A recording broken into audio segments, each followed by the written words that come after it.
I call to order this visioning session of the San Marcos City Council. Today is Thursday, January 29th. The time is 8:44. Ms. Trevino, would you call the roll, please? Here. Here. Here. Here. Okay, first up, can y'all hear me? Not well. Is that better? Is this better? Okay. First up is our citizen comment time period. We do have a couple of speakers. The City Council will hear citizen comments at regular meetings, work sessions, and workshops. There is a sign-up process. Speakers may speak once during the citizen comment time period and may not yield time to others. When it is your turn to speak, state your name for the record. You'll have 3 minutes. When you begin speaking, the timer is in the green. When you have 20 seconds left, the timer goes to yellow, and there will be a ping sound. When your time to speak is up, the timer will be red and a bell will ring. If you hear a popping sound, step back a little from the microphone. The mayor and council will endeavor to ensure that meetings are conducted in a courteous manner and in an atmosphere free of defamation, intimidation, personal insults, profanity, or threats of violence. If you do any of those, you'll hear the gavel, and I will ask you to leave the room. Where is our microphone for citizen comment? Right here. Right there. Okay. So today we have 2 people who have signed up. We have Maxfield Baker, who will be first, and Isaac Carson, who will be second. So if you will step to the podium, and when you state your name, however you want to get there, if you'll state your name, and then your time will begin. Man, even city council doesn't come and speak at this podium. Feeling fancy. Yes. Everybody hear me okay? Cool. Yeah, my name is Maxfield Baker. First and foremost, I want to applaud staff and council for the town halls leading up to visioning. Man, those were awesome. I really look forward to seeing how that feedback translates into the presentation that we see today, and most importantly, what you council members and staff are able to do with that direction from the community. I am here to again ask that council consider including the Tenants' Bill of Rights and the pursuit of that in their visioning. We had some really good work start with Greg Carr and other departments. We would love to see that move forward.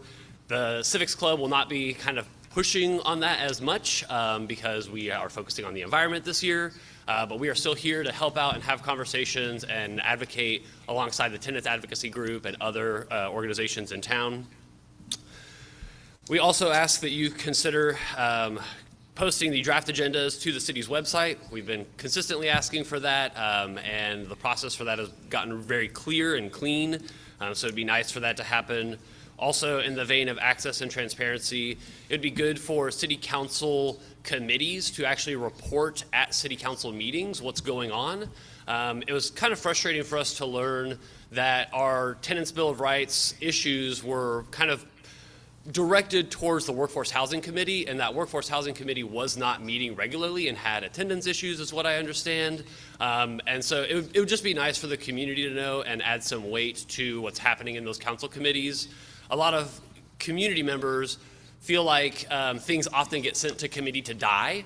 And as again, somebody who's served as the criminal justice chair, the sustainability chair, I can confirm that that does happen. A lot of things get bogged down there where a full council consensus might have actually helped push some of those initiatives forward. Similarly, our boards and commissions, I think they should also be invited to give presentations about what they're doing. We talk about how there's not a lot of engagement in the application for those boards and commissions, and you know the Civics Club is always trying to get people in there, but I think it would really elevate the importance of the job and work that they're doing if they were allowed and actually invited to give formal presentations at council. Let's see. The other thing is ordinances and resolutions. I really think it's time that the city consider dealing with some of our infill needs by charging a vacant lot fee. This is also a public health and safety issue. There are models for this in other cities. We wouldn't have to recreate the wheel.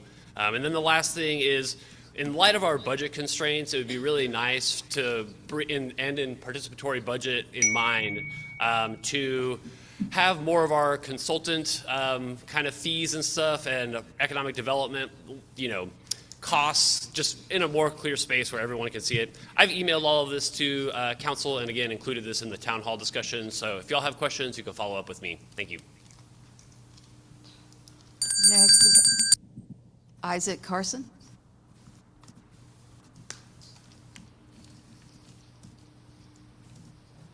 Is Isaac Carson here in the building? Okay. If not, Mr. Trevino, would you read our one and only item today, please?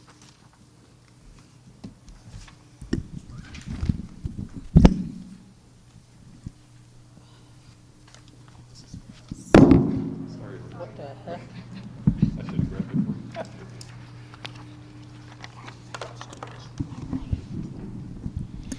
Okay, thank you. Hold discussion and participate in fiscal year 2026-2027 visioning workshop. Topics discussed may or may not include to be limited to growth, quality of life, economic and development policies, transportation, community partners, outreach, future infrastructure and facility needs, beautification and community enhancement of core services, including future staffing and personnel needs, flood mitigation strategies, and provide direction to staff. Ms. Reyes. Good morning and welcome to Visioning 2026, the starting point for shaping San Marcos's priorities, investments, and direction for the years ahead. We're grateful to be joined by Mayor and Council, our directors team, community members, and members of my office. Our presence reflects our shared commitment to collaboration, transparency, and thoughtful planning.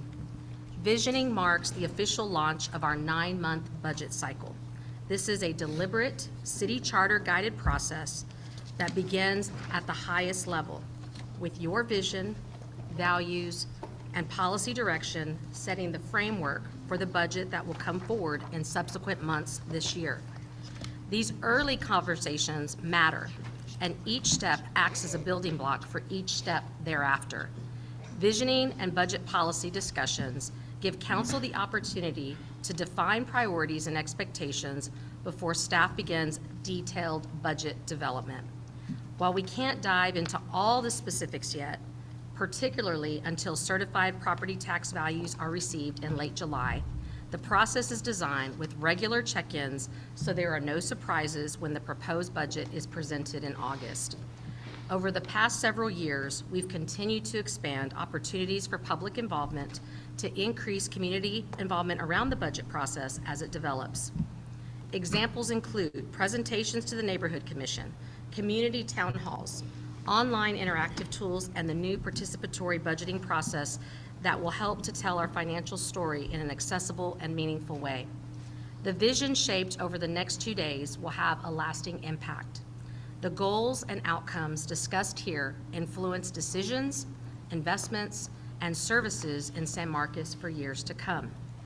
Today is about reflection and refinement. We are here to review and, where needed, update our goals and desired outcomes so they clearly reflect Council's priorities and community needs that we want to focus on for the next 2 to 3 years. Once those priorities are set, staff is accountable for implementation. Council provides the what and staff provides the how. Over the next year, we will advance the goals you articulate and provide regular updates on progress and challenges. Our work does not happen in a vacuum. We are continuing to navigate economic uncertainty, which requires flexibility and awareness as we plan ahead. To ground our conversation, Assistant Director of Planning and Development Services, Andrea Villalobos, Finance Director, John Locke, and CIP Engineering Director, Sean Condor will share information about our comprehensive plan, financial forecast, and capital improvement program, followed by insights from Director of Administrative Services, Hayden Meagle, regarding feedback we received from our recent community town halls and visioning. We recognize Council's commitment to affordability, particularly the desire to keep property taxes and utility bills manageable for residents and homeowners. At the same time, sustaining core services in a growing community requires intentional choices. Property tax relief must be balanced with alternative revenue sources or an understanding that some projects may need to be delayed. San Marcos's heavy reliance on sales tax creates volatility. Last year alone, we experienced a more than $3 million shortfall compared to projected sales tax revenue. A more balanced approach and revenue structure ecosystem are essential. Strengthening our property tax base through strategic economic and workforce development will help to stabilize finances and offset market fluctuations. Council's continued investment in our workforce is critical. By prioritizing our people, we strengthen San Marcos's ability to attract, retain, and support the talent needed to serve our community well. We appreciate Council's partnership with staff in developing this strategic plan. It's going to guide both the upcoming budget and our day-to-day operations over the next several years. At this point, we invite Council's input, what should be added, refined, reduced, or removed from the strategic plan to best reflect your vision.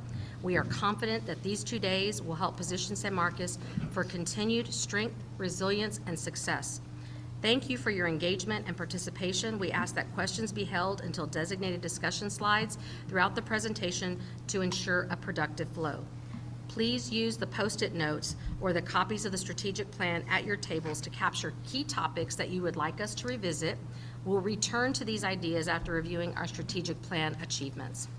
Before we begin, I'm excited to introduce our new Director of Economic and Local Business Development, Helen Ramirez, who's with us today. Before she officially begins, she begins with us on February 16th, but she knew that it was extremely important for her to be here, and we appreciate her taking the time out of her move schedule to be here with us this morning. We're thrilled to welcome you to the team, Helen, and thank you very much for being here. I'd also like to thank and welcome our entire directors team, who is here with us as well. I want to thank you for your leadership and your continued dedication to our beautiful community. Together, with mayor, council, staff, and the community, we stand ready to continue building a San Marcos that is strong, resilient, and uniquely special. Thank you.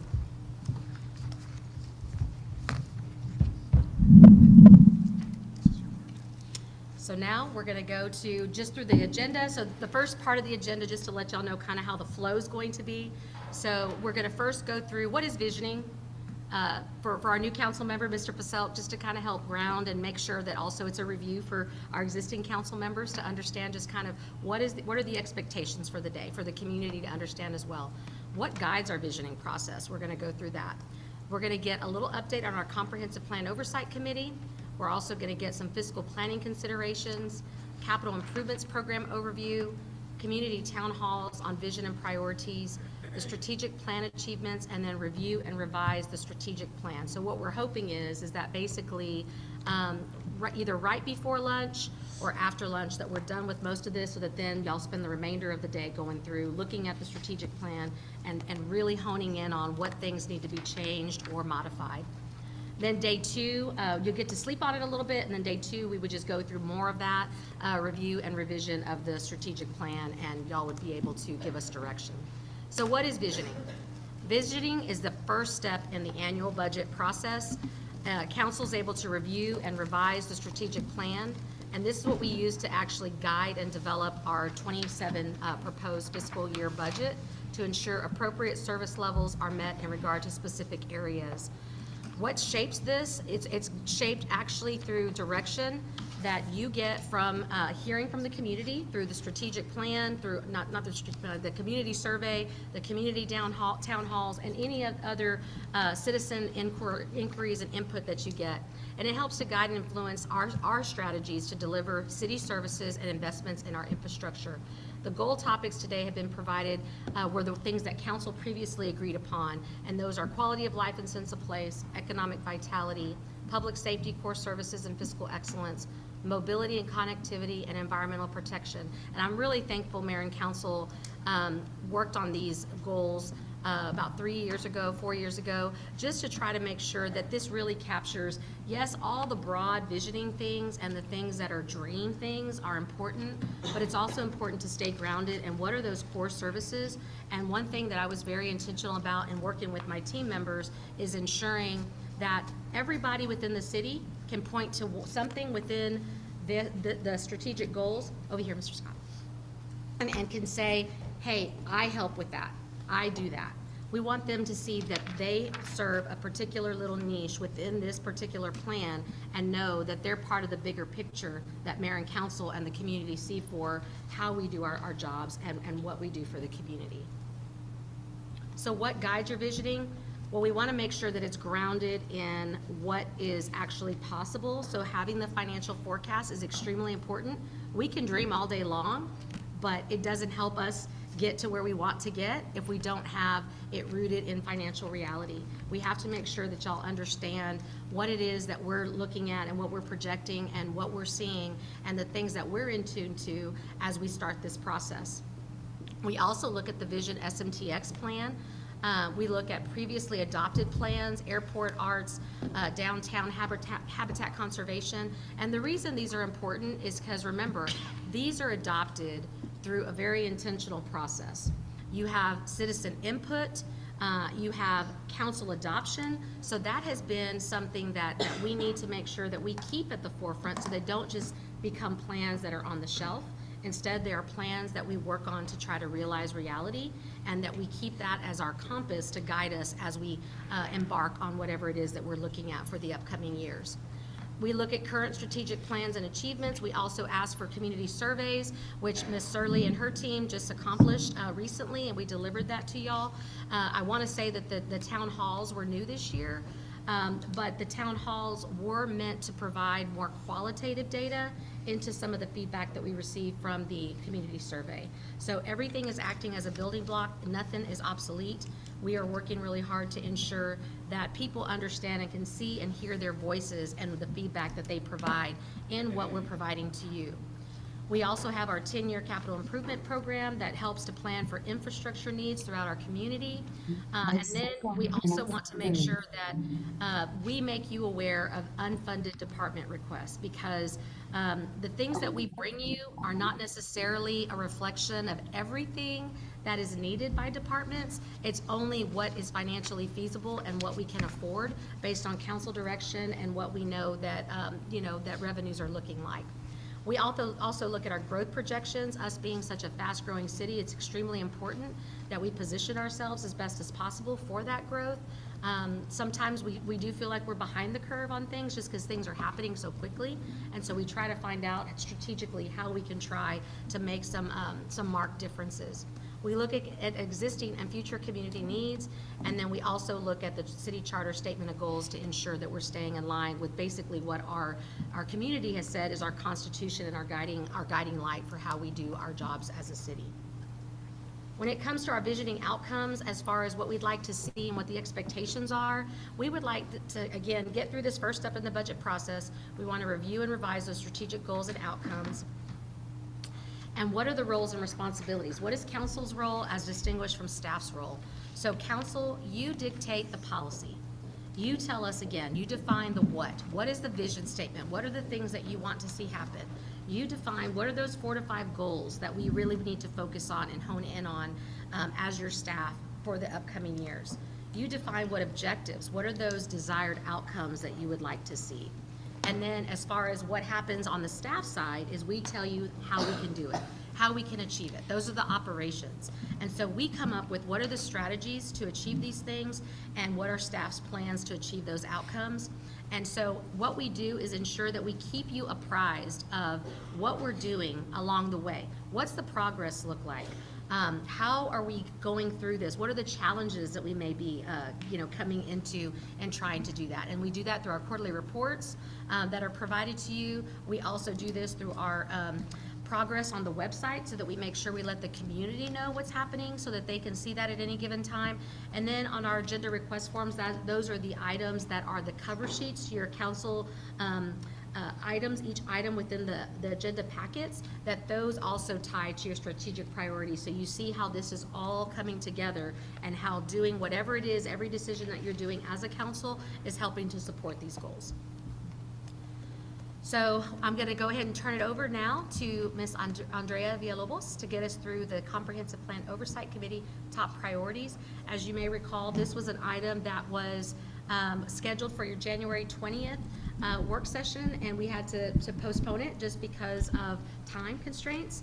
And so she's going to get through and give you just a little bit of this. We're still planning to do this at the next council meeting, so we will have a broader audience, but we're not doing it. Sorry, my staff. See, I can't do it alone. They keep me grounded, and so we are doing it now because it is important to make sure that the comp plan is something that you're revisiting when you're looking at visioning to make sure that you're staying in line with that compass. So, Ms. Villalobos. Thank you, Stephanie. Good morning, Mayor and City Council. Andrea Villalobos, I'm the Assistant Director of Planning. And so to kick off your visioning this year, we wanted to start with an important document, which is our comprehensive plan.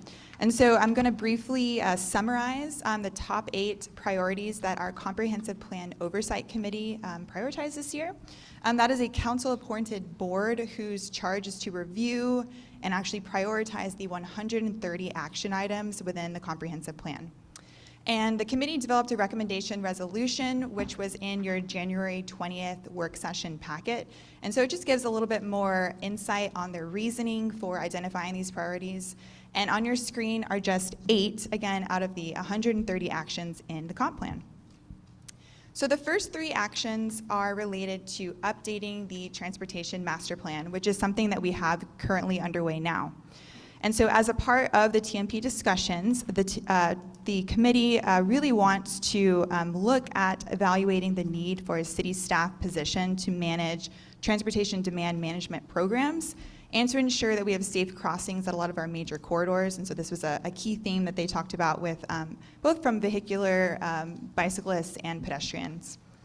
The next priority in red is to create a tool to analyze the fiscal sustainability of new development proposals. So this includes exploring budgetary impacts of development on infrastructure, utility and capacity rates, and also the environmental costs. It's really heavy. This priority really stresses education on what the long-term fiscal sustainability looks like here in San Marcos.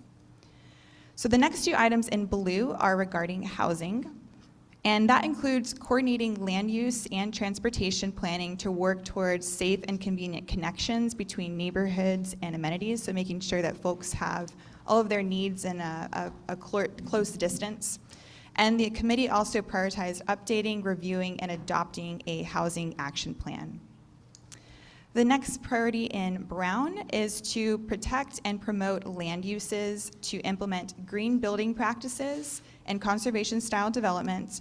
And the committee really found it important that green building practices be something that's implemented both in city projects, but also on private development projects as well. And the last priority here is to promote land uses that support target industries and support diversification of the city's tax base. And the committee really wanted to ensure that as a community, we're both retaining our small businesses, but also attracting some of those new businesses as well. And so I hope this information can be a resource for council as you kick off your day. I know there's a very large implementation worksheet that was in your January 20th packet, and that actually shows you updates on every single one of those 130 action items. It shows you kind of where staff is on those, and shows a little bit of the metrics that we're looking at to determine if we're successful. And those are found on our website along with that committee recommendation resolution. And before I hand it over to Finance Director John Locke, I'm happy to answer any questions that the council might have on these priorities. Thank you. I have one. The slide says top priorities, but I think this is top priorities for action, correct? Yes, ma'am. The intent is that these top priorities are what the committee would like for you all as council to consider when you're doing your strategic planning. So it's not just the top, it's we'd like to see you do something on. Yes, ma'am. These are our top ones. Okay. Thank you. Council? Thank you. Ms. Thank you. Villalobos? Ms. Reyes, moving on. So now it will be Mr. Locke, who is going to take you through the financial considerations. I also, before, I was remiss in also welcoming some new team members to our directors team, because you have new faces other than Helen. You have some new faces around the table, and just want to make sure the community kind of gets that introduction. So Lindsay Cox, who is our HR director, she's new to our visioning process this year. Natalie McAdams is also new to our visioning process. Tiffany Williams, our deputy marshal, and Terry Floyd. So just want to make sure, he's the Director of Planning. So just want to make sure I kind of made sure that everybody sees. Our team has changed, faces have changed, but everybody is here and ready to work with Mayor and Council and the community. So, Mr. Locke, I was giving him a little bit of time to get going, so it's yours. Good morning. Good morning, Mayor, City Council, and everyone else. I'll be just walking through some fiscal planning considerations. We may need to get a little closer to the mic. It's a little, Or a lot closer. yeah, it's a little. Apparently, I'm too close, even though I'm right here because I'm so loud. Okay. But they need you to be a little closer so we can hear you. Thanks, John.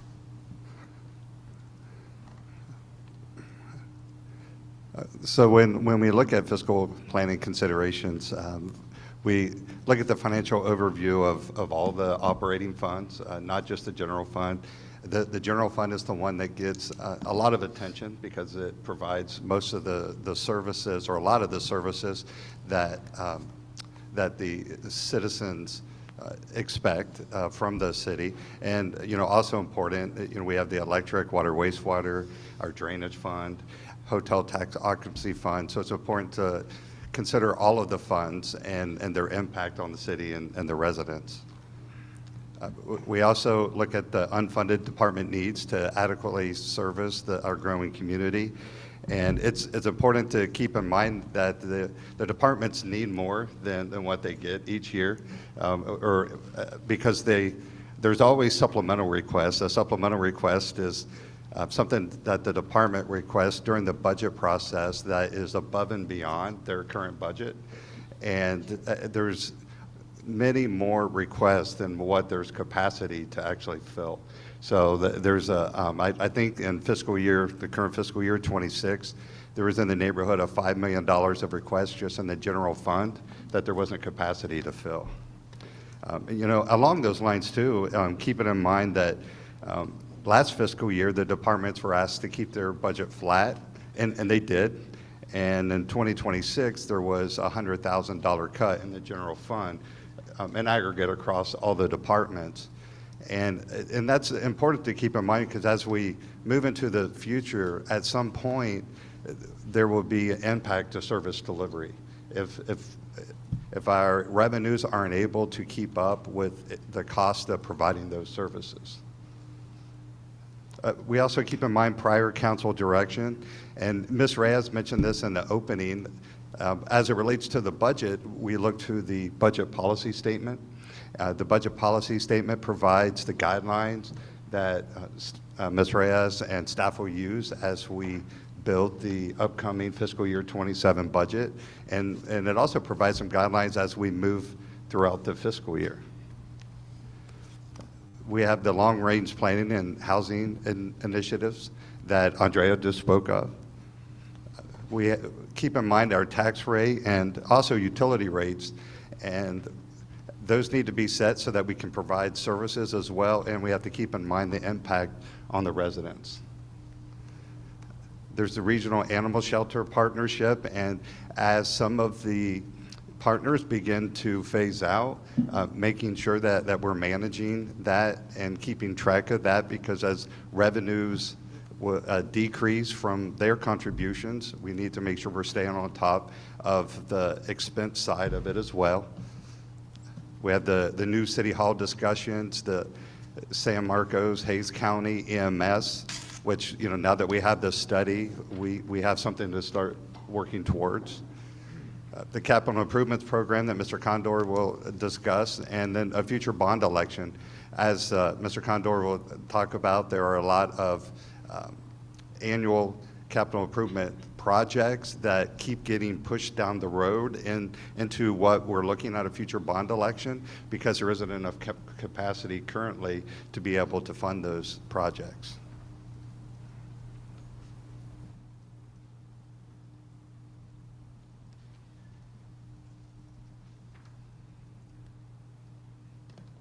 So we'll begin with just FY27 budget calendar. And of course, we're at City Council visioning that kicks it off. The next big step is the budget policy workshop, and that'll be near the end of February. That is where City Council will provide those parameters that staff will follow in building the upcoming fiscal year 27 budget. And then the following month in March, City Council will formally adopt that budget policy. Prior to the adoption of the budget policy, there is a public hearing held where residents will have the opportunity to comment on the budget policy. And we have a meeting scheduled with the Neighborhood Commission to present that budget policy to the Neighborhood Commission and get their input. The preliminary tax roll is received excuse me, by the end of April. That's a really important number for the general fund.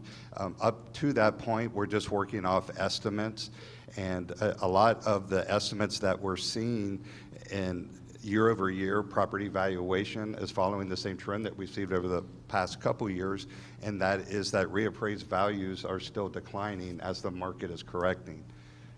So that first preliminary number will be really important in shaping what fiscal year 27 will look like. Throughout the summer, there is a couple budget workshops, and each budget workshop we're able to provide more detail to City Council as well as get feedback from Council on the direction of the budget. And we get the certified roll near the end of July. The certified roll has all of the adjustments in it from the protests that have occurred throughout the summer. So that's the number that we'll be able to fairly rely upon for our property tax revenues, which makes up roughly a third of the total general fund revenue budget. The budget will be formally delivered to City Council in August, and then we present that to the Neighborhood Commission again. And then in September, we'll have multiple public hearings on both the budget and the tax rate before Council will adopt the budget and tax rate in September. This is a topic that we discussed during the budget process, and it's one of the contributing factors to why the city's tax rate is higher than some of our peer cities' tax rate. And when you look at our tax-exempt properties citywide, roughly 51% of our land acreage is taxable. So the other half of the acreage in the city is not taxable.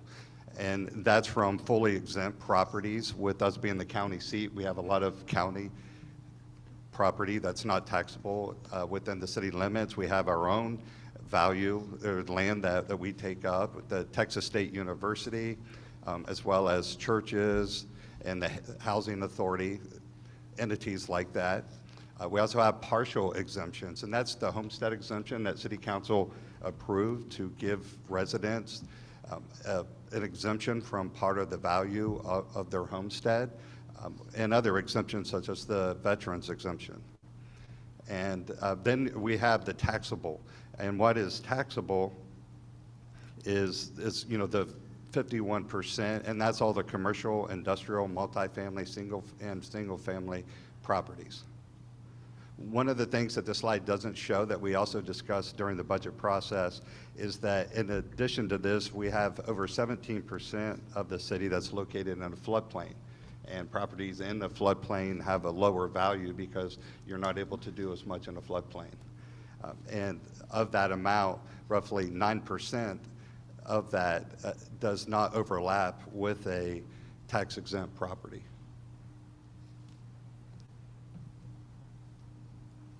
This slide just takes all of our fully exempt properties and it breaks it out. You can see the city of San Marcos makes up the bulk of that with over half.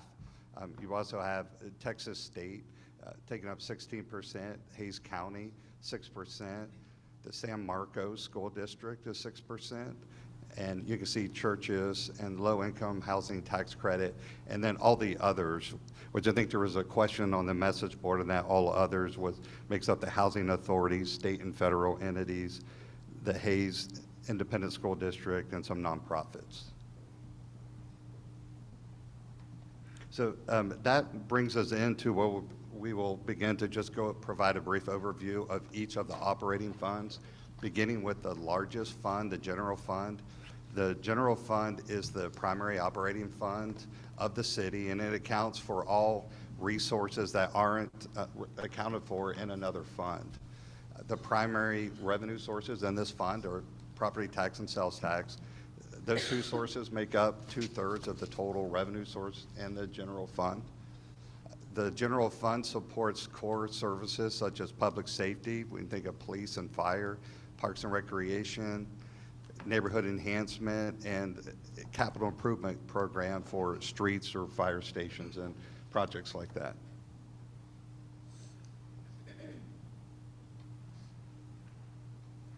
So there is a general fund forecast coming up on the next slide, and this slide just provides some of the assumptions, the underlying assumptions that build that. On the revenue side, on property tax, property taxes have been adjusted for House Bill 9, which is a new bill that goes into effect in fiscal year 27 that increases the personal property tax exemption for businesses from $2,500 to $125,000. The impact to the city is $450,000 a year. So that's less revenue that we're going to have in fiscal year 27 on that same property that we had in fiscal year 26. We're also assuming that we're going to continue to see declining reappraised value based off of the numbers that we're seeing in just the values of residential properties. The market is still correcting itself, so we're estimating and forecasting that we're going to see declined values again in fiscal year 27. And hopefully what we'll see is we have enough new value added to make up for that loss. This past year, we pretty much broke even. If we don't have enough value, we'll actually see a decline in our property value. The forecast assumes that we stay flat, though. We also have the revenue included for the 3 housing finance corporations. That is still being protested. We haven't received a response whether or not those will be taxable. And we have a corresponding offset on the expense side because we can't assume that we're going to have that revenue to operate on. In total, if those properties become taxable or remain taxable, that'll be about $800,000 of revenue for the city. On the other major revenue source is sales tax. We've assumed an average growth of 1.8%, and it includes some estimated growth from Buc-ee's and H-E-B. We are still being conservative with their sales tax. As council knows and Ms. Reyes opened up with, we have seen a decline in sales tax, and we understand why that is. Our largest sales taxpayer had a significant decline in sales tax generated for the city. They have since rebounded, and the sales tax through the first quarter has been strong, so hopefully we'll see that continue.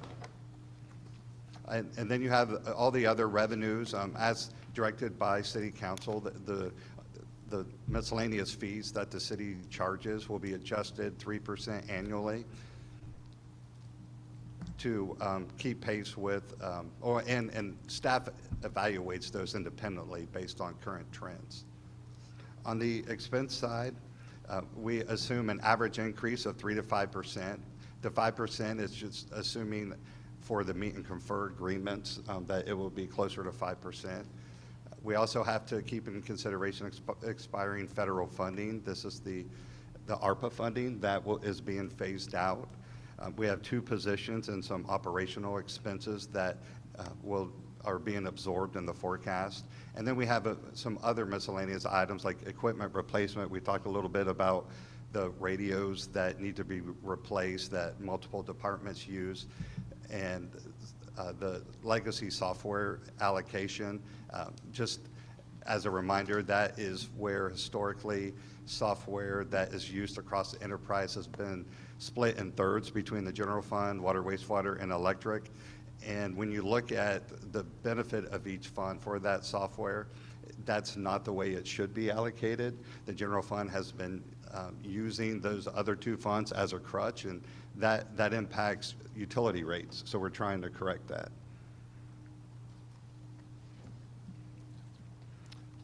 So this is what the general fund forecast will look like, and it also includes some a couple years of historical information for perspective. You can see that in 2026, that just has the budget information. So 24 and 25 are actuals, and then you have our forecast for 27 through 2030. We are forecasting just shy of a $4 million shortfall currently in 2027, just using those figures that I shared on the assumptions page.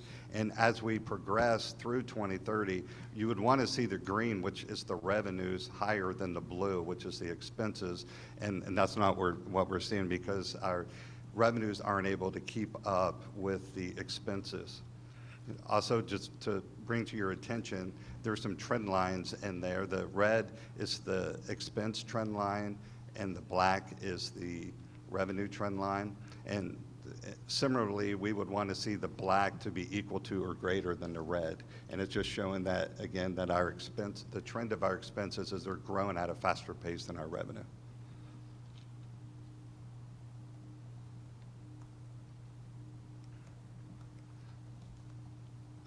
One of the things that the city has invested in is our employees. And you can see this slide shows our employee vacancy rate.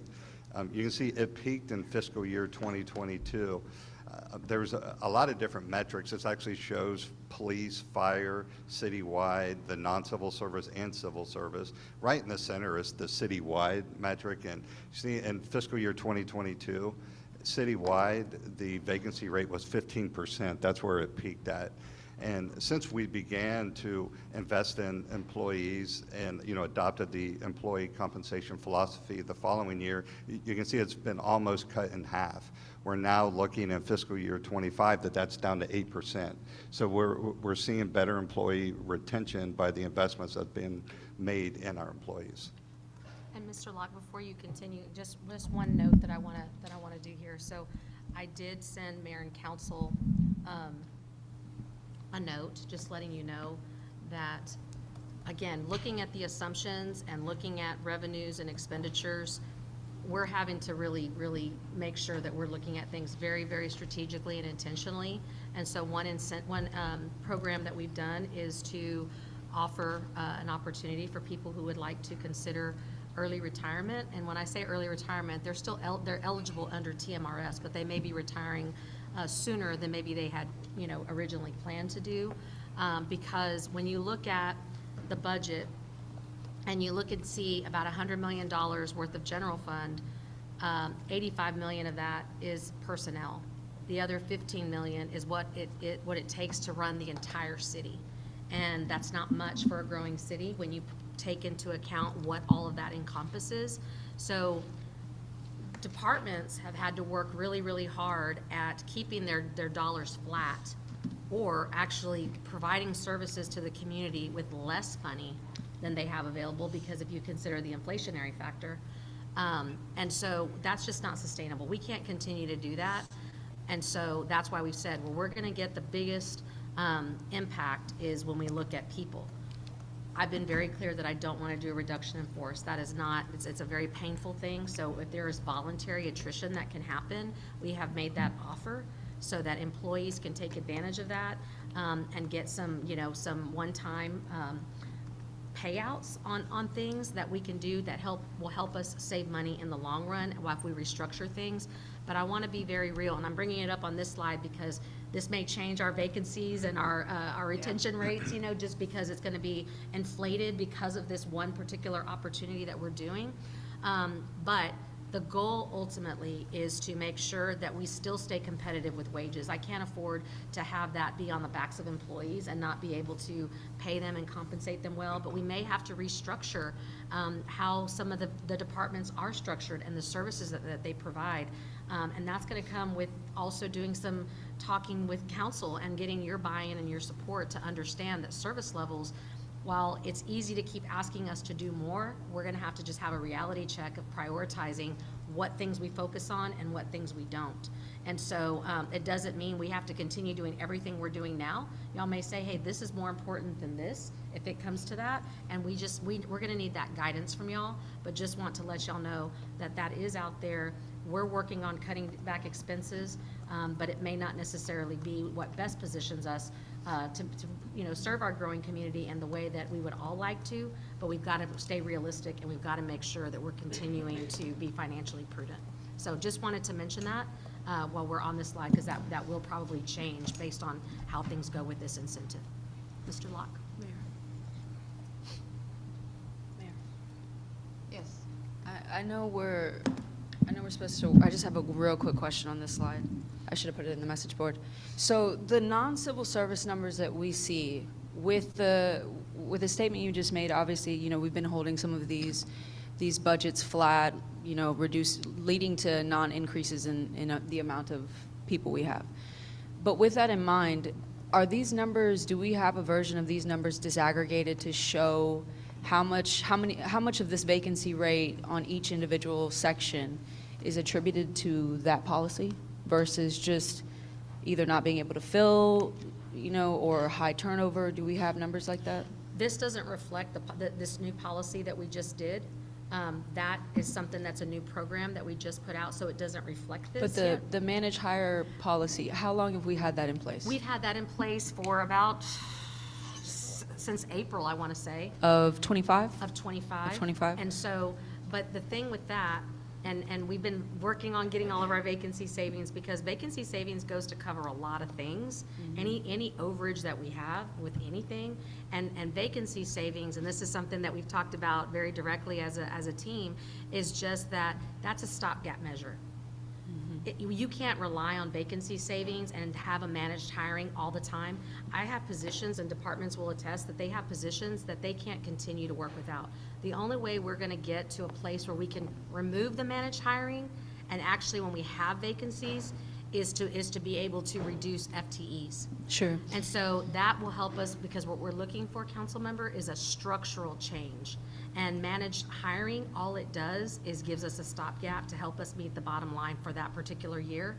And so then basically we're living paycheck to paycheck every year, and we don't want to continue to do that. We need a structural balance. Sure, and I understand there's always going to be some sort of vacancy with any place. I absolutely get that. I guess I'm just trying to see how much of, we've talked so much about the disproportionality that exists between civil service pay and non-civil service pay. And so when I look at these numbers, without being presumptuous, I'm trying to see how much of this is just related to natural vacancy versus turnover that's attributed to maybe the pay disparity. And so that's why I was asking sort of, do we have these numbers disaggregated in any way? And obviously if we don't have that right now, I'd be fine with, Sure, it'd be we can sufficient to provide get that later. Yeah, we can definitely provide that, council Thank member. you. And we'll provide it to all of y'all. We'll send it to all of y'all.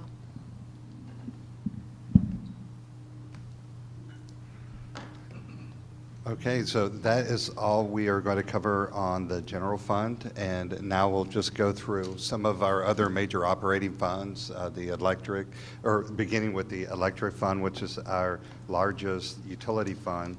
And the electric fund accounts for all the transactions related to the city's operation of the electric utility.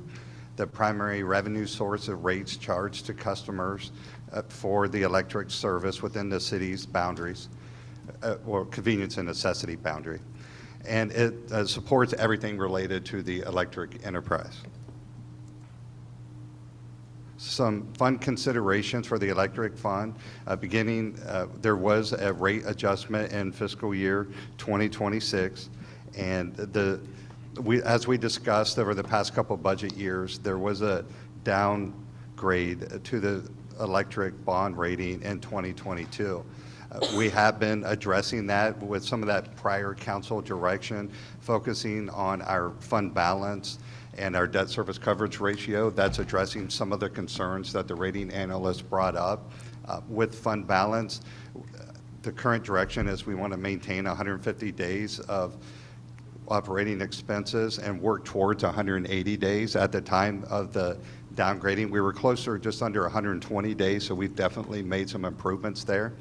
And debt service coverage ratio is essentially when you look at all of the electric's revenue and you subtract the operating expenses such as personnel, supplies, and equipment, what's remaining should be enough to cover the fund's debt service payments at least 1.2 times. So one whole time and then 20% of another one. We have bond covenants that require us legally to maintain a legal amount of 1.2 debt service coverage. So that's why it's so important, and that's why we discussed this during the budget process. We also have guidance from council to continue the incremental rate increase, and this is just more slow as you go instead of waiting and doing really large increases in one particular year.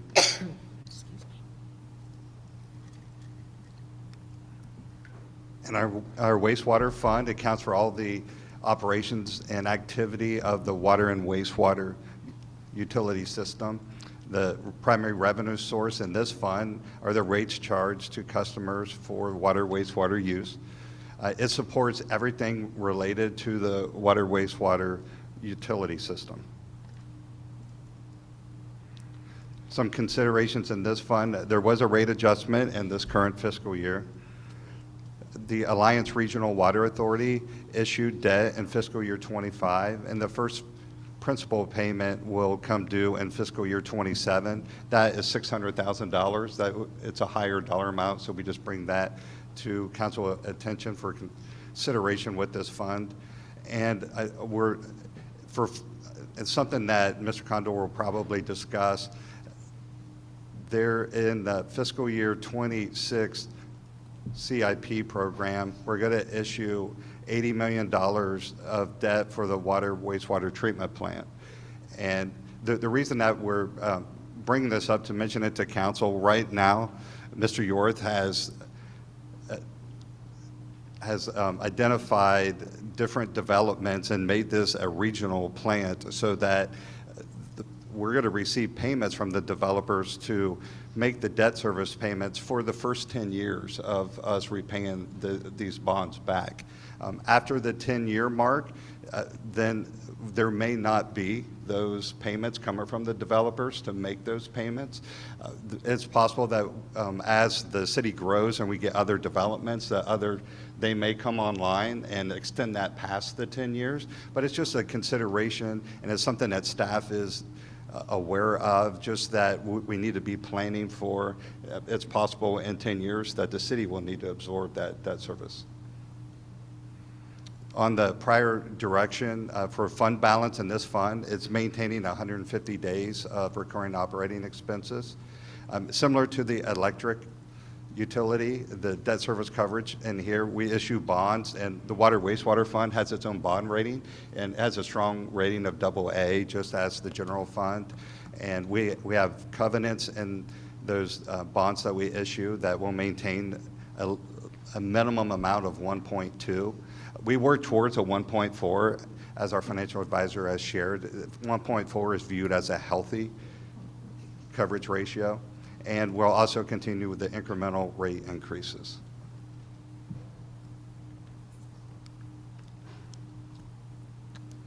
In our stormwater fund, this fund is established to provide the funding for the activities related to stormwater management. The rates that are charged to customers based on impervious cover is the primary revenue source for the stormwater fund. And the stormwater fund supports everything related to the drainage infrastructure. There was not a rate adjustment in fiscal year 2026. And prior city council direction for this fund is we're maintaining a minimum fund balance of 90 days of recurring operating expenses. On the debt service side, we're using a hybrid approach where the stormwater fund will cover up to $5 million of capital improvement program. And anything in addition to that, the general fund will cover. The reason we haven't had to adjust rates for the past couple of years in the stormwater fund is the general fund has been covering, for fiscal year 23 and 24, it covered all of the capital projects for the stormwater fund. Since we've seen the smaller growth and valuation in the general fund, we had to move away from that, and we've had to shift the capital project payment more towards the stormwater fund. So I bring that up, so as we begin to look at the rate models, it is possible that in the future that we'll have to adjust the stormwater rates again.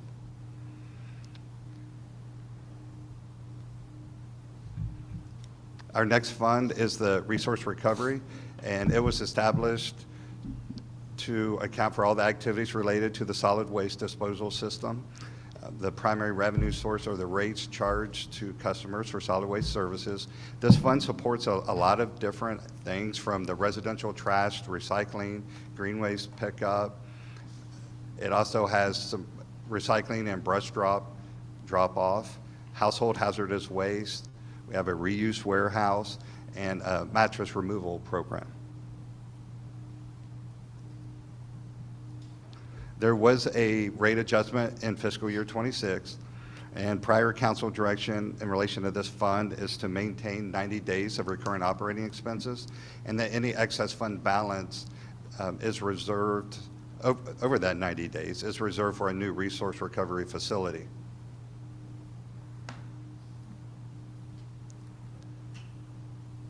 And the last enterprise business type fund that we're going to discuss is the airport.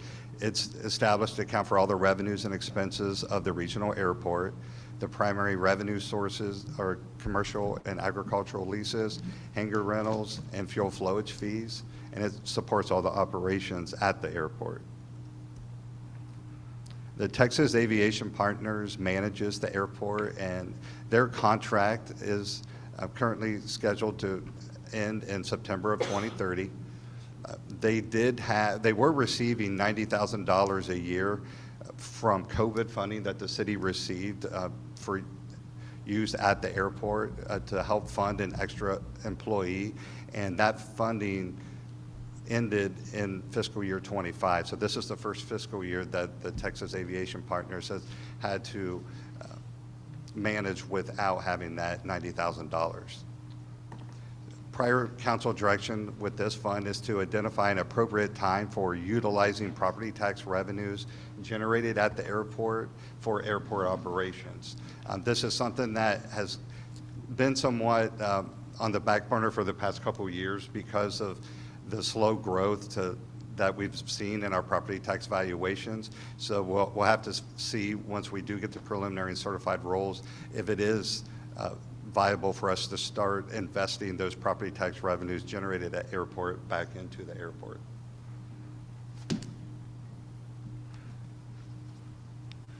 And our transit fund accounts for the public transit system within the city. The primary revenue source is federal and state grants. That makes up 70% of the revenues that fund transit, and the general fund contributes roughly 30% of the cost of transit. And it supports local fixed bus routes, paratransit, and commuter bus routes. The general fund's contribution has been lowered due to COVID funding. This is part of that absorbing the federal fund expiring that we were talking about on the general fund slide. The general fund's contribution is going to go up by an estimated $350,000. We did find out from transit that there's an additional $137,000 of federal money that we'll be able to use in fiscal year 27, thankfully. So that reduced the amount that the general fund needed to absorb next fiscal year to just over $200,000. Prior council direction in this fund is to maintain a minimum 60 days of recurring operating expenses fund balance. Our hotel tax fund was established to account for the 9% hotel tax that's charged in hotels throughout the city. 7% of that is the occupancy tax, and 2% is our venue tax. That 2% venue tax has to be used to repay the debt for the conference center. It supports the marketing and promotion of the city, tourist development activities, downtown events, promotion and improvement of the arts, and historic restoration and preservation. Some prior council direction with the hotel tax fund is to maintain a 25% fund balance, and we continue to budget revenues conservatively.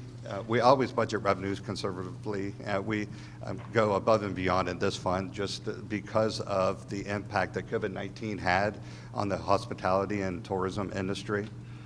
We are also continuing to explore the use of historical restoration and preservation projects with some money that City Council has set aside for that use. And we are using hotel tax funding for the city's branding plans and ensuring that we're incorporating a community input component into that. And the last fund is that we're going to talk about is the Community Enhancement Fund. Its primary revenue source is for residential and commercial fees. And much like resource recovery, this fund also supports a lot of different efforts. It supports beautification, graffiti abatement, litter pickup, maintaining public flower beds, downtown sweeping, mowing neighborhood parks, and additional mowing on I-35, and code enforcement for unsafe structures and blight. There was not a rate adjustment in the fund this year. The reason for that is a couple years ago, City Council gave the direction to transition to code compliance officers from the code enforcement fund into the general fund, because our long-term forecast was showing that we would have to do multiple rate adjustments or a rate adjustment each year in the coming years. So we moved those positions into the general fund, so we haven't had to do a rate adjustment in this fund. We also maintain a 25% fund balance in this fund. We've going to continue to budget funds to address items that come up during the fiscal year that City Council brings to our attention, and we use the fund to support new intersection plannings and gateway monuments. So that was a lot of information on a lot of different funds. I would have to answer any questions you may have. I feel like I was in a meeting, definitely after that one. I'm gonna have to stand up and shake that off.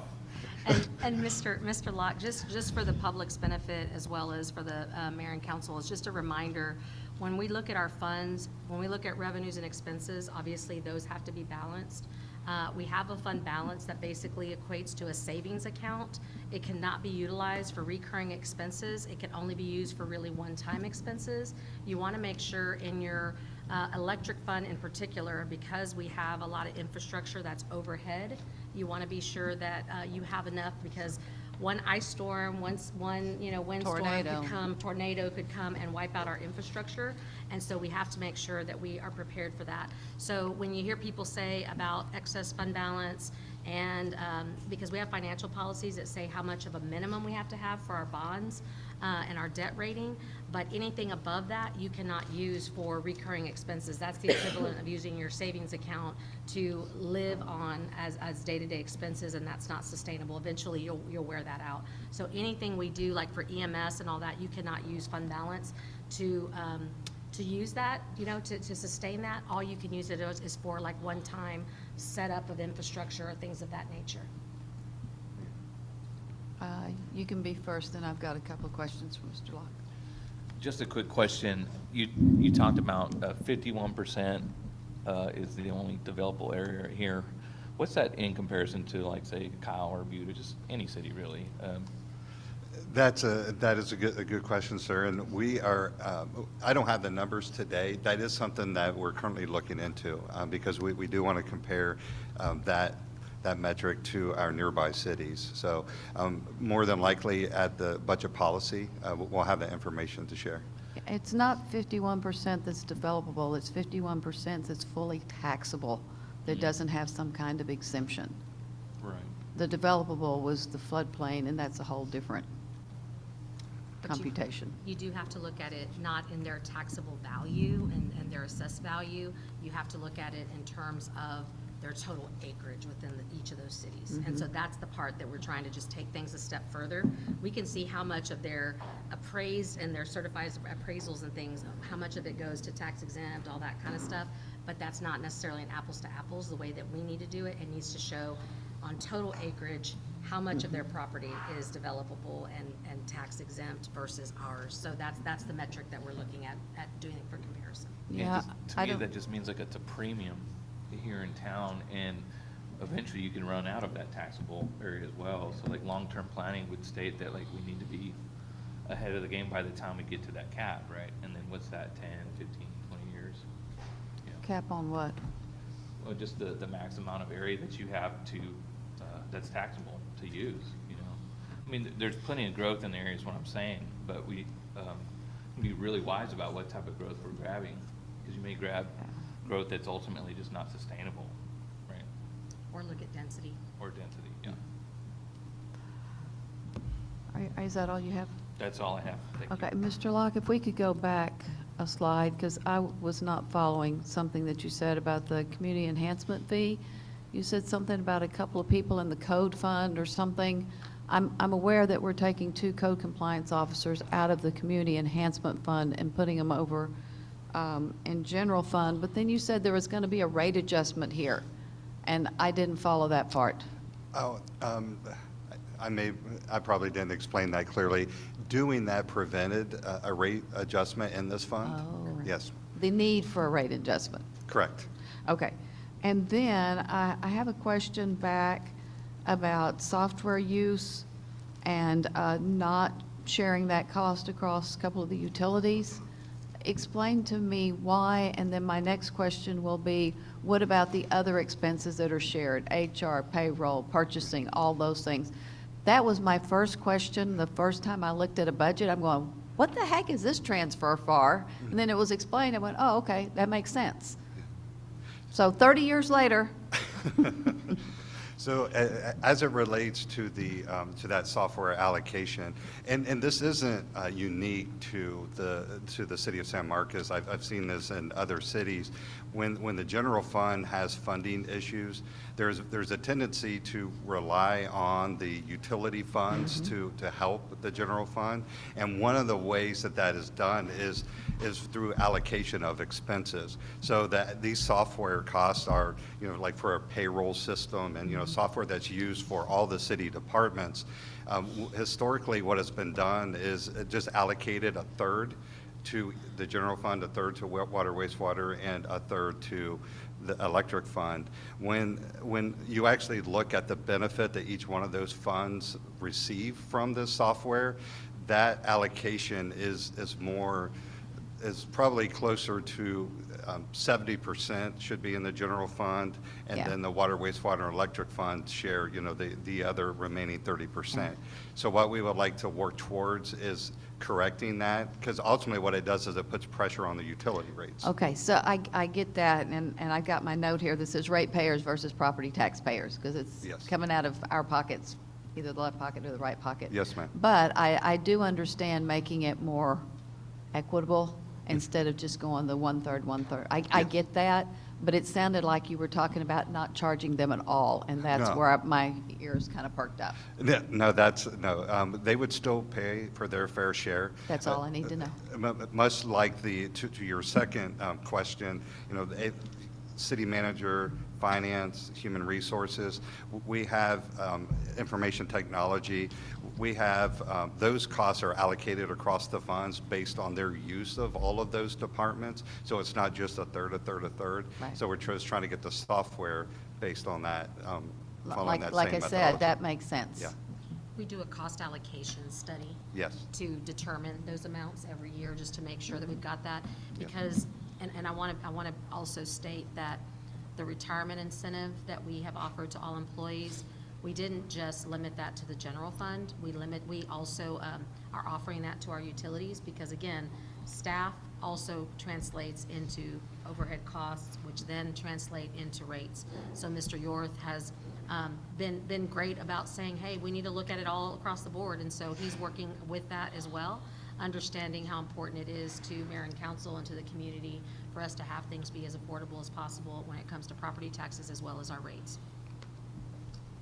Ms. Rodriguez? The wastewater slide, the wastewater treatment plant. I know you mentioned, and maybe I just misheard. So for our contributions of that, you mentioned the developers were guaranteed at least 10 years. Did I hear guaranteed correct? Their contributions into that? Yes, the amount that they've agreed to pay for use of that wastewater treatment plant, currently with the agreements we have in place, those payments will last for 10 years. And that agreement signed, sealed, delivered, like, it's guaranteed? Do we know that? The agreement was executed in March of 2024. Okay. We had an amendment last January to bring 3 new developments into it to help generate more revenue. We had a second amendment to extend the initial service date back a year. And then we're working on a third amendment right now that may bring to you as early as March. But combine the original agreement and then as amended from time to time is the 10-year payment plan that they have agreed to. Just side note, last fall we actually picked up the first $1.8 million in developer payments. Okay. The amendment, though, that we're waiting for, I think you said in a couple months, what will that entail? The next amendment that we're working on is connected to the amendment number 2 we brought to you in November to adjust that payment schedule a little bit. There's some advantages to the city to delay the speed at which they bring that load onto our plant to allow for our construction schedule to extend a little bit. So we're working on a reduction of their payments this year in lieu of us not having to do some other things that cost us a few $1 million on our side on the back end. Okay. Bringing that to you, but it's advantageous to both the city and the developers. Yeah, for sure, which is why I remember hearing about the agreement at first and appreciated all y'all's work on it. I guess the question sort of derived from, I think it was, well, we may not receive that after 10 years.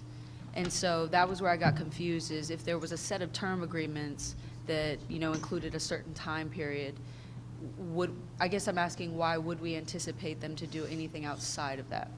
So the way we set the payment schedule up in the initial agreement was for them to pay all of their contribution in that first 10 years so that we weren't stringing their I payments see. out 15, 20, 25 years. We wanted that more specifically up front. Okay. And so we're capturing that, and then after that, those utility customers are out-of-city utility customers, so they will still recover their full rates, plus they'll be on out-of-city rates. Okay. Okay. So that was intentional to try and drive that investment versus impact fees that could have just stretched out for the duration of their development. We wanted a specific schedule and it just worked out. Okay. Yeah, I was just trying to gauge what our contributions will look like, the responsibilities will look like after that 10-year period, and sort of how long it's going to take us to pay the principal off. This would be a standard issuance of 20 years. Okay. Okay. All right. Thank you. That was the only question I had. Let me remind everyone, if you're going to be speaking, get a microphone, and if you have a microphone and you're not using it and you're near the speaker, would you hand it to them? Thank you. Okay, council, other questions on this section? If not, moving on, Ms. Reyes. It'll be Mr. Condor who will take you through the CIP portion now. All right. Testing 1, 2, 3. Good. Maybe I'll just hold it like John. All right.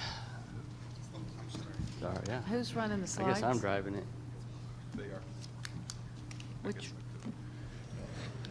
Which computer is it? It's I could, but we've also got a clicker. All right. Good morning, Sean Condor, the Director of Engineering and Capital Improvements. Going to walk you through a little bit of the CIP overview, Capital Improvements Program. So just as a reminder for folks, you've seen this slide many times as others, and it's just a reminder of what is a CIP project. And it's a major project, generally involves a significant expenditure of funds beyond operation and maintenance for the acquisition or construction of a needed facility or infrastructure. The key here is the project needs to be more than $100,000. We don't put small projects in the CIP, and we want to make sure it ties to a long-term asset. We're taking out debt, typically 20 years. We want to make sure that asset we install lasts at least 20 years. Sources of projects, they're typically from master plans, we have operations, we got some council direction, as well as citizen input. So this is the CIP funding we're looking at for FY 2027. And so we're roughly around 40 million.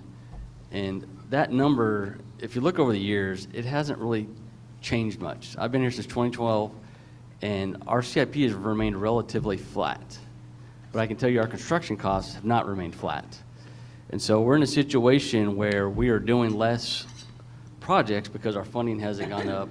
And in fact, the general fund alone, well, we had to cut our contribution, or our CIP, from 20 million to 10 million in the last fiscal year. And that's just because of the financial situation we're in right now.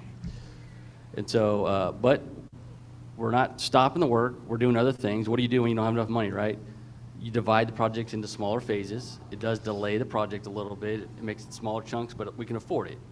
We'll look at grant funding. We've really been hitting the grant funding hard in the last few years and to success. And so, but when you look at these numbers, in the next few slides, I'm going to talk about projects. I'm going to hit some dollar amounts. I want you to think about these numbers. You know, when you look at the projects that most residents want to happen, it's projects funded with general fund and stormwater fund. And there's not a whole lot of money up there to go. That general at 10 million, that's a fire station typically. You know, and the storm at 5, most of the projects we're doing in neighborhoods, they have anywhere from $15 to $20 million of stormwater improvements. You know, we're actually going to bring the stormwater master plan to council in the next year, and you'll see the improvements we need to target, and we should have some good dollar amounts, and you'll see how far that $5 million will go. On the water wastewater side of things, you know, we talked about the second wastewater treatment plant coming online. You know, we've been the last 20 years or so, we've been focusing on the water source, ARWA, right?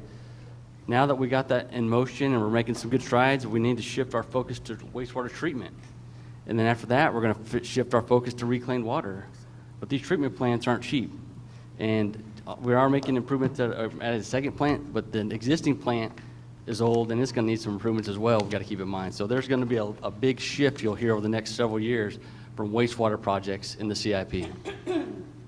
On the electric, there's a big push to do some downtown underground conversion projects. So you hear those projects coming through. We're doing a deep dive into the electric master plan to make sure we're pushing for the projects that make the most sense. So, and as John mentioned, you know, anything over 5 million does get supplemented by the general, but it's really, the thing we're trying to do now is really dial back the CIP. Let's just finish what we started, break up these projects as needed in more manageable chunks, and let's just get these things done to the best of our ability and just, you know, deal with the hand that we've been dealt and pursue grant funding to help close those gaps if we can. So on this slide, I wanted to hit on the big projects that I think is important to most of the folks in the community and in this room, and just give you a good high-level overview of where the projects stand. And so I'm going to start with the Sunset Acres subdivision. You know, that was a project that initially was one project that we had to break into two. So now we have the Sunset Acres subdivision, and then we have the detention pond. The subdivision alone is a $35 million project at this point. That's design, construction, acquisition. So remember that 40 million we talked about earlier? This is one project at 35 million. We did get some grant funding. We're just under 14 million in grant funding. We're about at 95% design. We hope to start construction in the spring of 2027. Really, with grant funding, there are some trade-offs. Typically, a grant-funded project will add 1 to 2 years to the project, and you have a lot more boxes to check to get that funding. And that's really the critical path right now, is getting that environmental clearance to the level that the folks at the Federal Highway FHWA will sign off on. So it's getting that environmental clearance, and of course acquisition, and just getting the project done. The detention pond, you know, we were coordinating very well with the school, and then they had their development where they had to rebuild Mendez, I guess, for lack of a better term. And so we looked at some alternative plans, and so now that budget is up to $5 million now. So again, that's all your stormwater money right there, and that is just a pond. Some good news there is we got notified that we should be receiving about a little over $4 million in grant funding. TDM has recommended the project. It's sent on to FEMA. FEMA just has to give it the green light, so we have a pretty good chance of getting that. And so really the critical path there is just getting confirmation that we're going to get the grant, and then we got to figure out where we're going to put this pond and get the right-of-way associated with it. The next big subdivision is in the Wallace Addition area. And so, again, this is another project that we had to break up into two, and actually we're going to be breaking it into 3 projects now. So you've got the neighborhood, the off-site detention. So if you know Wallace Addition, all that water comes off 123 and it cuts right through the subdivision.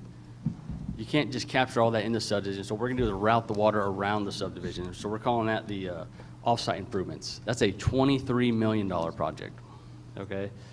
So on that project, we roughly have about, I'm calling $8 million in funding assistance, because it's not all grant money, but we've got about $2.3 million in grants from TxDOT for the Transportation Alternatives Program.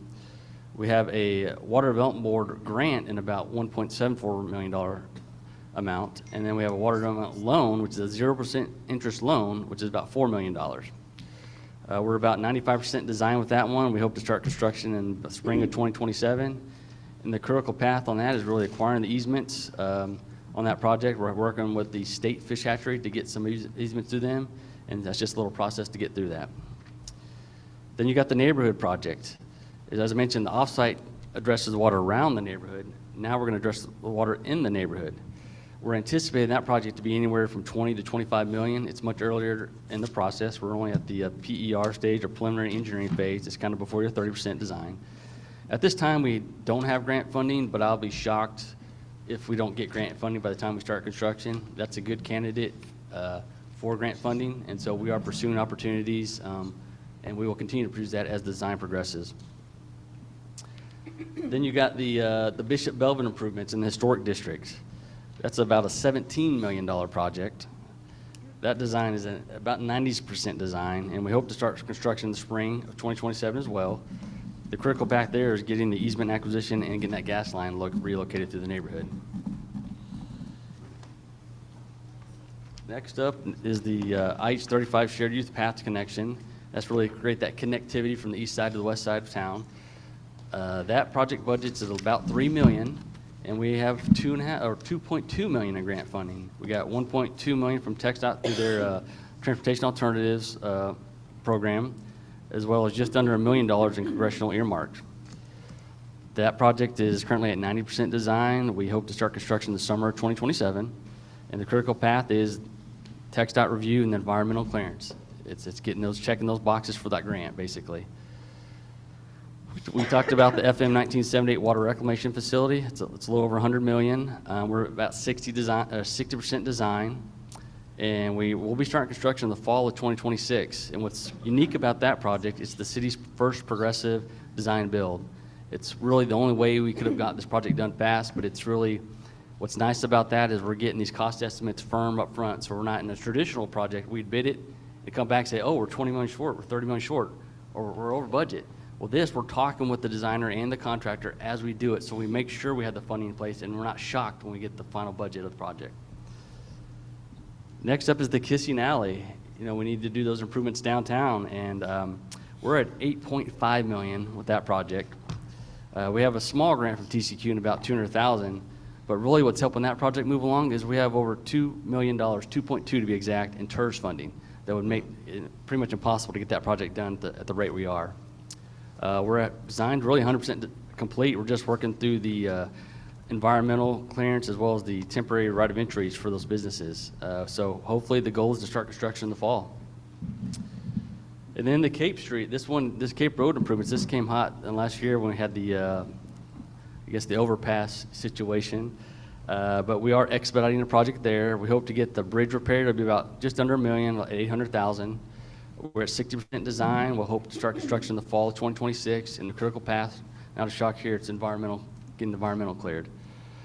And then as we were going through and talking to the residents about this project, letting them know what's going on, there's really a push for, hey, let's do the Cape Shared Use Path project.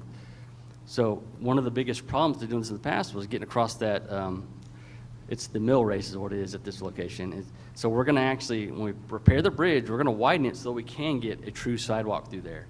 And then now that opens up the door to do some additional grant funding for a shared use path. And we've had conversation with the county, and we just had an agreement approved by the council at the last meeting. We're going to do a Campo application for grant funding for just under $1 million, and the county has agreed to match our 10% share. So we'll put 100 in, they'll put 100 in to do a design for that particular project. And that one really, in my opinion, looks great on a grant application, and hopefully Campo feels the same way.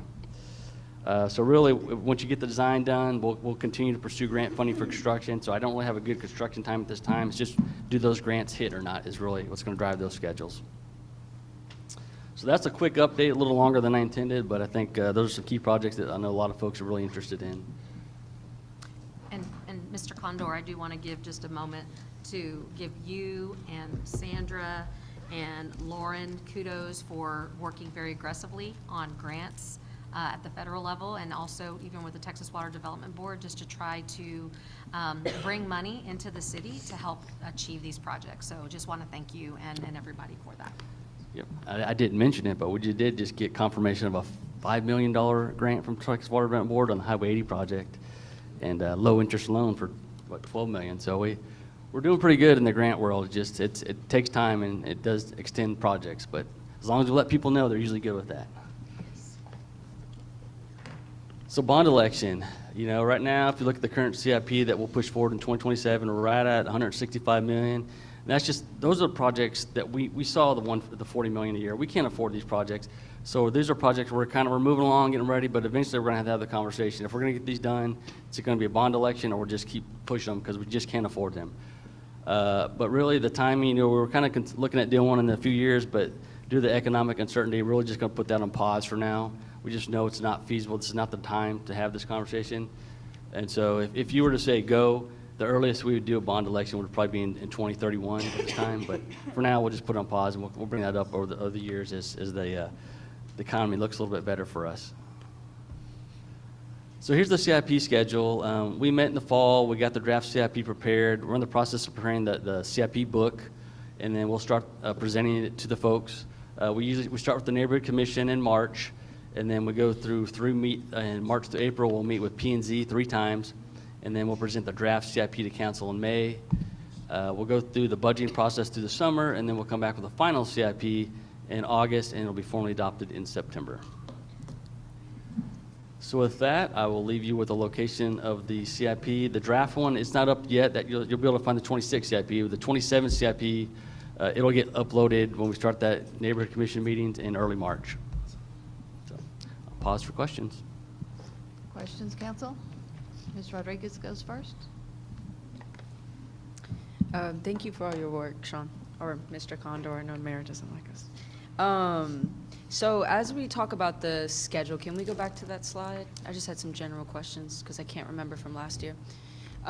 So when y'all start preparing that draft and start presenting it to, the respective committees, that list of identified top priority projects, how does the draft account for sort of where we put those on level of priority? So those projects are all funded in the CIP currently, and so we just make sure those projects are moving forward at all times. Okay. And so if, for example, if a project, those are the ones that we make sure we fund first, I guess is what I want to say. Okay. And before we present them to council. So remind me, does the draft reflect that explicitly? The reason I'm asking is because I know you were at the Sunset Acres subdivision community meeting as well. I know Mr. Mendoza was there as well. And sort of how we reiterate to the community that this is a priority and sort of in a formal way. I'm trying to understand if that's something that we as council need to explicitly address in the strategic plan, or if the CIP draft will sort of reflect that. But it sounds like it's not the place, if I'm understanding. Yeah, it's the CIP, I guess to answer your question, I think to answer your question, is we show it by showing the funding. With the funding being approved in that year, that's a priority. Hey, this has been getting the commitment by the council and staff that we're going to move these forward. There will be we don't fund the whole projects in the first year. It goes back to we can't afford it, so we divide it up. Sure. And so that's typically the struggle is, why aren't you funding the whole thing now? Why can't you go now? It's because the project's not ready. It doesn't make sense to fund construction now if it takes 2 years to get through design. So we put construction 2 years down the road typically. So I don't know if I'm answering your question, but No, I don't even know if I'm properly asking it. Mainly because I know when we talk about the CIP schedule, I guess what I'm trying to understand is, I vaguely remember when we did it last year, and one of the questions that I got during that time was, how do we get to a position as, whether it's city staff, whether it's council, on prioritizing these specific projects? Like, where does that originate from? And those are some of the questions that I guess I still had as Sure. a council member as well. So that was sort of the premise of the question. Okay. Oh, So the CIP document is a 10-year document, and so it's gone through different iterations. So based on when funding is approved, based on when we're hearing in terms of priority from mayor, council, whether it's through visioning, whether it's through community input, whatever that is, then that gets scheduled in the CIP. Now, the CIP gets looked at every year by the Neighborhood Commission, by also the P&Z, and P&Z then provides that recommendation to mayor and council. So then when Sean comes and, like, for example, he's going to bring an update to the next meeting, just to make sure for mayor and council and the community that you know where things are going, so that if anything needs to be changed, slotted, our direction needs to go in a different way, that's your opportunity to let us know if we're on target or if we need to do something different. So there are different check-in points that we take, and we let you know what we have scheduled for the upcoming year, to let you know what we're going to be issuing debt for. If there's anything that we need to change or recalibrate on, then those are the opportunities for you to tell us if we need to do that. Ms. Garza? I'll have two mics. I appreciate, well, first, thank you so much. I was talking to Matthew. You really do a good job at breaking things down in like easy to digest info snacks and infographics. But I think it's important for me to name this. Like, I appreciate you breaking down that the 2 points of contact for community input are Neighborhood Commission and Planning and Zoning. Whenever, City council. and, well, yeah, City Council. Whenever we have conversations related to projects that have something to do with the CIP plans, our neighbors do express frustration, concerns, you know, why is this happening instead of this? So when you say feedback from the community, I think it's important just to acknowledge the limitations that are feedback through the Neighborhood Commission and Planning and Zoning. And I don't know how to fill the gap of articulating to our neighbors at what point they should chime in. We know a lot of folks from Sunset Acres, for example, have really big, strong feelings and emotions about the projects happening there. So yeah, just naming that that's an ongoing, like, perpetual gap, is that having those two entities as the primary touch points for community feedback it's not like, doesn't capture the fullness of some of our neighbors' feedback. But I understand that that's just the path that the city, it takes to get community feedback, I guess. Now, Yeah, I will Ms. say- Reyes, let me say this first. I understand that the Neighborhood Commission's going to be doing their neighborhood conversations, which I think they do quarterly across the city. I think at one time I had said, why don't we get them talking to these people so that that's held at a time that's more beneficial? What are the chances of that happening? Well, and I do want to say that neighborhood meetings do happen regularly as well. So that's where feedback is also obtained. So Mr. Condor, as well as Mr. Carr's areas, they do neighborhood meetings. So exactly what you're talking about, Mayor, those community conversations. And if there are things that are impacting that neighborhood, then we have departments that come and give updates to those neighborhoods about Right. what's going on and those kinds of things. So all of that then still gets taken into account with any of the documents that then get presented to the different entities. So there are more organic places where this can take place as well. And my last comment, and apologies, sometimes I feel like I don't need to like repeat myself, but it's the same comment that I've had in different council meetings, which is I appreciate the strides and the progress that we've seen in community engagement, at least since I've been on council. I can't really speak from before. I do know that all the neighborhood meetings in like Blanco Gardens, for example, like those are heavily attended, even when it has to do with safety or whatever. I do appreciate you all having other departments go out to meetings, even when they have nothing to do with, like, you know, CIP projects. I see and I appreciate the progress.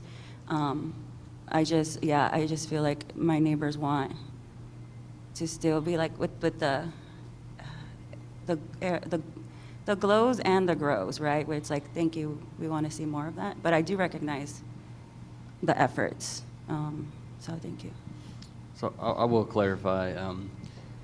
Yes, March, the P&Z and County, these are the draft, like, formal list, but it is really a year-round process of gathering feedback. And I know, we're going to have some master plan meeting. We had a drainage master plan meeting. It was pretty well attended. I think it was in this building, actually. We gather feedback. Every public meeting we go to, I'm always listening to see what is being said that's not about the project. What do we need to take back and consider?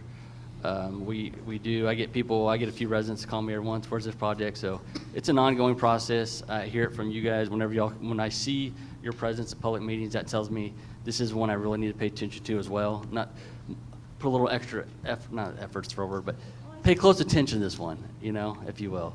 And so there's definitely some feedback it's ongoing, that we're always looking and paying attention. So.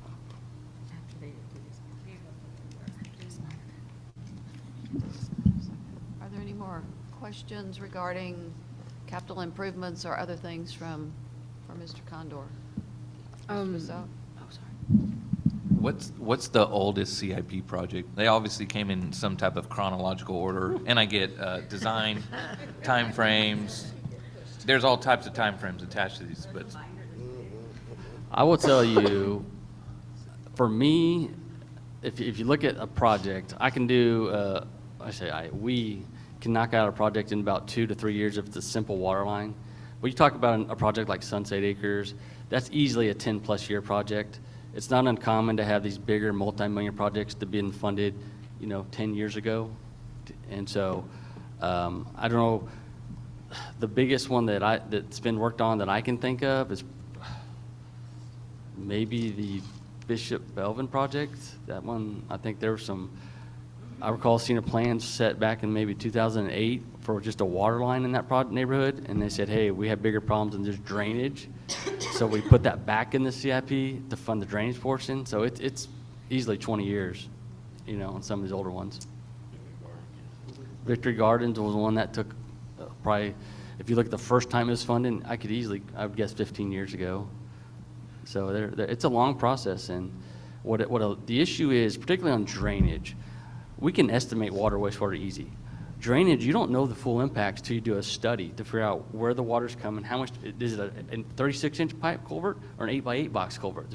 There's a huge difference, but you don't know that until you do the study, and that's why some of these projects get broken up to smaller chunks once we get the engineering report done and realize how much we really have to accommodate in the project. So.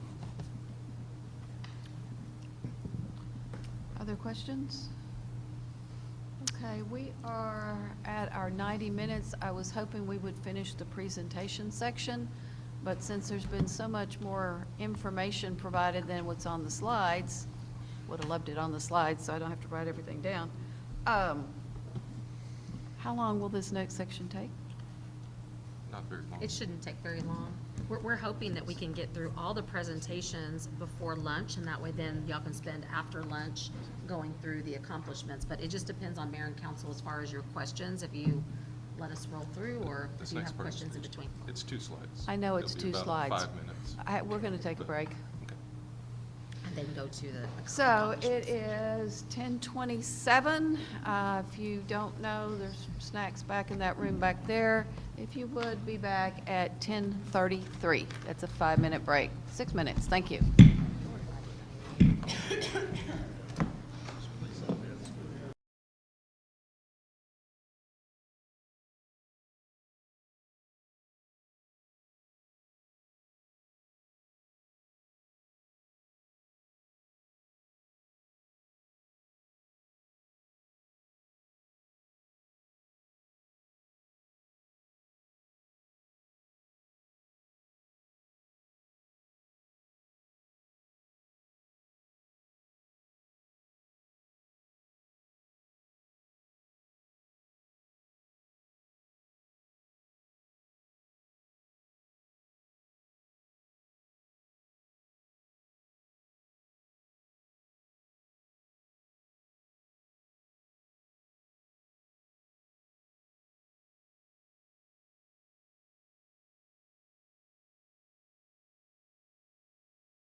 Are we on?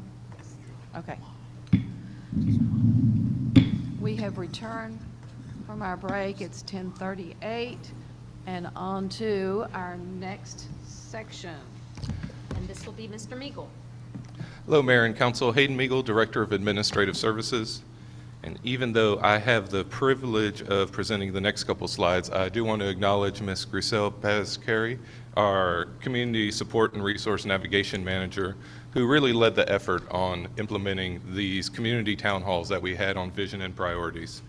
Before you do get into your discussion on the strategic plan, we just want to give you some of the highlights of the input that we received from those.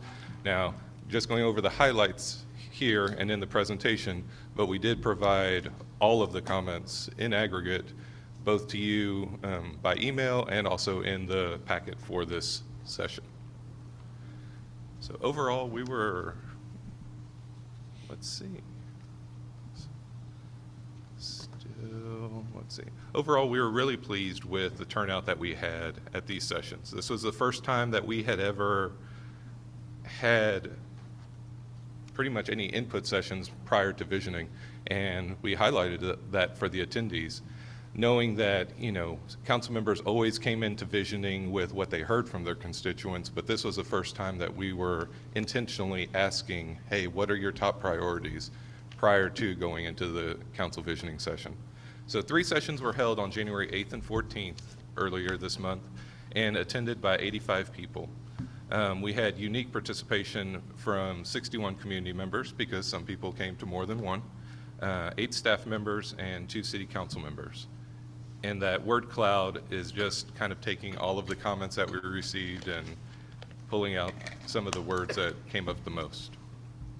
On this next slide, I will go over some of the priorities, themes, and takeaways that we heard from those sessions. And we had both the in-person sessions. We also provided an online option that if someone didn't feel comfortable speaking during the session, that they could provide that. And at one of the sessions, we also had, I think it's called Slido, to where they could text in their comments. And I believe we also included a couple emails that we received from community members. So that first area, access, transparency, and trust in government. Really looking at the financial impacts of some of the decisions that are made and financial impacts really that some of the broader community has on city government. And that was kind of touched on in Mr. Locke's presentation earlier, talking about the taxable property. Providing information in digestible formats and frequency, and clarity on processes, ethics, and conflicts of interest. The next area is environmental protections, looking at trying to increase education about water conservation, flood mitigation, looking at additional river and parks protections, opposition to data centers, and really kind of looking at overall how we go after, or how we're framing economic development and how can do that responsibly. Specifically in downtown, it was kind of looking at some of the downtown growth and a revitalization of vacant structures and flooding concerns with development.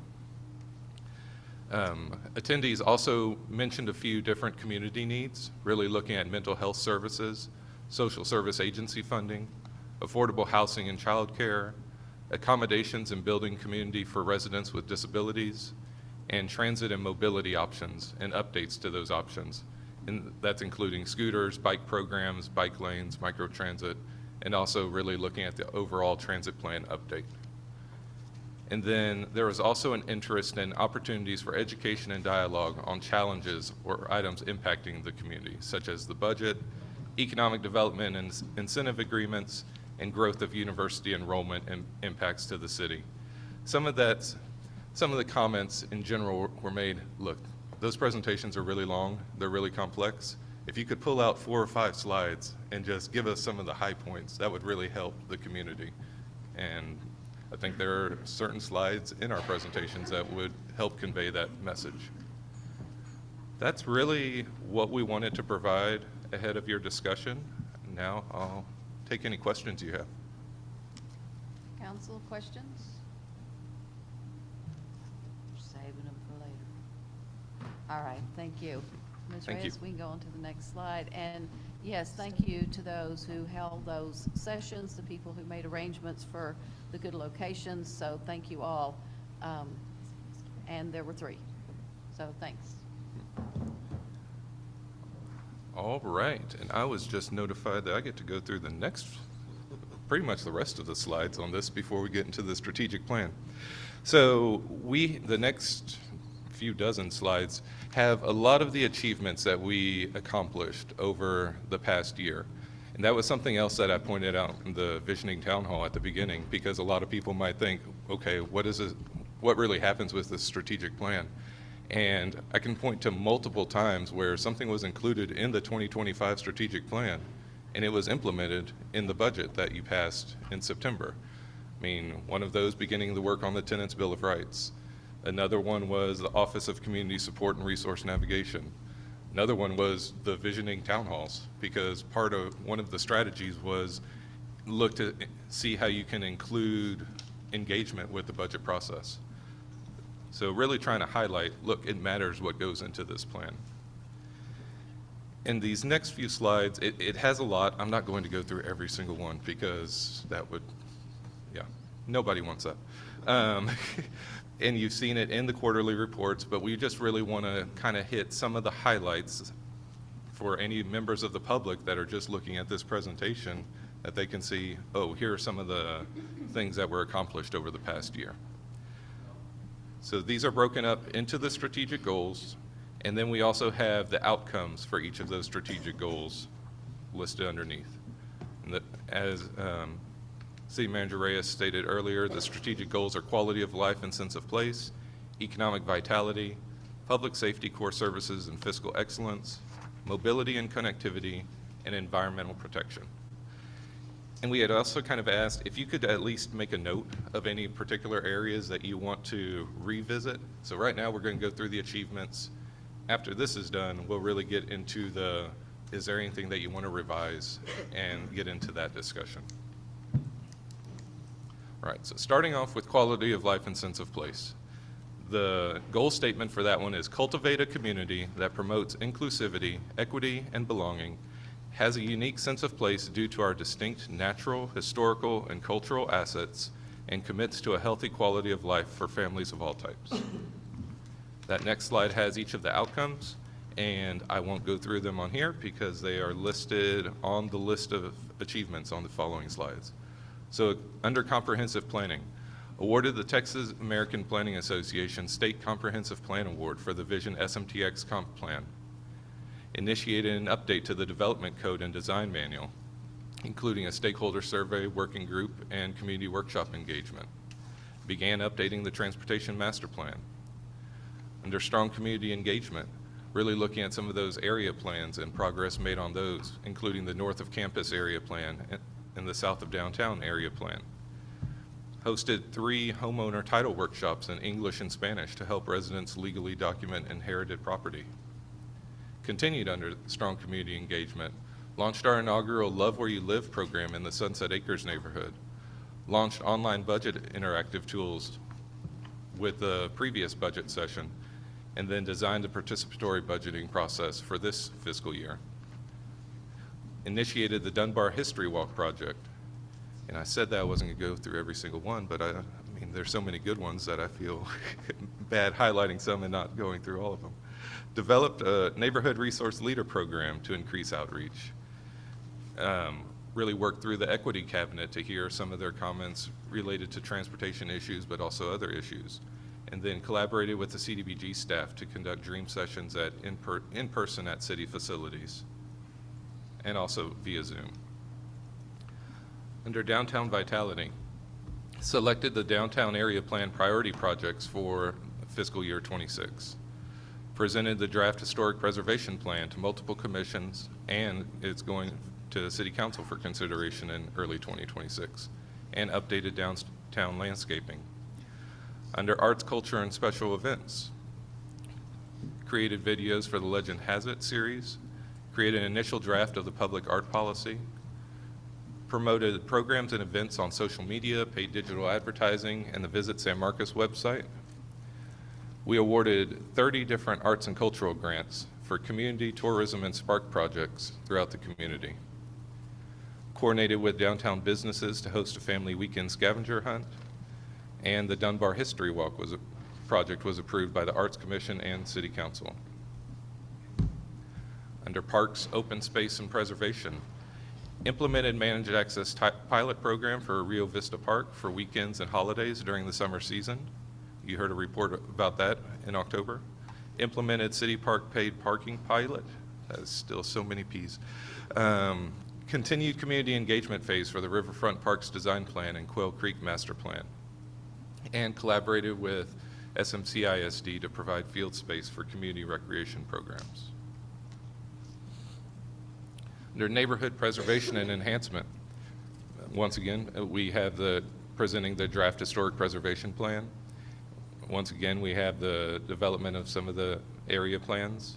Held a work day led by volunteers in order to help residents clean up yards of trash and vegetate and debris. And then also initiated a procurement process so that we could get additional contractors for the CDBG housing rehabilitation and repair programs. Under housing affordability, presented possible options for a tenant's bill of rights to City Council, and we intend to continue that work. Continue working on a proactive apartment inspection program, and held a joint meeting of the City Council and the Housing Authority Board of Directors to discuss the authority's policies and procedures. We had that earlier in the year, last year in March. So that is, as I also said at the Visioning Town Hall, there's a lot that's under quality of life and sense of place. It's probably not our broadest goal, but it is next to the broadest goal, and it has a lot of areas that are important to our community. The next strategic goal is economic vitality.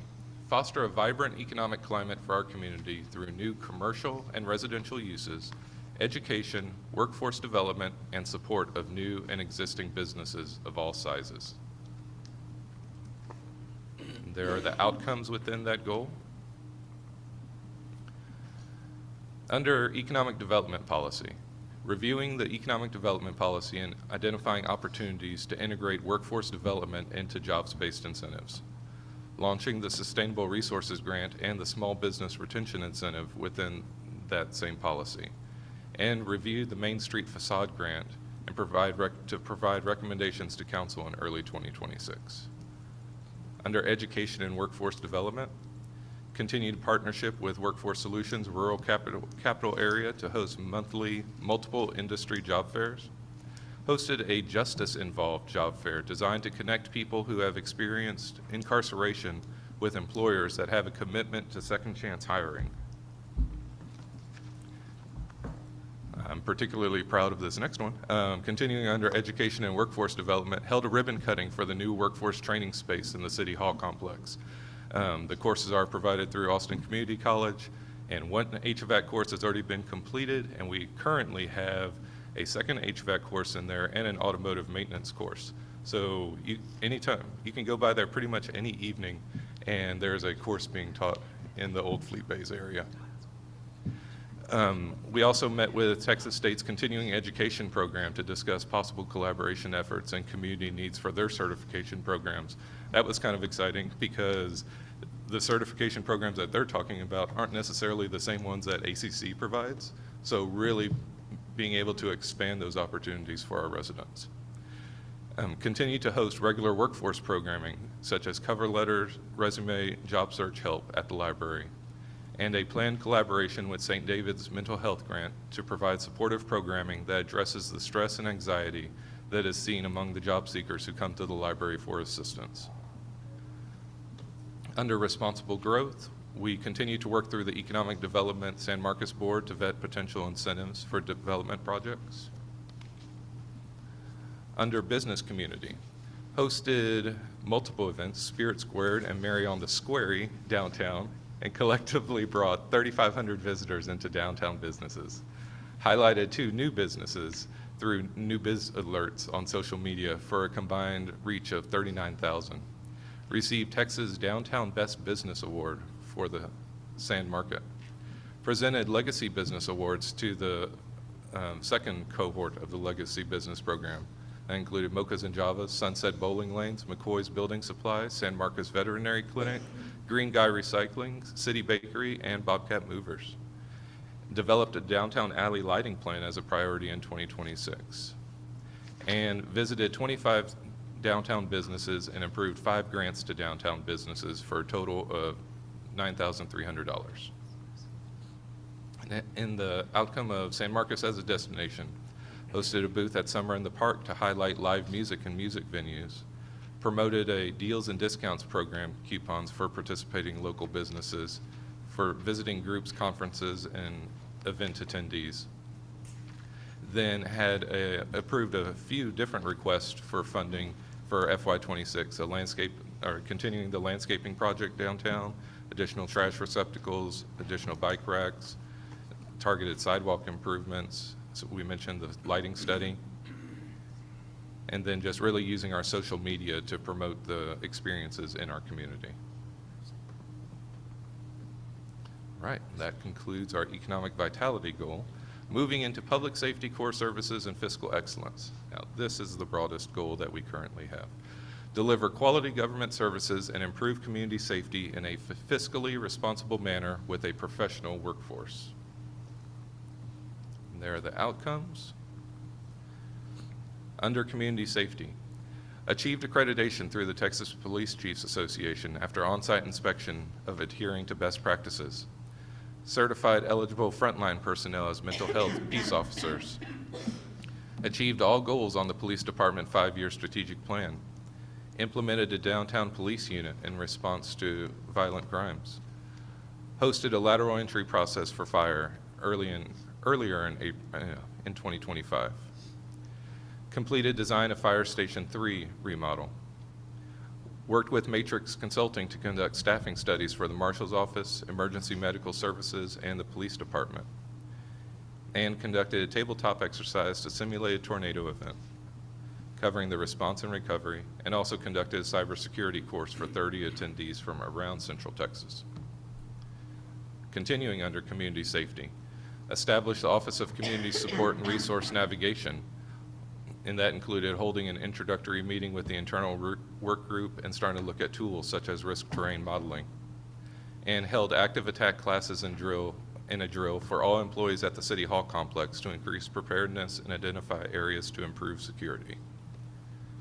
Under core government services, launched the Know Your Resources campaign aimed at increasing access to information on all of the resources that the city provides. Launched the Utility Payment Assistance Program with renewed contracts with the 4 partnering agencies.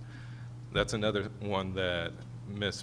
Perez-Carey really helped lead along with our utility billing staff, and in an area where we weren't getting out all of the utility assistance that we are providing on an annual basis.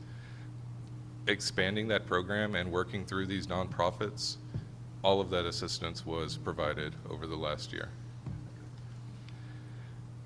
Promoted Giving Tuesday to raise awareness of the program and donation opportunity. Core government services continued. Completed the enhancements at the Public Services Center for an updated Emergency Operations Center, and implemented new technologies available through My Government Online to increase efficiency in the permitting process. Under financial management, we increased funding provided through the Human Services Advisory Board process, but we increased it by $200,000 for a total of $750,000, and completed a number of different grant applications. I think Sean actually hit on all of those in his presentation. Under workforce recruitment and retention, onboarded a new human resources director, developed competency-based degree programs for employees through East Texas A&M University, implemented market competitive and equitable pay adjustments across the organization, continuing to refine our recruitment strategies to try to expand the outreach to underrepresented communities, really look at some of those job marketing efforts, and updating our job postings. Opened a new employee health clinic at the end of last year. Streamlined the interview processes to improve candidate communication to ensure more consistent and equitable hiring experience. Onboarded a new learning and development coordinator, and working on fair chance hiring, ban the box, and identifying positions that warrant second chance employment opportunities. Under support services, continue to expand the use of Microsoft's AI tool Copilot and looking at the enhanced version of the tool, and develop guidelines for artificial intelligence use, meeting policy, and updating our password policy and standards for the organization. Under infrastructure management, met with all internal departments to capture their FY 2027 CIP updates, continue updating our 5-year sidewalk plan following council direction, developing a comprehensive equipment replacement schedule that identifies equipment replacement needs over the next 5 years, and creating a separate fund for information technology that will create funding capacity over time, allowing us to cash fund some IT equipment instead of debt funding it. All right, that concludes that goal. So now we'll move into mobility and connectivity. Only 2 more to go. Under mobility and connectivity, improve neighborhood and regional connectivity to provide a safe, convenient, and efficient multimodal system for goods, services, and people of all income levels and abilities to move throughout the city. There are outcomes under that one, and there's some overlap. I could have mentioned that in some of the other ones, but all of the outcomes aren't necessarily discrete, and there can be some overlap between them. Under multimodal transportation system, working on issuing an RFP for a transit study update that will include an on-demand component. Began the early design stage for Thorpe Lane improvements. Completed improvements on Aquarina Springs earlier in 2025. And continue updating the real-time multimodal transportation map called SMTX Go. That map provides real-time location and conditions for buses, sidewalks, and bike lanes. And I have a link to it in the presentation. Under bicycle, sidewalk, and trail systems, designing, as Sean mentioned, designing the IH-35 shared use path project. Construction expected to start in summer of 2027. Continuing to collaborate with Texas State to bring back the e-scooter and e-bike micro-mobility program, which was ended in the summer of 2025 whenever the company pulled out of our community. And implementing additional multimodal facilities at all new or improved bus stops. Under Transportation and Traffic Operations, presented the Hays County Safety Action Plan, adopted by Council late last year. Moving forward to set up a platform for AI train detection, install detection cameras at more locations. That is a comment that we frequently receive. What can you do about the trains? Well, there's not a lot that we can do about the trains, but if we can let people know when the trains are there, that's something that we can do. Implementing recommendations from the Equity Cabinet, including a seating option at the bus stop on LBJ Drive in front of Garcia's Restaurant. Installed a LiDAR-based pedestrian detection system at the Hopkins-LBJ intersection that illuminates the crosswalk when pedestrians are detected. And, as mentioned earlier, continue adding features on the SMTX Go transportation map, including traffic conditions, railroads, and low water crossings. And under public transit, worked with Texas State staff to issue a new RFP for a transit route study to strengthen coordination efforts, and worked with the Federal Transit Administration and the Oklahoma Department of Transportation to utilize a federally compliant cooperative to procure vehicles. And now to our final strategic goal, environmental protection. Advance responsible stewardship of the community's natural, cultural, and historical resources through varied environmentally friendly policies and practices. Some of the achievements under that goal. Under environmental stewardship, finalized plans for permeable pavers in Kissing Alley as part of the Downtown Alley reconstruction project. Really incorporating natural channel design in multiple projects, including natural materials like rocks, logs, and native plants to create a self-sustaining systems. And then presented a proposed non-radioactive hazardous materials transport route to comply with the Edwards Aquifer Habitat Conservation Plan. And that was presented to Council last year. Under environmental stewardship continued. Received the Gold Award for the Environmental Planning category by the Texas American Planning Association for the Blanco Gardens Neighborhood Area Plan. Included water quality devices in the Wallace Addition offsite drainage project, which will separate trash and debris and sediment and hydrocarbons from stormwater runoff. And continue to educate the public during Ozone Action Days and provide tips on air quality through social media and the city's webpage as an active member of the Central Texas Clean Air Coalition through CAPCOG. Under environmentally friendly growth, hosted the Stormwater Technical Manual Kickoff Meeting, updated the Spill Prevention Control and Countermeasures Plan, which will be in effect until September 2027. Under resilient infrastructure, continue to incorporate and anticipate future city needs into CIP projects as we update master plans. Continue updating building safety and evacuation plans through the Office of Emergency Management and Risk Management. And then, as mentioned earlier, held an active attack class and drill for all employees at the City Hall complex to increase preparedness and identify areas to improve security. Then under environmental programs, implemented river restoration and habitat conservation measures throughout the San Marcos River system in accordance with the Habitat Conservation Plan and our own 2025 work plan, and secured a grant to build a community and pollinator garden at Centro to educate the public on growing food and the importance of native plants. Environmental programs continued.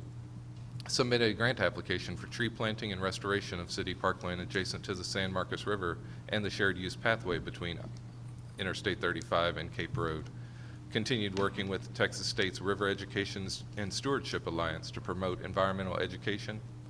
Worked with the U.S. Army Corps of Engineers to perform a stormwater outfall improvement project at Veterans Memorial Park to address channel erosion, and continued providing water conservation tips and drought restrictions through interviews, neighborhood commission presentations, and social media posts. I believe that completes it. So, Just a few things. all that to say, your city staff has been hard at work. Hey, how about a round of applause for all the achievements and the staff? And I want to thank everyone in this room for your leadership, for your diligence, and also all the people that are on the front lines doing this stuff every day.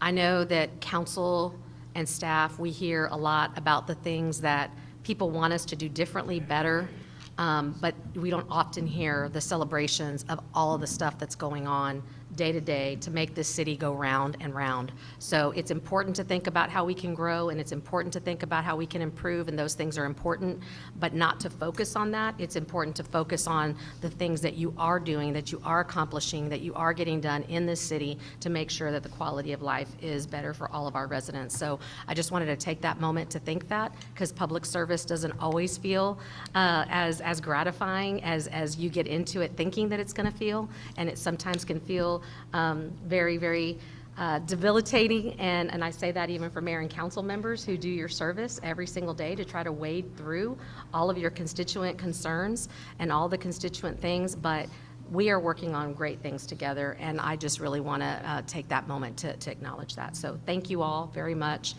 Thank you, Hayden, for giving the presentation. Thanks to everybody on the director's team and your teams who've been leading this work and also providing all the reporting structures that we need to report the progress so that our community members can also see all the great work that's being done in our community. So that's what we had to present for this morning.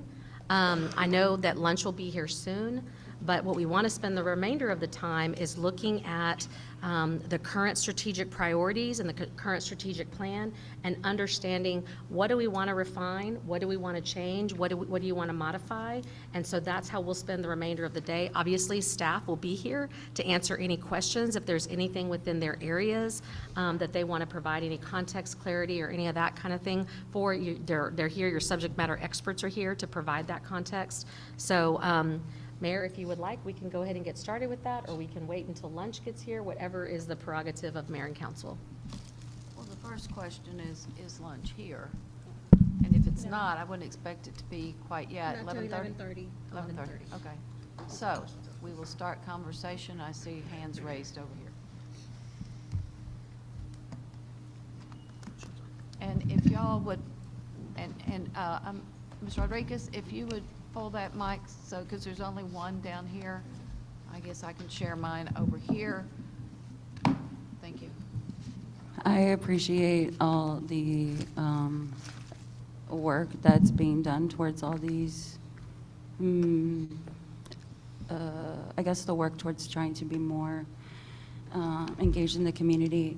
And I've asked this before, and I can't remember where we landed, but it's, I'm wondering what could be done to get some sort of idea on like the measures of success that are used for each of these programs. I know we have received like I guess area-specific updates occasionally through email, but it would be very helpful if there was something like linked to or connected to the presentation. Also because as we onboard new members every year, they might not, and they don't have access to the email box wherever we send memos or wherever we send kind of debriefs on some of these programs. But so like, for example, well, actually, I think y'all know what I mean, but, and also how do we measure or gauge the success of the partnerships that we do, right? So I love that there was a point about like the Workforce Solution partnership, right? And y'all hosted the Justice Involved Job Fair. But I'm curious, like, I think it's awesome that that was even hosted, but what was the attendance like, right? What was the feedback of the businesses that were there, stuff like that. I'm assuming y'all have y'all measure the success, right? If not, we're just having partnerships for the sake of partnerships or programs for the sake of programming, and I know that's not the case. So if that would be helpful, if you guys could link some stuff like that. I don't know if my colleagues feel the same way. And Mr. Mendoza, if you have something to say, it goes into the microphone, or He said, let's not. if it helps, yeah, that's fine. So there is reporting sometimes to committees, and I will suggest that those, for example, we did get a report on the job fair, but that went to EDSM, and that should go to the whole council, so that they know that. I agree with you. And I think some of these things are being done, but it's not all getting shared where it needs to go. And then also, and some of these things, perhaps all, I don't know where, but to be shared with our community as to the successes, especially when it has to do with people and helping people. Yes, and I agree that we can continue to look at how we're sharing that with the community. I know one thing that we try to do in our office is to include those in the city manager's weekly report, and just try to, knowing that we can't always, you don't want us to send you an email after every event that we have I would be fine with that, actually. Okay. I would too, so. Okay. Then But here's the deal. Email at the time is great, Mhm. but in some kind of repository that we can go back and look for it later. I like to brag about the workforce stuff that we're doing, but for me to say how many people have been trained, I have to kind of dig through it. The email is good for telling us at the time, but a repository of the information that we can reference and that the public can reference. Right. And again, for the viewers at home, I want to reiterate that there have been strides made to even make bits and pieces of valuable information that we get either as individual council members or, in committee or just in general from city management, to make that kind of like easier to access. So for example, the city manager's reports, we can access kind of like an archive of them, right? So I do want to name the improvements, but I think it's also important to name that, at least for me, I find all those points where you guys are making information easier to access in either some sort of online folder and all of that. It's so helpful to me, just given that we don't serve as full-time council members, and a lot of us, most of the time that we do devote to council, aside from meetings, is trying to go out in the community to gauge stuff. So in terms of helping us do our job, that is just like, I can't even express how beneficial that is to us. So I do want to acknowledge Ms. Fontenot working with IT to develop the SharePoint site for mayor and council, and that has been that repository. And so it's got information in there in regard to all of this stuff. So we can just keep adding to that SharePoint site as that repository to allow, and it's accessible on or off city campus so that y'all have access to as much information as possible. Obviously, we want to be able to provide as much as we can, and we will do as much as we can to try to do that. It's just I've got to balance the reporting with some of the workload that they've got in terms of planning new programs. It'd be different if we just had one program and then didn't have to report on it, and that was really all that it was. So just want to make sure that we're doing that and that it's valuable and that it actually gets looked at. Because I know that there are times when we're working on stuff that may not have the same attention to getting that stuff looked at, and then it's adding to people's workload. And so that's it. I just want to make sure it's used for decision making. Yeah, I'm going to bet that a lot of that, it's written somewhere, somebody has written up a report. It's just the extra time it takes to put it someplace we can find it and the public can find it. Ms. Garza, did you have anything else on that? No. Okay, thank you. Ms. Rodriguez? I know, we're sort of just going through this document, so as I listen to my colleagues, I'm trying to figure out where it marries into the document. I know, staff said we're going to do it already, but just for the sake of accountability purposes, that's the purpose of what we're doing. And so if y'all find a better place that this would marry, and if it doesn't match what your intent is, please feel free to let me know. But under quality of life and sense of place, there's a subsection that entails strong community engagement. Again, if this is not where it marries, let me know. But perhaps, some language on, and this is just going to be off the top of my head, ensure routine reporting, depicting benefits of community partnerships, community initiatives, and things like that could exist there. I know Could you that. say that again, just a little slower? Yes, ma'am. I actually don't remember what I said. Ensure routine reporting, depicting benefits, or you're also talking about like updates as well, outside of just benefits, of community partnerships, initiatives.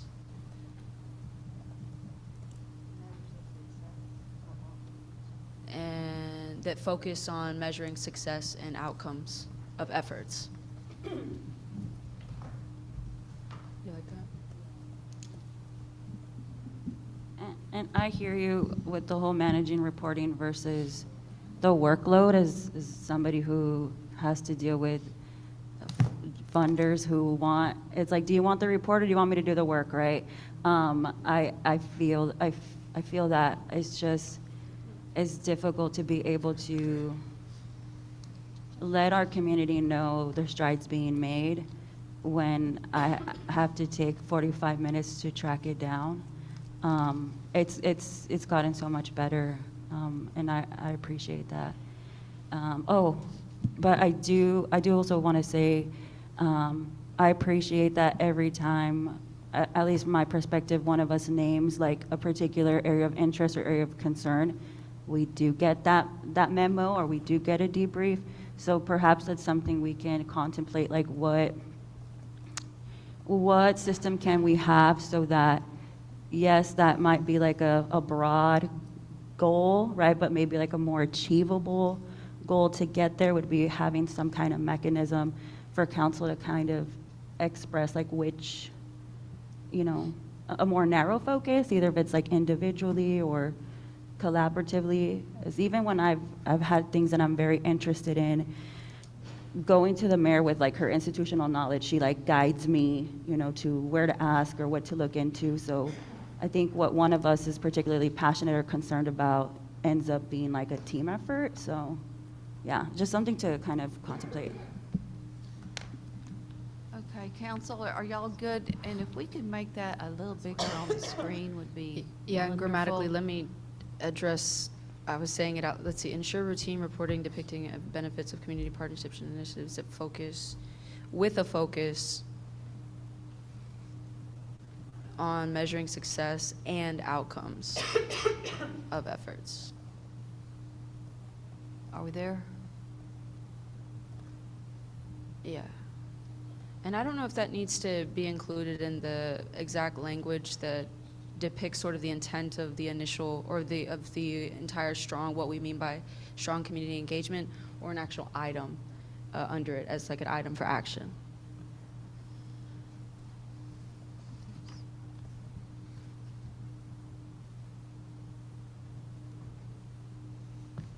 Yeah.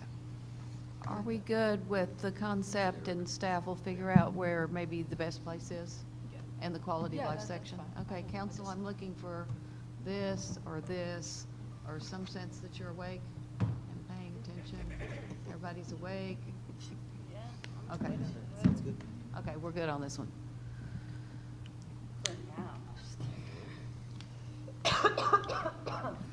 Mayor? Yes, ma'am. I don't know if Next. we're going to be going, each item, but I actually had one on the first one as it related to the comprehensive plan. ma'am. Specifically subsection I, which talks about the implementation of the plan. I do appreciate the committee's work on identifying 8 specific areas that they wanted us to focus on for fiscal year '27. And so as a, I guess, method of showing that I appreciate that, perhaps we can include some language, and I didn't have language previously, so again, sorry, identifying that obviously we're going to focus on the entire comprehensive plan, but honoring the work that they did to identify those 8, perhaps including language to specifically focus or direct focus to those items for fiscal year '27. Prioritizing the priorities? Yes, ma'am. Exactly. Yeah. I know how long those conversations typically have in some other committees to pick items, and so I just want to show our appreciation for that work. And just so y'all will know or remember, the Comp Plan Oversight Committee only meets twice a year. Yeah. Are y'all, is it focusing, or is it getting it Prioritizing. done sooner? I mean, put those at the top of the list. Yeah, thank you for Because that. focusing means we can think about it, but I think we're wanting to see action plans. I Can we would say Focusing on prioritizing. action plans for items prioritized, something like that? Yeah, like It's prioritizing. focusing on the Focusing is okay. implementation. Implementation is fine. Focusing on the implementation. The community's going to get a lot of word vomit today. Well, that's the way I write. I put all the words out there, and then I delete a third of them by the time I'm done. There you go. Yeah. Are y'all good with this concept? Council, looking for thumbs up. I'm seeing heads nod. Mr. Mendoza, are you thinking of a better way to word this, perhaps? I'm just trying to, my concern is that if we say it's prioritizing, that means that we're just gonna, I just, what if they have a, Can you get closer to the Oh, sorry. microphone, please, sir? I'm just trying to think of how this can just backfire if we're gonna be stuck with, well, this is what the comprehensive plan, the committee says we're gonna do, so since we're prioritizing it, we're going to, yeah, and Well, just, Ms. Reyes, are we going to still have that discussion at a work session? I mean, I definitely appreciate being No. able to acknowledge that Well, hang on a what they second. present to us is important. Oh, this is it? Then we may need to go back to that slide, because we need to look at that list and make sure y'all are that okay with that's, that. that we're good with it, and that that's where we want efforts going. So regardless of what we come up with, I would say prioritized by the Comprehensive Plan Oversight Committee and authorized whatever by the city council. Do those go to the Planning and Zoning Commission? That report? I believe it does. Yes, Andrea's given us thumbs up, yes. That's what I need to know, okay.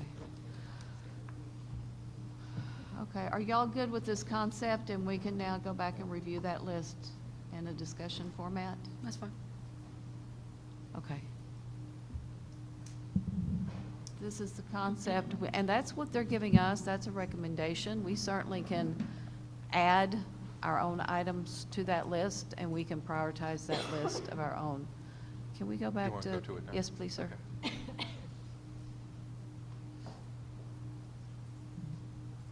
Was it slide 10 or something in that other one?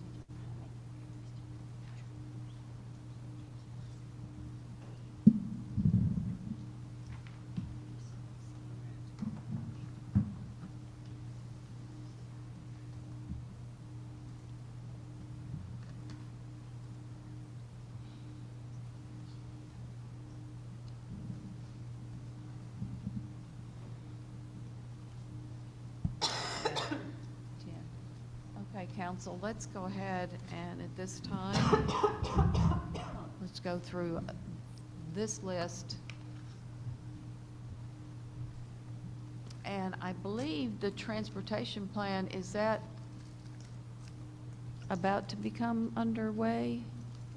Mr. Condor, you got a microphone somewhere? Yes, it's currently underway. The what I contract thought. executed last year, so Kimley Horn is the engineer working on that, and we're moving through that process now. That's what I thought, okay. So actually, this one is already,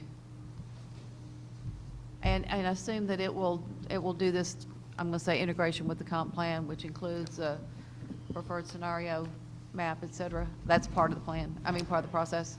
Yes, we start with that and work All right. off that. Great, thank you. So that's actually already underway, so not checked off complete yet. Evaluate the need for a city staff position to manage transportation demand management programs. So to encourage active transportation, transit and services, et cetera. Ms. Reyes, is that in the realm of possibility in this next year? Probably not. That's where I'm going with I this. mean, but it says evaluate, so we can Yes. always evaluate, but I don't know that we can actually implement something this coming fiscal year. Yes. But I think the point here, I'm always hesitant when somebody says, we need a person to do this, and my question is, and what is it that we need to do? And is some of this already being done? So that can be the evaluate part? Yes. Okay, because it would surprise me if nobody's doing anything on that. Yes, ma'am.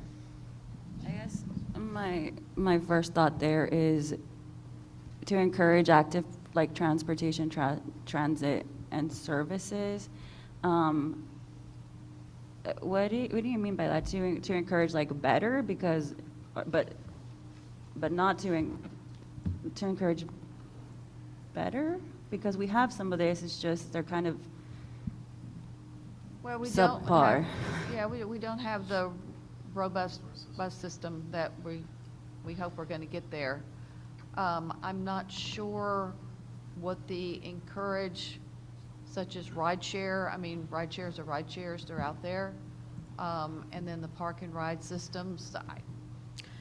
But I think, we need some thought in y'all to help us with this. I just thought this was already being done. I think a lot of it is. So, Ms. Villalobos, can you share a little bit of insight into, like, how were these developed? Were they things that were developed just by looking at what the comp plan says? Did they actually talk with departments that this affects to find out if departments have capacity to take any of this on? Because that would be a disconnect for me if it didn't happen. So that's I just want to understand that. Sure. I'll touch on the first three. So the first one is to update the 2018 Transportation Master Plan. The committee was aware that that was ongoing, and they were excited that it was happening. We did actually talk extensively about TR 2.2, which is regarding staffing. And so we had a conversation that said, that's a very complex discussion, and that would be something that's a larger budgetary consideration. And they still wanted it prioritized as something to look at as part of the TMP. So they realized that they weren't directing the city to create that position immediately, but wanted to see if there was opportunity in the TMP to think about and explore, do we need that staff position now? Is transportation demand management program something that's going to be explored in the TMP? And then the third one is, yes, a broader kind of overarching recommendation, but to the committee, they felt that they really wanted to stress those higher classification roadways and how people are getting across them as part of the discussions of the TMP. So those first three are all kind of connected, but again, it was important for them to stress that to council, and so that's what they decided. So they're connected, but they're also connected to the Transportation Master Plan. Yes, ma'am. Which a new one is underway. Yes, ma'am. Thank you. And did Mr. Avila and his folks weigh in on the needing staff, since he's got Miss Cogdill, who acts and does the transit stuff? So just, again, want to make sure that, and I'll just be very blunt and very frank, is sometimes we get asked, add a position for this, add a position for that, and that's when we get to this whole place that we are today, and we're having to go back and say, okay, these were very niche positions that were certain priorities at the time, and then our staff has grown. I want to make sure that staff has really evaluated the needs and can say what that missing piece is. And so if it gets into, again, roles and responsibilities, tell us what you want to accomplish, what's missing, and what you want to achieve. Let us tell you how you get there. And if that is that we need a staff position to be able to accomplish that, then we can make that recommendation. Right. But getting ahead of us and telling us, do the staff person, that's my only concern, given where we are within things. Yes, ma'am. And we did make that clear to the committee, and we did also let Ms. Cogdill know that that was something that the committee was thinking about. But these are all recommendations and actions in the adopted TMP. So they didn't think of this language. They were just taking a look at the 130 that council adopted as part of the comprehensive plan, and then was just trying to tell council what they'd like to see. So it looks like these are already kind of underway. But I do think, let us know what of this is already being done.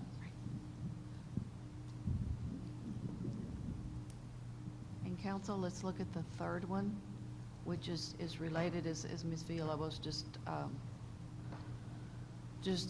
noted, is to ensure safe crossing options under I-35 corridor and other major arterials, high-traffic roadways to connect neighborhoods and residents. And that, how you get from one point of I-35 to another on a bicycle is something that we've made improvements in some areas, and there's opportunities in other areas. So, are we good with these? But we know that they're going to be addressed. I didn't say that everything was going to be solved. I said that they're going to be addressed with possible solutions. Yeah. Okay, so are we good on the first three? And let's go to the next one. LU, I believe, is land use. Land use, LU. Create a tool to analyze the fiscal sustainability defined as long-term public cost obligations and fiscal productivity of new development proposals. Questions on these? Here's something that I was going to bring up, is I'm getting comments and emails about, y'all, we're in water restrictions, but you keep approving more and more and more water uses, people. Now, of course, there are many, many areas of our town that are already zoned for single-family, multifamily, whatever. The ones that we make choices on are when it's somebody wants to be annexed or someone wants to change the zoning. Is that a fair statement, Ms. Villalobos? Yes. Okay, so a lot of them are going to be coming anyway, but that's something else, is to have, to be thinking of that in addition to, and I think what they mean was that is also water. So,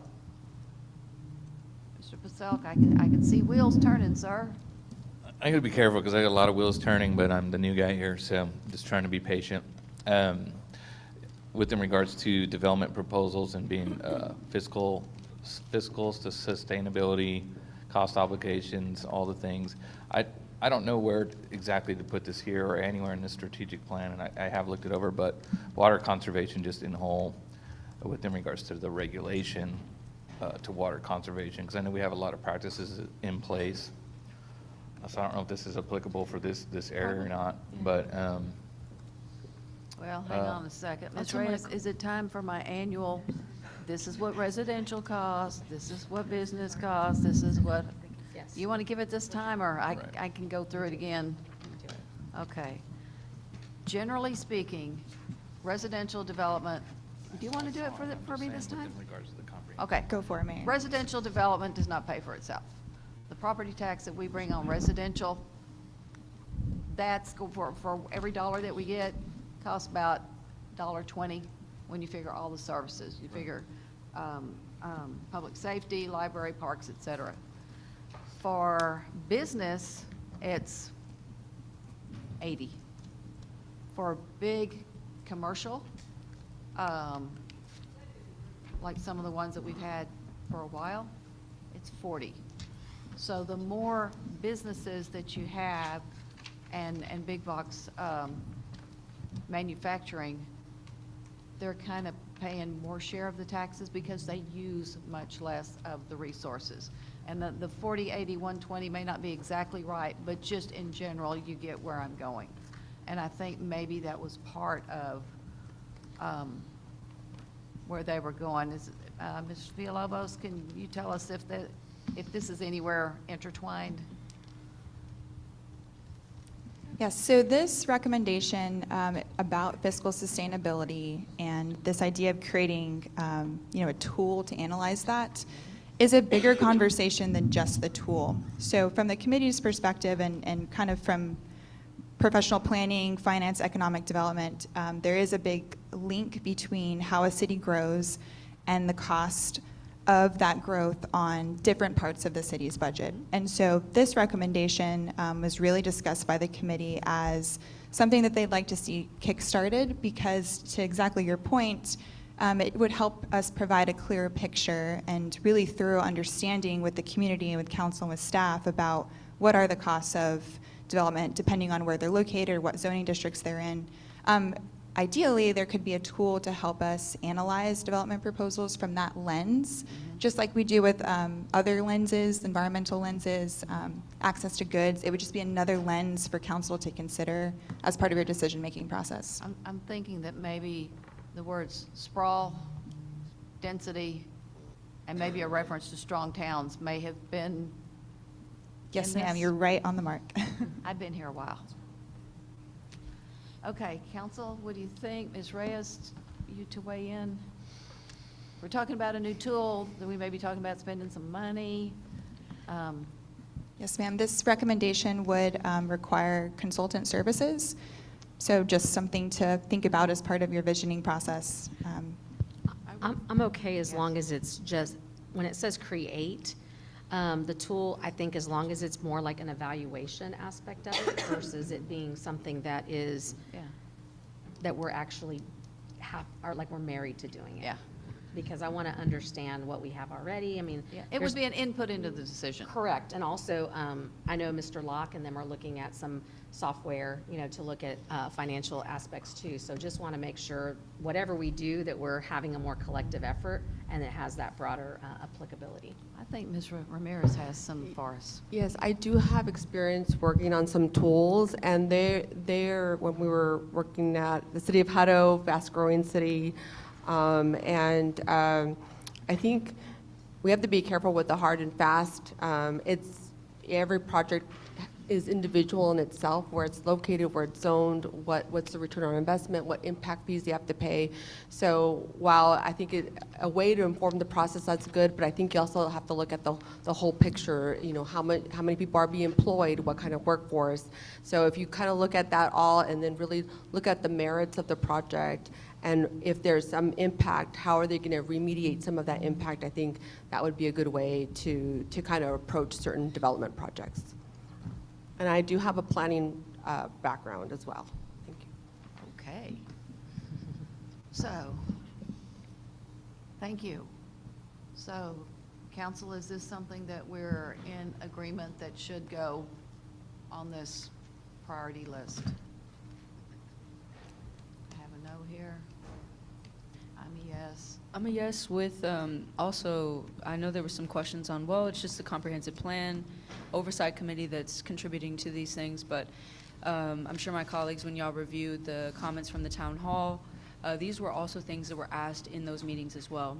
And so that was community input in addition to the committee identifying these. I just wanted to mention that. So to answer your question, yes. So I've got a yes from Mr. Rodriguez. I'm a yes. Mr. Scott, that was a no? Okay. I need to hear from 4 more people, please. Thank you, Ms. Garza. I got you as a yes. I'm a no for this year. You're a no. And remember, we weren't talking about this being a have to, that this Sure. would be an input into our decision making. You're still a no? Right now, yes, ma'am. Okay. Yes, ma'am. Mr. Gonzalez? You're yes? Thank you. And Mr. Purcell? I'm for it, but everything in my decision process is gonna have to come down to money.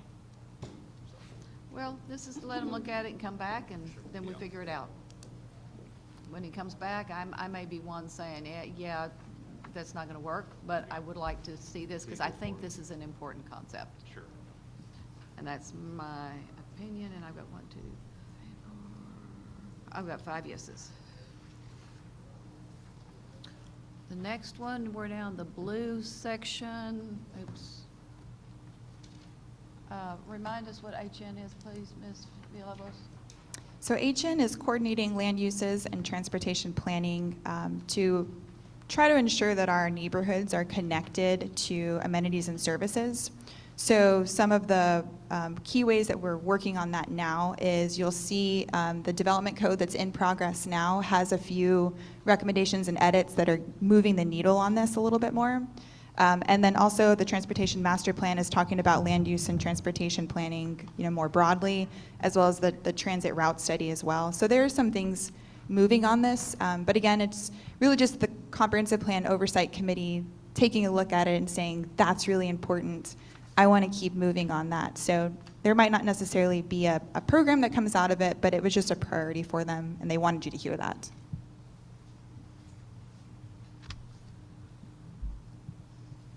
So is HN Housing and Neighborhoods? Yes, ma'am. Okay.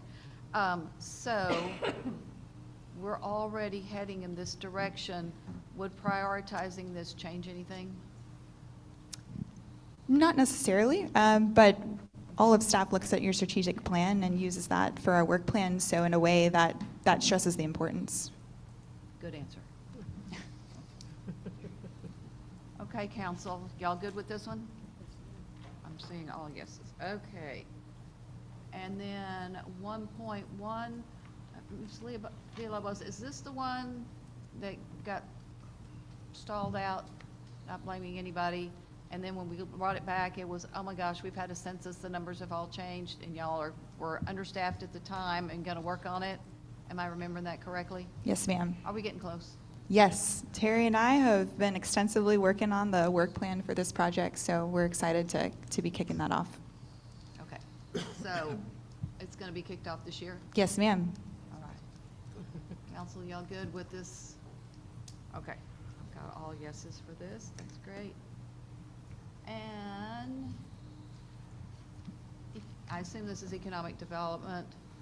correct? Economic development, yes, ma'am. This is about really broadly supporting our tax base, and as I mentioned from the committee's perspective, they were really wanting to balance the retention of small businesses as well as attracting talent for new businesses. And talking with our economic development division, they really saw this as a future update to the economic development policy and looking at maybe exploring some more economic development programs. They also, things that they were starting to think of in terms of implementing this one could be exploring a method to track private investments and then fiscal impacts to the city. So again, we're all sort of thinking about that fiscal impact lens a little bit more. And that's one of the big areas that we're going to be asking Ms. Ramirez and her team to get together and try to look at making sure that we're looking at things more intentionally.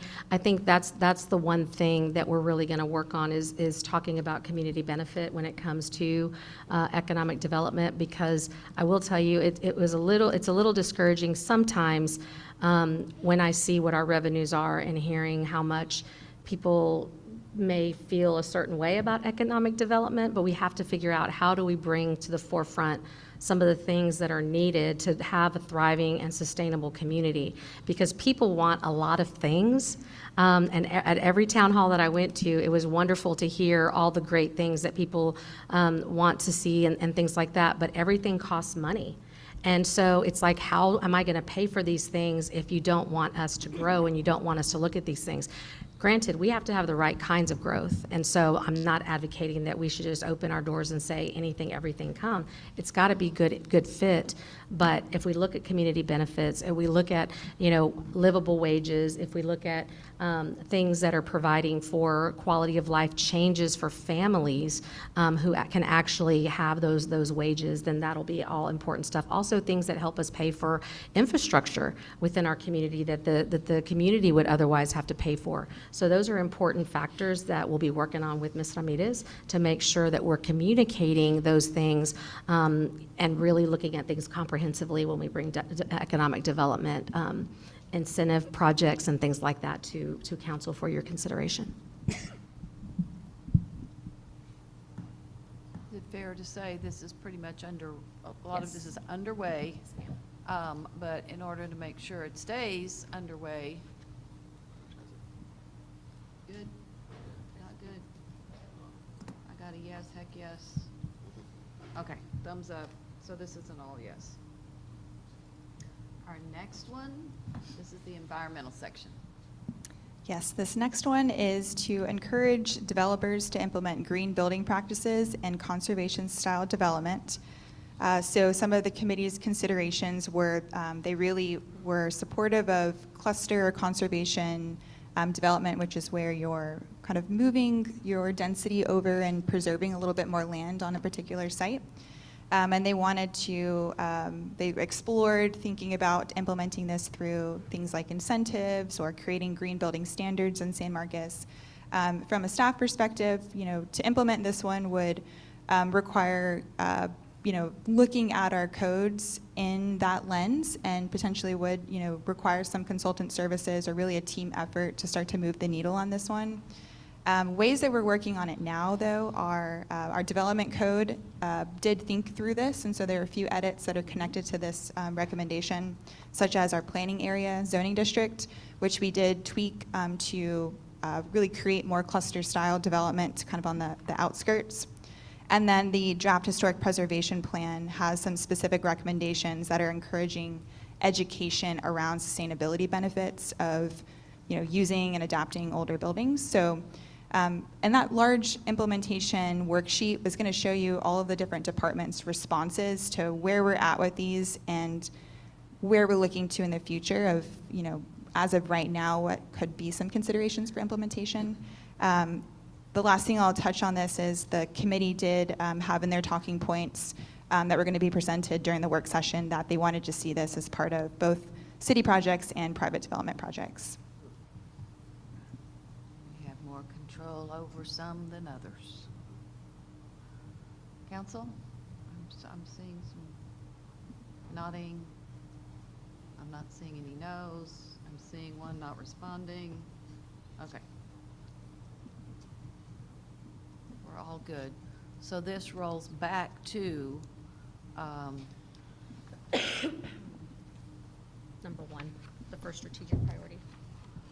I'm looking at the section in the strategic plan where we put this.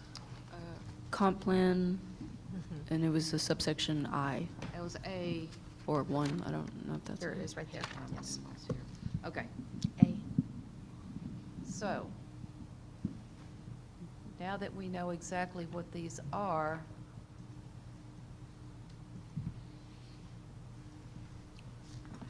what I'm looking for is, and we can do this at any time, I guess, is if we decide, in addition to Comp Plan Oversight Committee, that there's something that we want to prioritize, I want to make sure we're not requiring it to go through the Oversight Committee that only meets twice a year, that we can just go ahead and we can add to these. So I think we just have that power, so that's okay. All right, everybody good with this now? And maybe, Yes, Mayor, ma'am. to address your concerns in between and authorized, when talking about city council, and as authorized. I feel like that could still allow some That room. works. That's helpful. That absolutely changes it. Okay. We're all No, that good with that? absolutely does. So, I believe lunch. these screens are really good. Is lunch here? Yes. But is it set up? Yes. Yes. Yes, it's set up. Mr. Trevino's giving us the thumbs up. Are Okay, y'all let's go. good? Thank you, Greg. Thank you. Thank you, Greg. All right, then we will go into our lunch break at 11:47. When do we need to be back? What time? Let's start up again. Well, I'll do a check at 12:15, see if we're ready. Okay. Want to run home?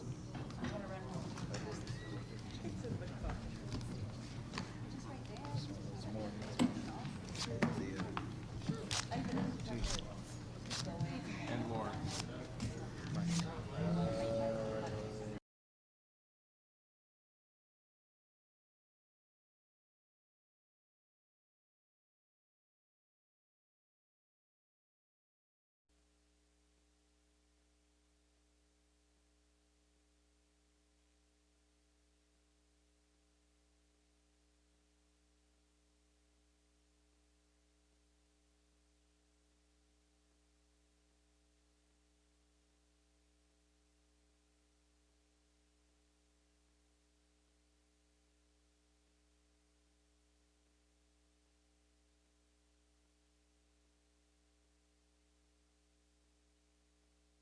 Recording in progress.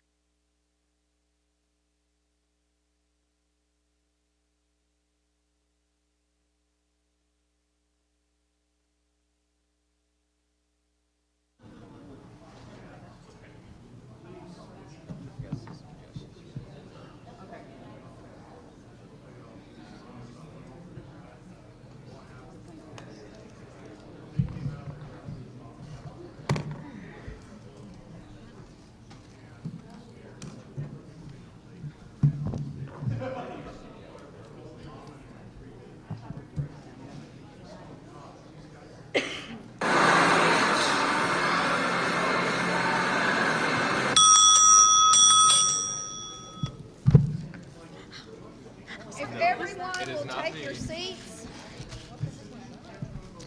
and we will continue.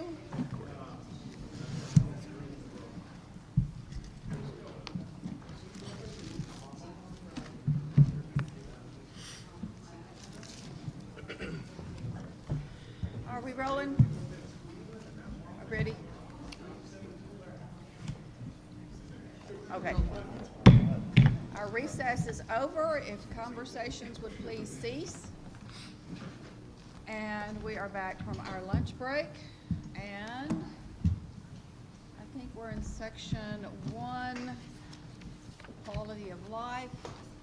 And council looking for edits, changes, adds, what we need to do with this document.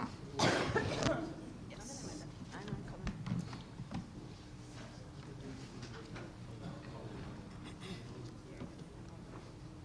Ms. Rodriguez, if you have something, that'd be a good time.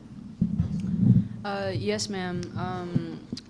It's going to be under strong community engagement, section B. And I want to apologize, I didn't finalize all my language yet, so obviously I know we're going to circle back to this tomorrow, so if there's anything I need to take home, I'll definitely do. We can talk concept today and words tomorrow, if you like. Yes, ma'am. So under, let's see, bullet point, the second bullet point, which talks about identifying and nurturing community champions. There's been a lot of talk, both following council meetings. I've had a lot of conversations, and I know some of you might know some of the individuals. Just how we as a city can better address accommodations for community members with disabilities. And so when we talk about identifying champions, for local initiatives. I know that that entails and can entail many things, but I wanted to be explicit about our role in addressing those accommodations. And I know all throughout the document there's various places where this could go, but I just figured this would be a good one, because we as a council may say that some things are, with well intentions, some things are appropriate, whereas local community champions who may actually live these experiences may identify something else. And so, yeah, I was maybe thinking of including identifying necessary accommodations for community members with disabilities. May I suggest that that just be a new item so that there's focus on it? Sure, yeah. I was just tying it into this one, like I said, as far as community champions are concerned, as to not put the burden completely on staff and to ensure that it accounts for community needs. But if that works better, that's fine with me. I don't mind putting it higher so it's not last in this section and renumbering the others. I think there'll be more focus if it has its own line. Sure, yeah. And as long as staff knows to include, people from the community, I'm fine with it.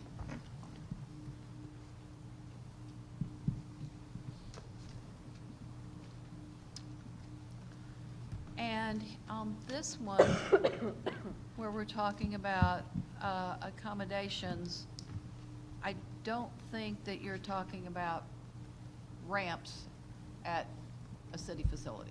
Thank you, Mayor, for requesting more specificity. Yeah, so obviously not just including, there's things that are required by the ADA. These are more things like maybe it's our council meetings, maybe it's the way we do town halls, maybe it's the way sort of all-encompassing of things that the city perhaps puts on. But also I was thinking about in terms, I know we had conversations in a previous council meeting about even the way we design parks. And so, like accounting for fencing and those things. So, I mean, I'm fine with if council wants to sort of brainstorm maybe some more specific language. But I also wanted to leave room as to not, tie our hands on certain areas and understand that it could be all-encompassing. So happy to take council feedback on that if there is any. Well, I mean, there's those things, and then there was the thing that was as simple as putting the ping in at 20 seconds Yes, when we were ma'am. requested, and we Mhm. did, and we were accommodating that prior to that. Mhm. So there's big and there's relatively small, but still very important. Yes. And that's why I try to read a lot of these things and not always say, it's on the screen. Mm-hmm. And that's also helpful if you watch the meeting later for me. 100%. 'Cause you Yeah, can't like always even read the calling out, screen. like when we do push button votes, Mhm. not everybody can see what's on the screen. And so, getting people to call out who actually votes to ensure everybody can be aware Yeah, was one of the things that was brought to me. yeah, I think Ms. Trevino is clear when it's all 7 yes. Mhm. But if they're those voting no, I think she does say those names so that it's clear. I just put like 5 to 2. Oh, then if it's could not start- all the same, we do need to, Yeah. And that was something that was brought to me by Mr. Polanco on how to, and just so y'all understand sort of where that's coming from. But like I said, I probably should have done a better job at finalizing language. And so if there's things in this specific section, if y'all agree with just the overall idea, I can obviously spend tonight further drafting and clarifying the language if more specificity is desired.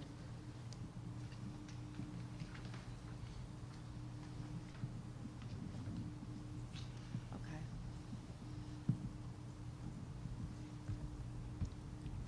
Yeah, I just want to make sure that, I believe all of our facilities are ADA compliant as they're supposed to be by the law. Mm-hmm. I understand what you're talking about putting a fence. So, I was just We're asking- in compliance. We're in compliance. Even if it's It may be grandfathered, though, that legally some of done. it may not necessarily be all up to date with what new restrictions would be. Mr. Avila can tell us that, though, for sure. Yeah. Mr. Heworth, we're going to need to share your microphone, sir. Yes, ma'am. All public areas are in compliance. with ADA requirements. So what I don't want is I don't want to make this sound to our community like we haven't done that. And some of this is different. It's not physical, like the peeing at the 20 seconds, but they're all important. But I didn't want anybody to have the impression that A, we're not in compliance, and B, we need to go spend a fortune getting in compliance because, we are, so. And Mayor, I will say that, again, not to belabor the point, but that is sort of why I wanted to include it in, next to identifying community champions, because there are some things that I've even learned as a council member that I wasn't privy to, outside of just the typical ADA infrastructure requirements.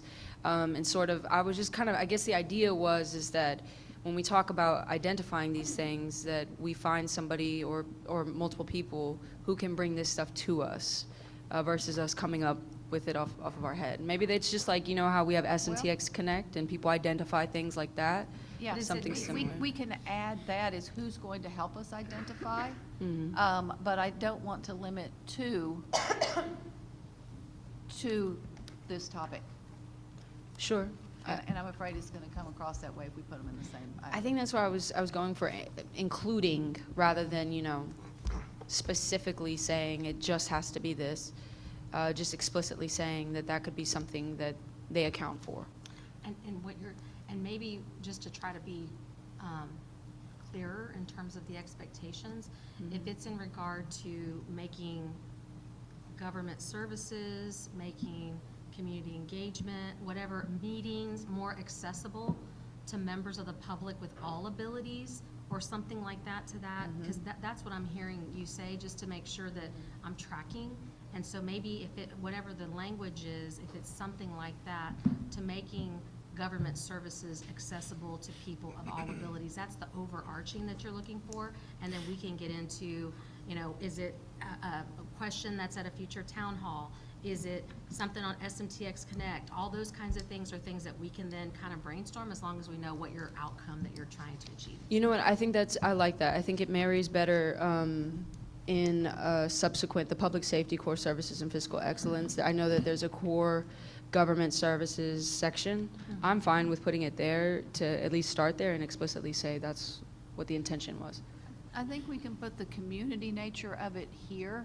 Okay. And then the actual stuff under the government services. That works.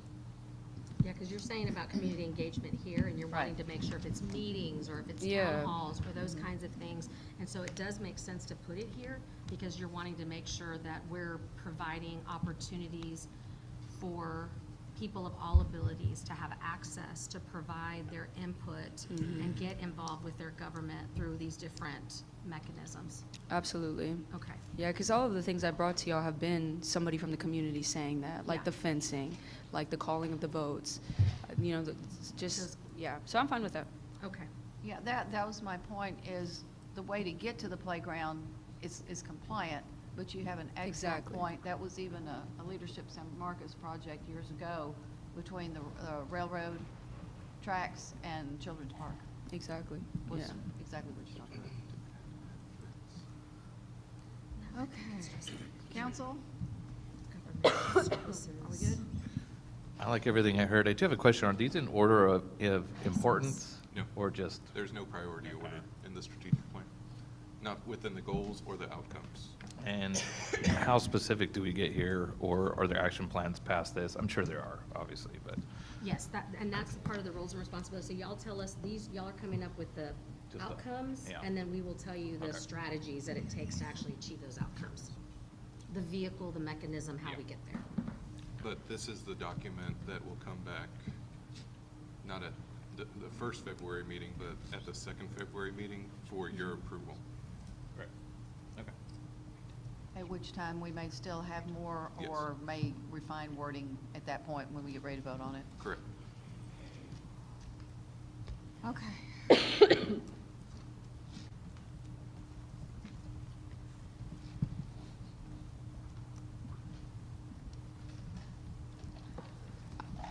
I have some more, but I don't want to, in this section, but I want to allow my, I didn't know if we got. I'm in downtown Vitality, so if you're still here, let's stay in this section.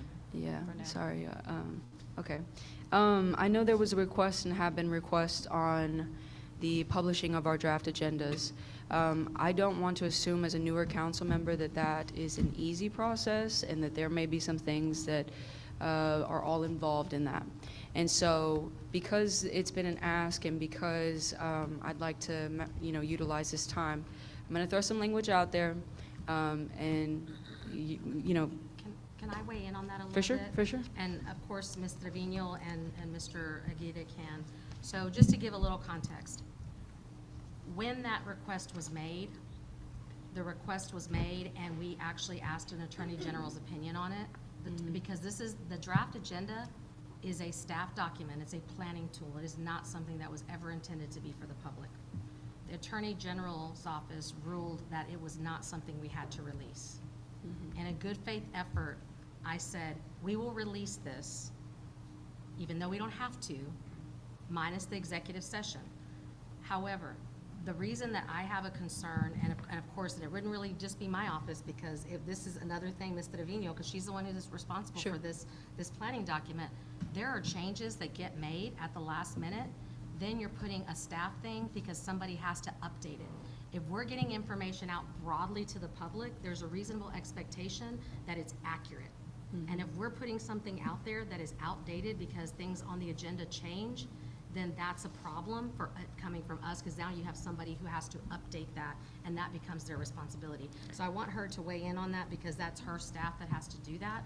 But that was the concern, because we gave something that we didn't have to give, and said do it through open records, just because then you're disseminating the information. So if something's outdated, then it doesn't look like staff is giving that information. So that was, just wanted to give a little bit of history and context, wherever mayor and council want to go on that, but just understand that's the context. It wasn't something we were obligated to provide, but we did in a good faith effort to show transparency and trust.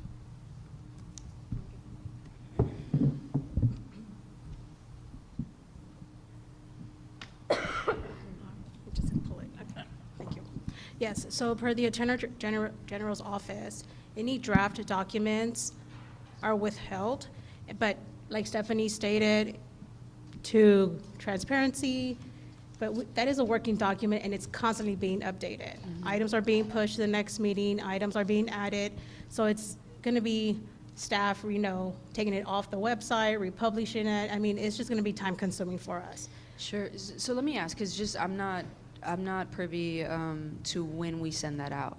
So at what point do we send that out prior to us publishing the requester. finalized agenda? The day Final after we meet with the mayor. We Okay. set the agenda, I clean it up, and then I send it off. Okay. Because I'm Usually wondering Fridays. if, one of the things, I understand that there's been an ask by members of the public, but I will say, a lot of people don't realize that with the exception of the mayor, a lot of us aren't privy to what's on the agenda until we get it. And so even for me, reading those draft agendas, I find very valuable to understand sort of what to anticipate. And it really saves me time from reaching out to y'all, because I know I will do that, where I'm like, hey, what am I going to anticipate at next meeting?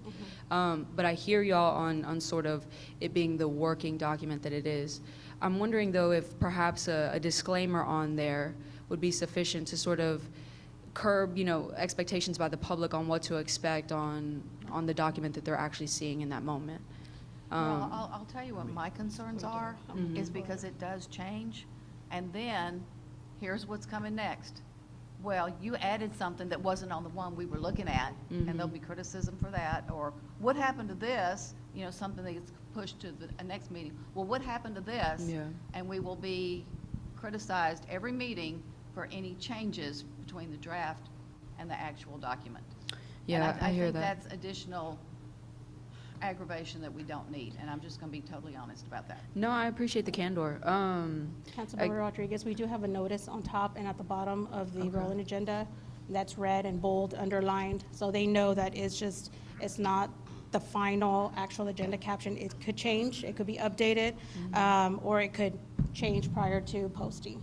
Okay. So, And I will say, after we meet with the mayor, and because of the new requirements by state law, with how early we have to post the agenda, that is happening at the time that would need to be updating of this draft agenda is happening at the same time that the city clerk is trying to get the actual agenda out.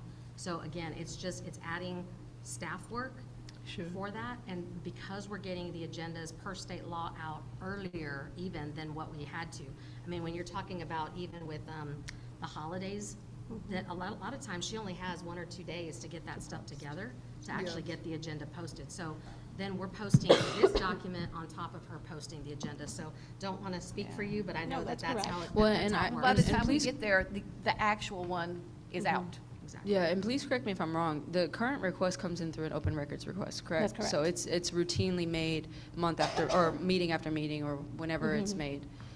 So the work is, I imagine even if we don't require this to be on our website, it's still going to be requested via the open records request based just on previous requests made and frequency.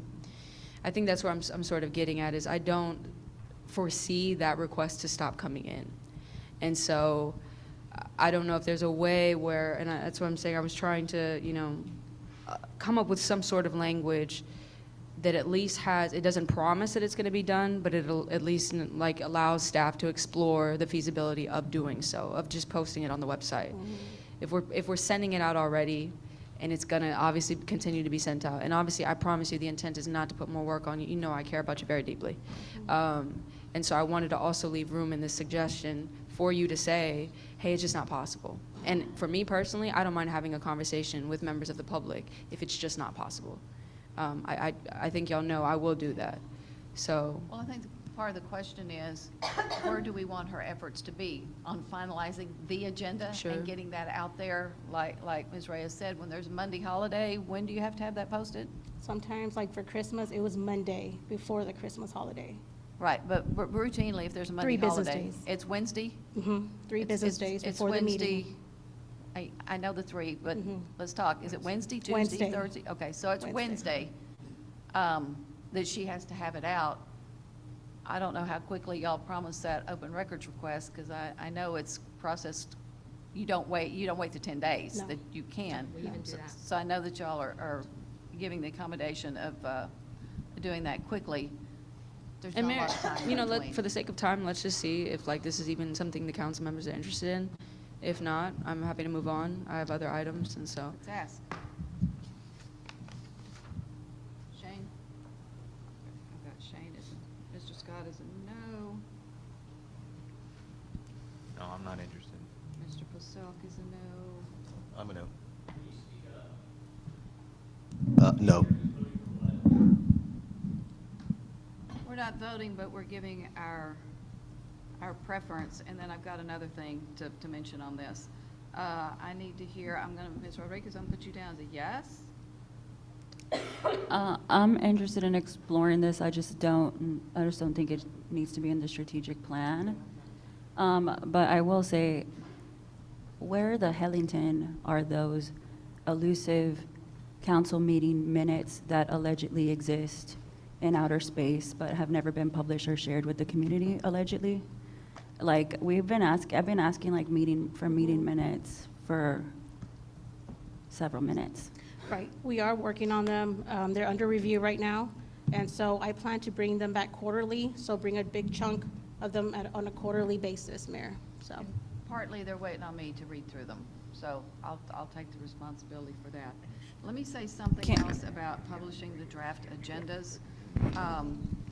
Being as someone during my 12-year break from council, during my 12-year break from council as, this zoning thing is coming up, we got to gather the troops, because there were several of those that I was against in working with people. If you're watching the Planning and Zoning Commission agendas, you will have advance notice of some of the things that you would be looking for on this draft agenda. So I would recommend anybody interested, watch the Planning and Zoning Commission agendas, different master plans, et cetera. They come through there before they even hit ours. So just a word of advice and information to those who are looking. The major things you're going to know about, at least some of them. Okay, I've got, I'm sorry, is there any way we could, or I could get, I don't know if it's right now or later, I don't have any edits to this, but, or any more comments on this item, but one of my comments was regarding the meeting minutes. So like, is there a timeline? What do you mean? For a number of years, we had them out, and it was just routine, and then some things happened in the clerk's office, loss of people, Yes. mainly. So Mr. usually they Trevino's are sent addressed that. out, or they upload it to the following meeting, and so once we get caught up, we will be doing it routinely, Yeah. like the charter amendment said. Okay, so again, my question is there a timeline to anticipate that, right? So if there's a barrier for you finishing the review, Mayor, of the past meeting minutes, can we just not begin the practice of, like, present day forward, Yes, that's what we're right? doing, yes, yes. Yes, that is what we're going to do, yes. Present day forward, then get caught up. Yes, that's correct. Yes. Right, because I think it's helpful for me sometimes, all these projects and everything, like it just seems, they all merge in my head or whatever. And also for the people viewing at home, like, I think my first year or something, I remember expressing, like, having an idea of who voted for what and all of that. It also helps people, our community, know, where, like, who is the pressure points for them to put, or to better understand how one of their elected officials, like, voted. In other cities' meeting minutes, it has, like, item, whatever the vote was, 4 to 5, and it lists yay, nay, and all that. Yes, that's correct. And obviously, you can go and try to look at the Granicus and the whatever. One of the workarounds that I offered to the community was go look at YouTube. It's, when we start putting them online, it's a lot easier for them to fast forward and to clip things and so on and so forth.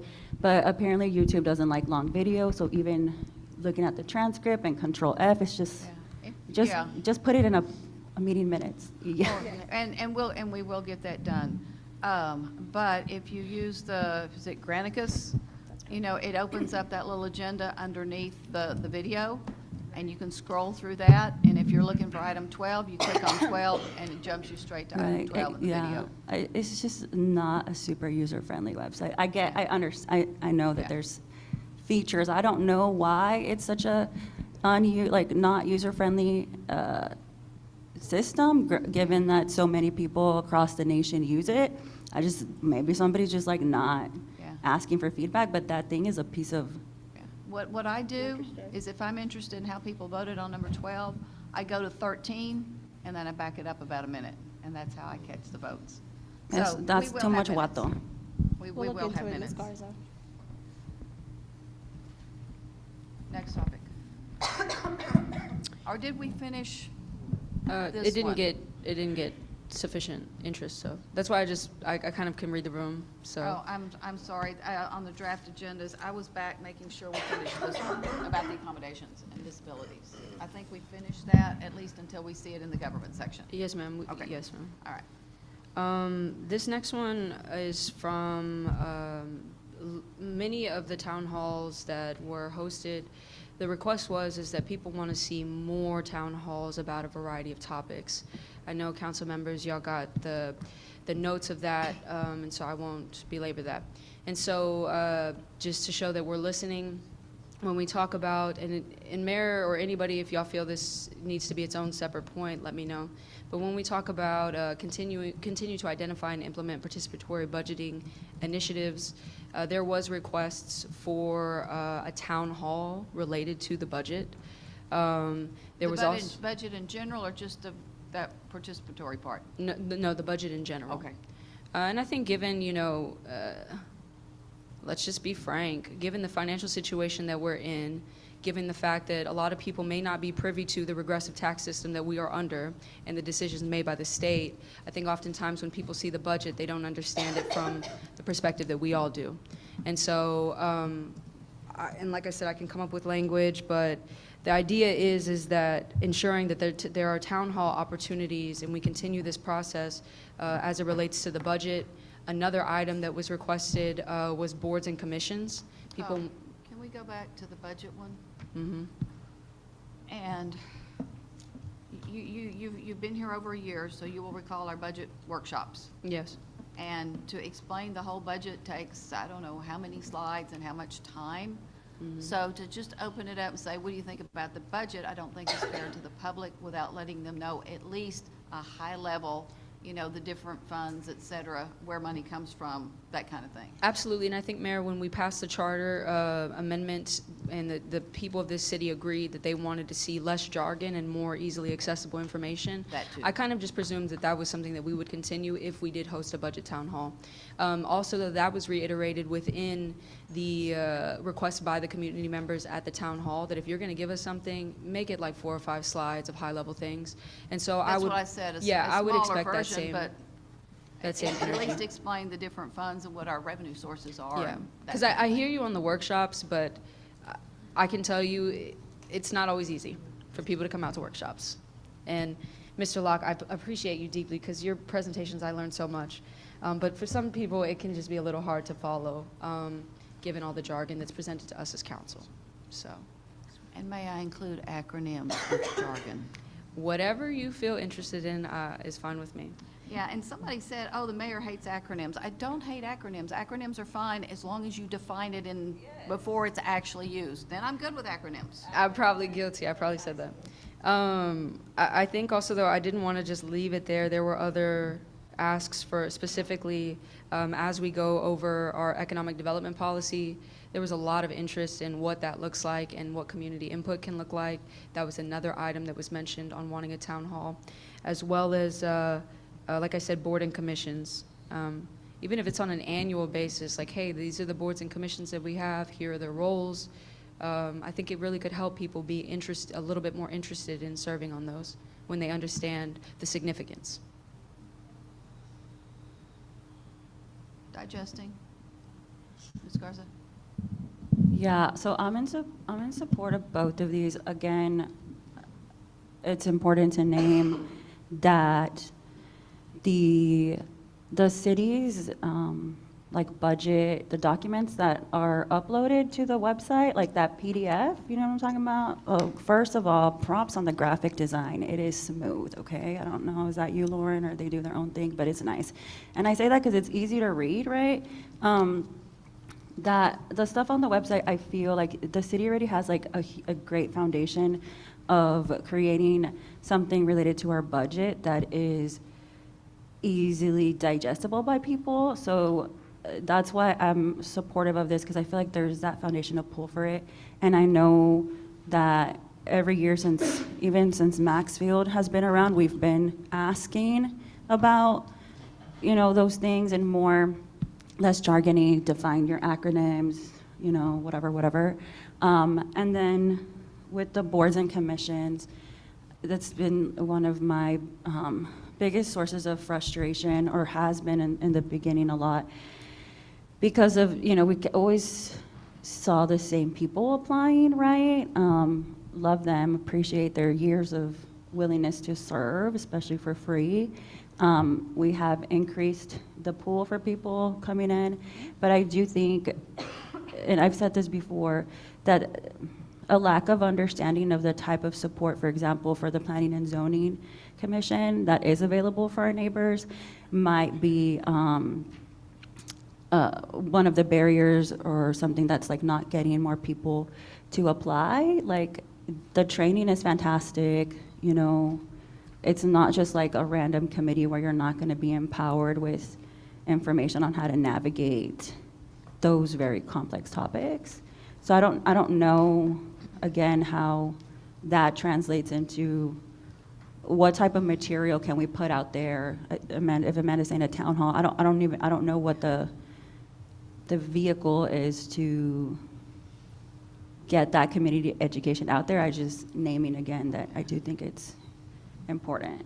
I'm going to suggest that we add on to that, is that a presentation, whether it's done at the town hall or done in our studio, about such things with the, not jargon, like for boards and commissions, that be put on our website, that anybody who's interested in applying, and a link to that goes next to the application, where people can, at midnight, in their jammies if they want to, see that at any time and not have to wait for the town hall. They can't come to the town hall. I'm not saying in place of, I'm saying in addition to, if we really want to get this out so that people understand what these boards and commissions are. Absolutely. I think it definitely should be a supplemental material to those things. Absolutely. I think that was also requested of us too.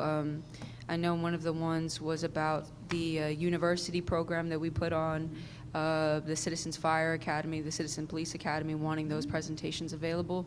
And so I think this could definitely, I think that could work, and I would be in support of that.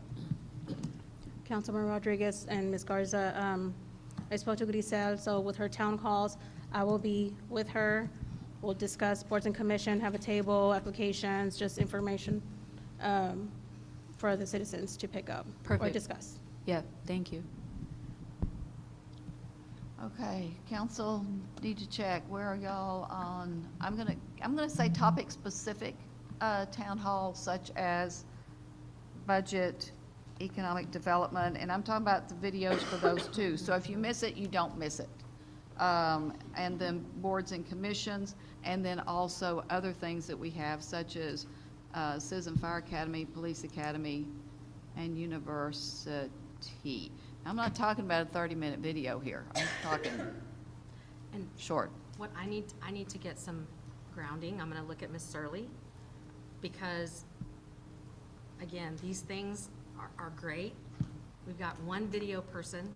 We're down Jorge, and so we've got only one FTE who's handling all the other filming. So just want to have realistic expectations. If we're doing videos of everything, is that something that you feel that we're going to be able to do? So again, I just don't want y'all to walk out of here and us think that we're doing all of this, and then we don't, we frustrate y'all because we're not telling you what the constraints are ahead of time. If you tell us that's what you want us to do, and that's where you want us to spend our time, then we can do that.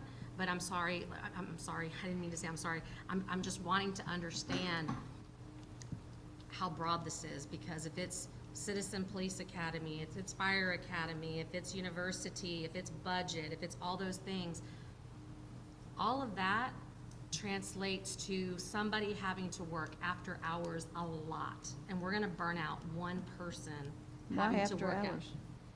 A lot of the stuff happens after hours because of the university presentations are after, because they would come to a meeting. What I was talking about is someone in the department, for example, the Parks Board. What does the Parks Board do? 3-5 minute staff member, you film it, boom. And I realize that's times, 29, but that would be done during the day. But on top of the other Or it could be done responsibilities. during And the so, day. but I was trying to hear what I heard both of y'all say in terms of how we do this. So as long as we have reasonable expectations of scope, that's all I'm saying, is because where does that end, and are we using the best use of resources for certain things? We Sure. might want to prioritize what are the things that y'all want us to really focus on to help us with that, just because, again, I don't want to burn people out if they're having to be at every single after hours thing, because they're doing that in addition to their regular things. Just on record, I'm not talking about after-hours work for the things I'm suggesting. Yeah, and also on the record, for the sake of identifying, intent on this side, my intention was never to go to each, and let's use Citizens Police Academy. I never expected every single meeting to be recorded. While ideal, and while maybe some people would want that, that was in my, literally the request made from us was presentations that were disseminated. So those are already things that we're doing, let's just post it. Presentations, Yeah. not videos. Now, when That's it comes different, to, yeah. That's different from what I was talking about, but Yeah, but yeah, also about. I now- just wanted to understand. yeah, for sure, and I appreciate that, because the intention is, on this side of things, I promise you, is never to burn people out. It's how do we promote what we're already doing? How do we share what we're already doing? In terms of like town halls, though, I can't speak for the rest of council, but for me personally, recording a Zoom meeting of that, or at least, one of the things that was in our community survey is people want virtual options. They want to participate, but perhaps even though we may like in-person options, they want a virtual option. And so if that's starting a Zoom meeting, I don't expect high camera quality. I promise you that's not my expectation. But just some sort of general, like, press record on a Zoom meeting and disseminate And then that to upload people. that or something. Yeah. Okay, like I said, as long as we have reasonable expectations. The other thing is that you know, doing town halls, we're all, you know, we're doing that. I know that was one of the least preferred options that we heard from people in the community survey. So just want to understand that aspect too. If we're adding more town halls, what does that look like? Yeah, I think that's why I kept it really limited to the budget. I just feel like that one is critical. People are always asking us, what's going on with the money? What's going on with my taxes? You know, and so I think that one is an easy expectation, at least for me. When it comes to the boards and commissions, I mean, I wasn't expecting a quarterly or even biannually, even if it's a one-time, once a year, maybe, you know, similar to the way Grisel did, which is much appreciated as far as like making sure locations we pick are equitable and easily accessible. I wasn't expecting anything grand. So sort of those bigger ticket items that we find ourselves talking about a lot. And I think community input, like I said earlier, is very beneficial come to the time where we make decisions, you know? So. Yes. Council, y'all's thoughts? And let me back up, make it clear. What I was suggesting is less than 5 minutes, maybe 7, whatever a department needs to talk about. What does Parks Board do?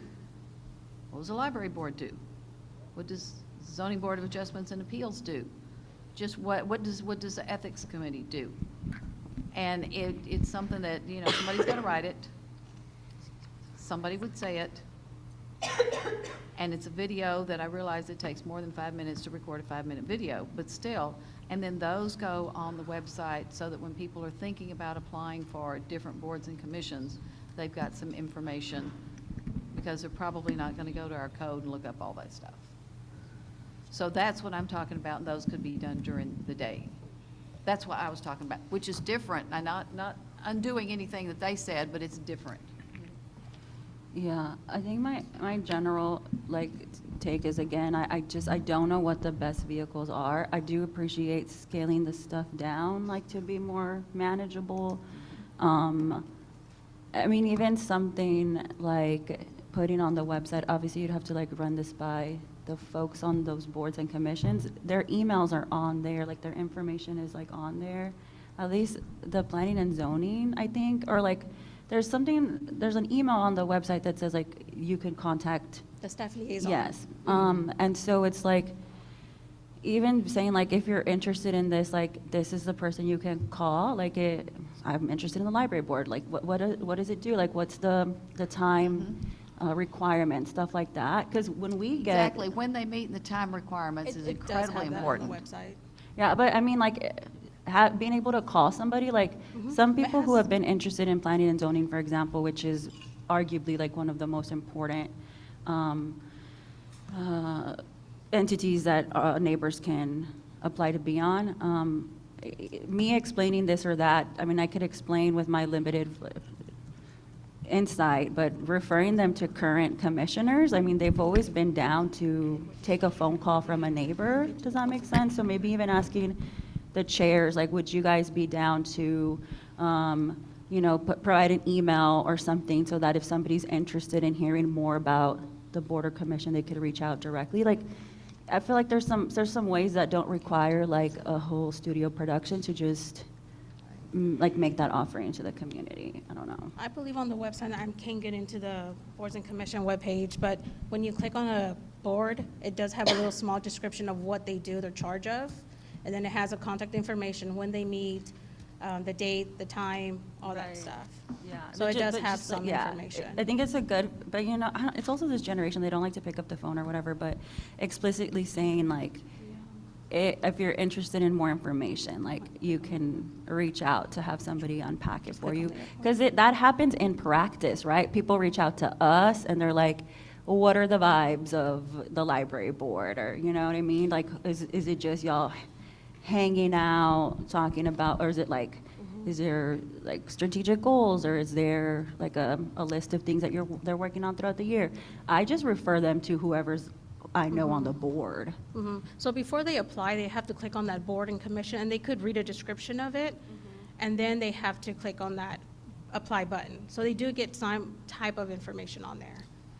I mean, it's not like we don't Yes. have anything on there, but we do. No, I'm not saying there's not enough information there. What I'm saying is it's different having like the general sense of the goal, like the overall mission of a committee, and having somebody be like, planning and zoning is not a joke. You're gonna have a giant presentation. You know what I mean? Like that inside scoop, which I don't think it's fair to even put that responsibility on you to somehow capture the fullness of everything on a blurb on the website.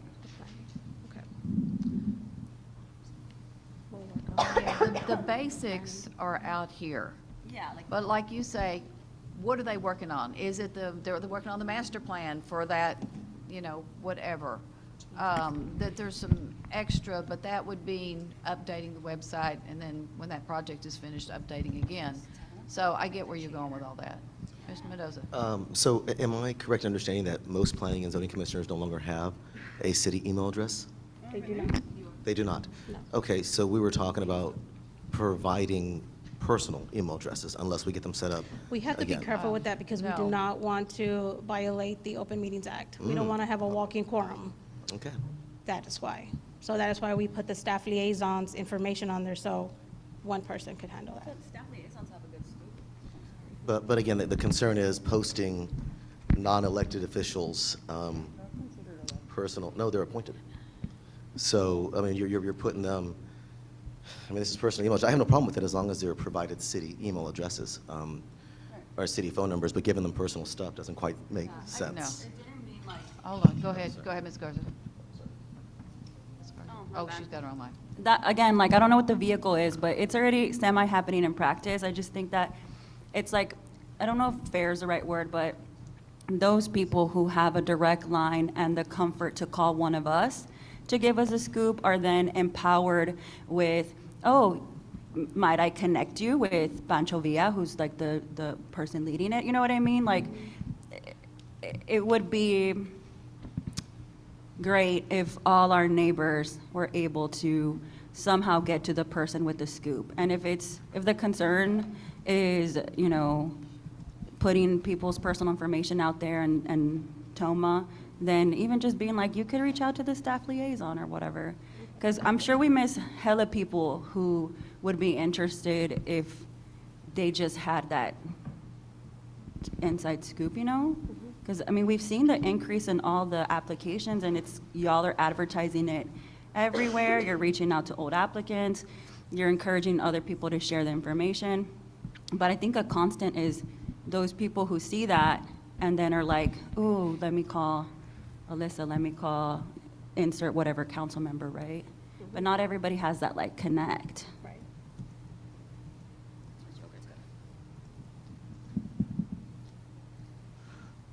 Mayor, if I might. Yes, Mr. Bissell, go ahead. I'm reading out here, I just pulled one, Cemetery Commission, and I'll describe what all's out here when you finish. Based off everything that both these gals have said, I don't necessarily disagree, but I have a question. Is it our intention to subwrite every line item, or are we just doing the well, we're getting into the details of, so for instance, under strong community engagement, you have items 1, 2, 3, and 4. Is this just to put on record, like, hey, what our expectations are for every line item for the rest of the year, or are we just trying to shoot for the overarching goal? I just want to know, because I do have some more specific feedback that I would provide. On this topic? Yeah, Or just on a different just in general. That's my question earlier was like, okay, so what's the intent of this meeting? The intent is to just go over the strategic plan. It's a higher document, not meant to be specifically run through each item, right? Which I don't mind, and I think these. We don't have to. Yeah. The ones that we're looking at are the ones that council members Yeah. have a proposal about. Gotcha. So, okay, then I do have a rebuttal and some agreement. I do like the idea of having these virtual town halls, because one of the things that came to my mind is how do we engage a population base of 80,000 plus people, and it's like we have these epicenters of bodies that are outside of our downtown area, I guess, for lack of a better way to put it. So, i.e. Blanco Vista, Trace, La Cima, how do we really get these people involved? So I think the idea of having just a simple Zoom deal is great, just to keep people involved. And doing the different topics, like do budget at one particular time or just open town hall? You know what? The more education and information for the general population, the better. And that way, if people, that's kind of like the grievance with the website is it's hard to kind of navigate, but it's also very robust, right? This is a very large organization. I mean, I'm obviously learning quite a bit about it myself, and there's just a ton of stuff to go through. So I can only imagine, in the spirit of why we wanted to simplify some things for people too as well, is just so they can get it and they can be involved. So I love all that type of communication. So yeah, always improving, but the caveat to all of it is, do we have staff, do we have time, do we have the resources to do these types of things? So it's like capital improvements. We want to do a lot of things, we don't quite have it yet. So this just goes on a list of priorities, which is great. It should be said, it should be talked about, and yeah, but that Zoom thing's cool. Technology is awesome. That's one way to get into Blanco Vista. One of my questions earlier was like, how do we send staff to like these neighborhoods, and somebody goes over there and like, hey, I'm here from the city and we're going to talk about X today, and like it's good in theory, it's hard to pull off. What's the standard meeting center for each area? How do we get doing that? And just the idea of Zoom in general is just awesome, because it's just there. The neighborhood conversations were held out in the neighborhoods. Uh-huh. I've been to several of them, and one of them was Blanco Vista. Right. And there are a lot of people there. That's Mr. Carr's department. Mm-hmm. And sometimes other staff members come or not, but it's open as to the, at some point, it's open as to topics. But they'll come and tell them maybe some projects that are going to happen in their neighborhood. Yeah. I think out there was that. There was a water tower, and so we Yeah. used to do the conversations where it was just plop, and then we'd have to come up with stuff. But they were by neighborhood.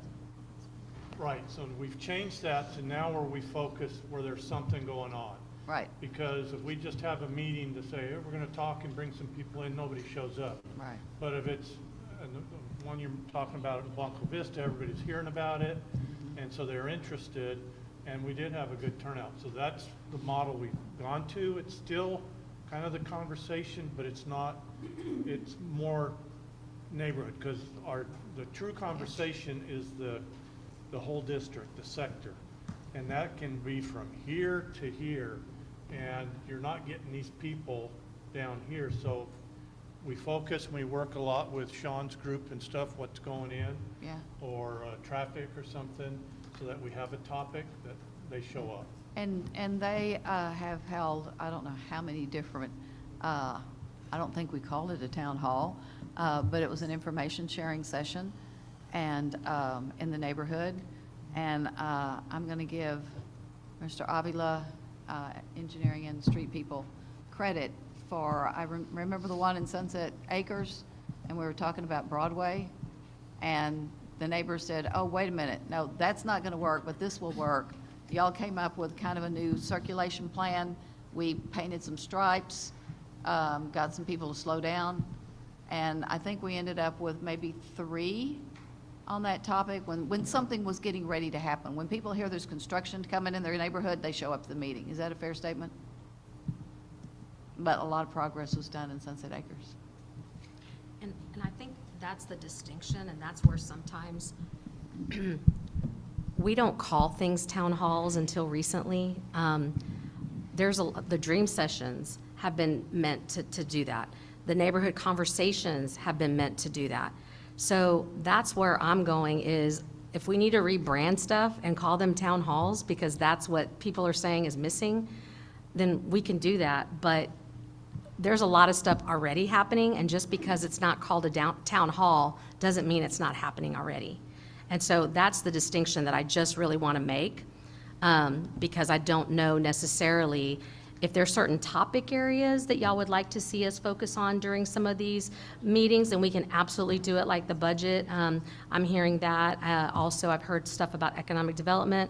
And so we can absolutely include those. But again, I just don't want it to be that it's not stated that there's a lot of engagement that happens in a lot of different ways, even if they're not called town halls. Look at all the community meetings. The area plans, Yes, there's that- so I was many. going to say, the comp plan, the area plans. Yeah, Um, and please don't take anything I said as to discount that work. I think the reason I use town hall is because one of the comments made in one of the town halls was that the reason they didn't go to the dream session is because they didn't really understand the purpose.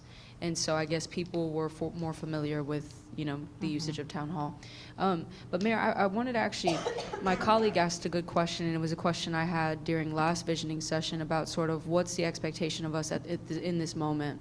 And so perhaps we can answer that, and I can maybe explain sort of how, why I'm going. The intent is not to go, my intent is not to take this line item by line item. There's some things that they're fine. But this is really our opportunity as council from the get-go of this year to tell staff what we're interested in, what we want them to focus on, and that's what they follow. So if there's ideas that you have in these individual sections, this is the time. It's meant to be very high level, but I know you've mentioned something earlier, and that's why I was kind of telling you where it may live. So yeah. The vision workshops came about because when I was on council a number of years ago, we did the budget policy workshop. We were talking about 1 year at a time. And I'm going, how about we talk about multiple years at a time, talk about the things that we want to do. We'll get real about it at the budget policy time to see what we might be able to do this year. But it was less time than the comp plan, but more time than 1 year. And that's what the idea was here. So some of the stuff we're talking about are more procedural, like the minutes won't go in here, but it's going to happen. So this is a good conversation to have, even though things may not land in this document even. Yeah, and that's a perfect, Mayor, way of articulating kind of the vibe. I also think that every year builds on itself, and so that proposal to include the videos and town halls, I feel like that has built on of multiple years of discussing it, and I think that the foundation has been set to list it as a strategic goal, obviously with the grace and the understanding that staff will update us on capacity or barriers, or they could have better ideas, right? We've, open to that. Yeah, so you'll see a lot of these, I feel like, have been building on for a minute, but you're not privy to that since you haven't been here. Yeah, catching up a little bit. Yes, and for what I'm talking about, capture a video that can be used later can be the introductory information about the budget at the town hall.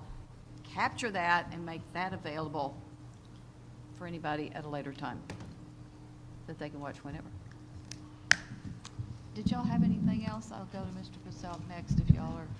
Okay, let me check in with everybody here regarding what's up here about more town halls, specific topics. Budget was the number one. Something for boards and commissions, videos on the web, and our town halls will have a Zoom option. Are y'all good with all the stuff that we've got up here? Yes, kind of, sort of, maybe. Okay, hold on. I'm going to put yes, yes. Mr. Mendoza? Nobody can hear what Lorenzo has to say. Okay, and then it's on this topic, right? Okay, and Mr. Paselk, you said you're good? I'm a yes, but we just have to be real about it, right? Can we pull it Exactly. off? Yeah, that's it, yeah. But yeah, more information, Gotta better. start with Education, something. yeah. And Mr. Scott, you're, okay, Mr. Gonzalez. So I guess kind of addressing several topics that have all been discussed about this. So I'm in favor of more town halls in theory, I guess, but several people have mentioned, it's the attendance that tends to be questionable. So that's why I guess would be not necessarily opposed to, but cautious about more like in-person town halls, because not only is it the staff that's going after hours to host them, but it's the planning of them, the, you know, securing a venue, all of the stuff for the same handful of people to show up kind of is counterintuitive. So I think maybe more virtual town halls or even just like narrated presentation. So whatever presentation would be given at a theoretical town hall, don't just throw the PowerPoint up on the website for someone to try to figure it out on their own. But even if it's literally just sitting down and recording the person giving the presentation as if they were giving it live, and then putting that video file online, and then to That's what I said. yeah, Good idea. so not necessarily hosting the town hall and then recording it and put the recording on. Don't even host the physical town hall and just put the information online. To the city manager's point of, as far as like we're down to one video person, I don't even think it necessarily has to be, you know, someone in front of a camera doing it. It could just be the PowerPoint with like an audio voiceover, and then that eliminates the need of actually having, you know, video production.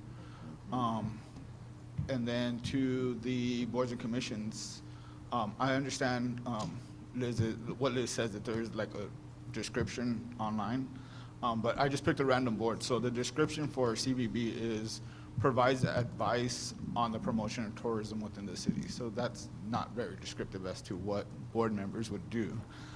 So one idea I had was maybe having the liaison treat it almost like a job opening, right? So like have them write it as if they were writing a job description or whatever for like for someone to apply to. Yeah, sort of. So the same way like we would put up like on the city's website for something we're actually hiring for, something similar to that. So what the job duties would be, what the requirements would be, and almost create like a virtual job board and maybe even eventually a virtual like job fair for our commission and board vacancies.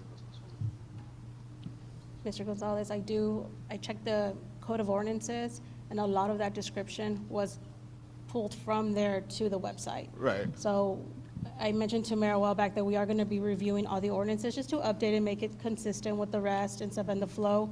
So we'll be looking into that as well. Because that does have to match what the ordinance has. And so, I mean, I get that for like the technicalities of it, like, so the actual application has to match. But if the point is to get more people interested, if we created it, even though it's like a one-pager for each board and commission, is, again, what the roles and responsibilities, what the requirements are, almost as if they were applying for a job, because, I mean, sometimes they kind of are applying for a job, to be honest. My first time I applied for a commission, it was like a cover letter for a job. This is what I can bring to that. It's the marketing piece that I'm hearing. It also helps us deliberate when you're going to look at several applicants for the job, just to see who's bringing what to the table. But in the truest form of democracy, it should be approachable by anybody as well, right? So you kind of want it to be a job application, but not really. But you do want somebody that's qualified, because there's, going through P&Z for my first time a year and a half ago, whatever it was, you don't quite know until you really know as well. So much information as possible, and then a good synopsis. I had to ask myself several times coming in, what am I doing here? Why am I here again? Why? Because I'm big on the why. Like, what is the goal of this commission? Yeah, and fortunately, we've got this online application now, because we used to just get paper and people just checked it off. We didn't know anything about them. At least now with the online, it's tell us about yourself. What do you bring to the table for this commission? And that's where I spend more time looking at that than other things. So that's been a wonderful addition to the process. So we do find out, if you're applying for the Parks Board, have you ever been to one of our parks? It's kind of a good thing. And I do like the idea that Councilmember Gonzalez did suggest about getting with the liaisons, doing a brief description, since they're the ones who are the expertise in that board, so we'll get together. And I kind of hate to bring this up, but I'm gonna. I think in our board and commission bylaws, we ask that there be an annual report of what did y'all do this year? And is anybody turning those in? Because I think they're Yes. supposed to go They're to due- council if we, They're if due they do from them. February the 28th, so at the end of the next month, you will get it. Did we? I don't think we had very many last year, but I would suggest posting that. What'd you do last year? And post that out here on where you've got board details. And that could go a long way towards giving people some information that they would. Yes, that's what I'm talking about. Like, as we unpack stuff, it's like, oh, we could do this, or like, that's a fix, you know? Like, we throw stuff out, sometimes it doesn't land, sometimes it's like, oh, if we had all the money and time, we'd do that.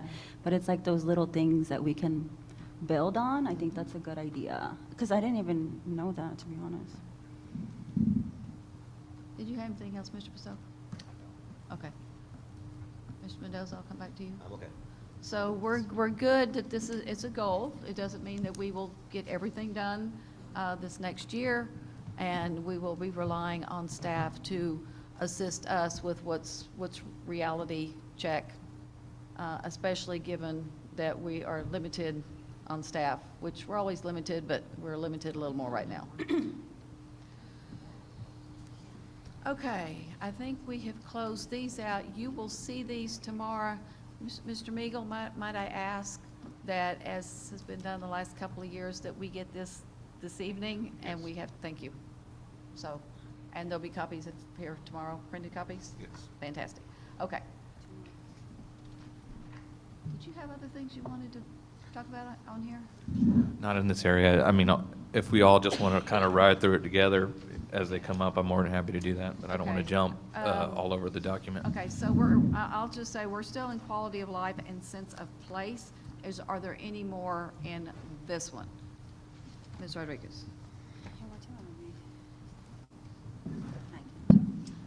I think Ms. Garza might have one under the specific section, the That's fine. subsection. Let's go there. So we're still in strong community engagement? Okay. Yeah, so we have talked about this, I think, just in happenstance. Some of my colleagues in the past have expressed, not frustration, but more like FOMO, whenever one of us has like, we're privy to like external resources on like how to unpack certain like hot topics or whatever. And so I know there's been kind of, I think we've had like some conversation around the appropriateness of this or how it would go down, but identifying other municipal policies related to inviting and calling upon expert testimony and what that means. So I don't know if that's something that belongs here. I do think it's important to talk about. And I'll give one example of a way that we've been able to infuse like bits of this. So in the joint committee with planning and zoning and city council regarding CUPs, we had one of the commissioners who then was no longer a commissioner, kind of stay in the mix as like an expert, a subject matter expert. We've also found that helpful in the homelessness committee. You know, we bring in folks from like agencies or even folks like the guy who ended up doing the homelessness study. But I'm wondering like how does that kind of also work for like city council meetings or just like in general? Because I know different cities have different practices.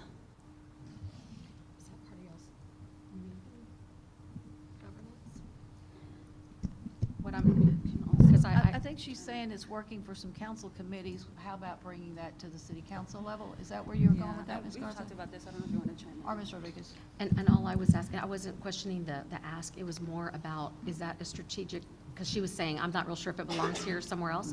And so all I was saying is that if it's not a strategic priority, is it something that's within your rules of decorum or your governance processes or things like that in terms of how you run your meetings? That's all I was saying. And I share that. It might better live there. I know I've talked to other municipalities and both current and former council members in other municipalities because this has been a question that's been raised a couple times. I'm used to at the state level where the members are allowed to invite what they call expert testimony on an item that is of discussion. I know other cities, when I talked to those elected officials, some of them suggested that their policy is to suspend the rules when council members are interested in calling people up. So I guess the ask is sort of, if it doesn't live here, maybe get with other cities to see what are they doing as it relates to this issue. Because I know for me as a council member, it's I would hate to put staff in a position to give us information as to give the public that they are making a policy decision or slanted some way or shape or form. I don't think that's fair to staff. But I do think if there's particular people that, you know, if council members wish to have them speak on an item for more information, there has to be processes out there on how to handle this. I know other municipalities do it. So yeah, it may better live there, Ms. Reyes, but yeah. But still research. Yeah, yeah, I think it would be cool to explore that. And I do know other municipalities, sometimes like they have, or other council members that have different resources than we do, you know, their own offices, their own researchers and all that, and a designated fund to host their own type of, you know, town halls or question and answers, or bring in external people to even discuss the budget or discuss da-da-da-da. They do it that way, but we don't have that. And so it's like, how do we still bring in folks who might help everybody understand something, given like what we have, like our current structure and our resources. Are you suggesting this to be on a voluntary basis, or are you suggesting the city pays for their testimony? Oh, no, no, no. So a lot of times folks are just like down to give information. For example, when that gentleman who came in to talk about what he has done with like a homelessness study, the expectation there wasn't, we're gonna give you a contract, right? We've had other people in different communities give, or from different backgrounds come into committees and stuff. Another example is, during a conversation with the county regarding Flock, the sheriff and 2 commissioners and some community members met with a Zoom with several different people who's had in some larger, like, citywide, I mean, nationwide kind of perspectives on Flock. Obviously, it's not like this is Bible, but they were able to provide a lot of feedback that was helpful in that conversation. And it was cool because we were able to have that kind of perspective while also having the perspective of the staff member from the county who actually works with their Flock system. And so the commissioners were able to have the perspective of the county, a lot of perspective from the community, and then the perspective from folks who we're doing research on surveillance across the country. So yeah, those are just like some examples. And even the micro one, I think you're on that joint committee where we made it very explicit that because we knew Mr. what's that, Kelly? Travis Kelsey, yes. Kelsey, in his background and his experience, like we felt comfortable, you know, referring to him as a subject matter expert. It's like stuff like that, I guess. Well, in all fairness, during that meeting, it was more along the lines of, hey, we know Travis. Travis has owned this business. I mean, we didn't go through that detail of qualifications and say, okay, this is why you are. Well, but he are was here. on the committee, right? He was. Appointed to the No, committee, yeah, but then but he we went did off talk of about it P&Z, briefly. And y'all said, hey, he's such a valuable subject But matter that- expert. Right. Please continue to meet with But us. when we look at that, I adore that man like crazy, and I hope he comes back as a subject matter expert. But he didn't quite hit the check marks 100% if we were going to start bringing in somebody who is an expert. He no longer owns another bar, he owns a property, even though he does have the experience of Right. 15, 20 years ago. If we're looking for subject matter experts, we Right. want current, qualified Right, which is why, like, I think naming it and having that conversation, perhaps we can explore how other, like, cities handle that, because to your Okay. point, I remember thinking, I don't want anybody from the outside looking in to be like, and I said this, like, we're scamming the committee to have another, faux planning and zoning member, because then that would be like, you know what I mean? It's like and so we had the conversation. I don't think it was documented in the minutes, but I didn't know a lot of the wealth of knowledge that he brought to the committee until people who were there, like, he's done this and that.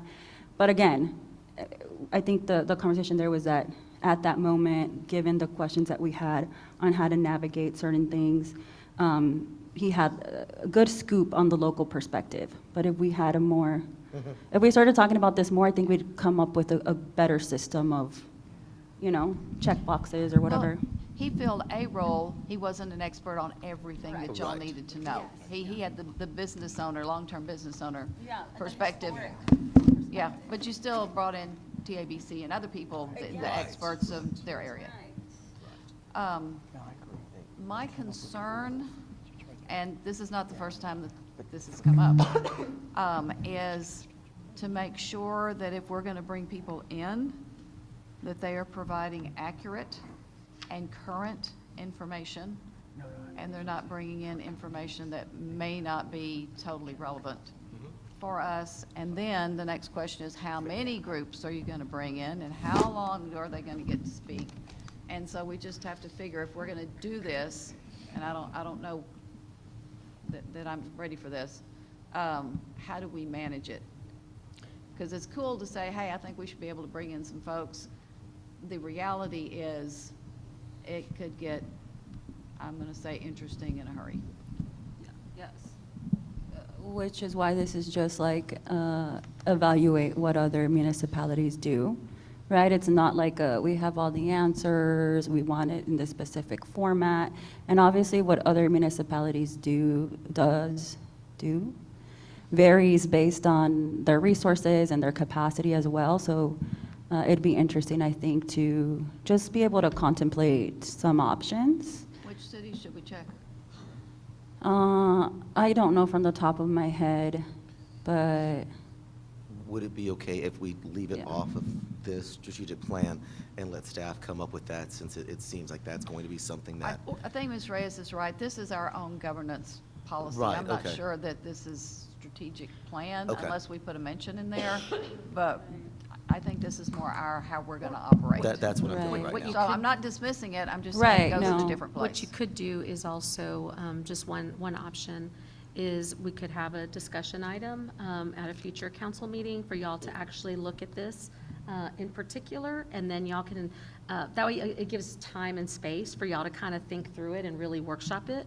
And so that's a recommendation or just a food for thought to get y'all kind of to say, hey, this is important.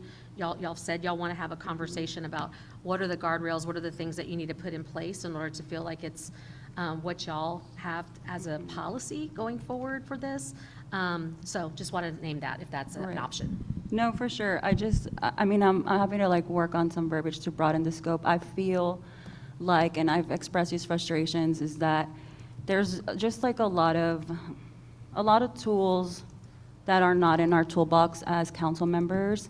And I do think part of our goal should be to, generally speaking, work to better secure those tools, to empower us with what we need to best serve our constituents.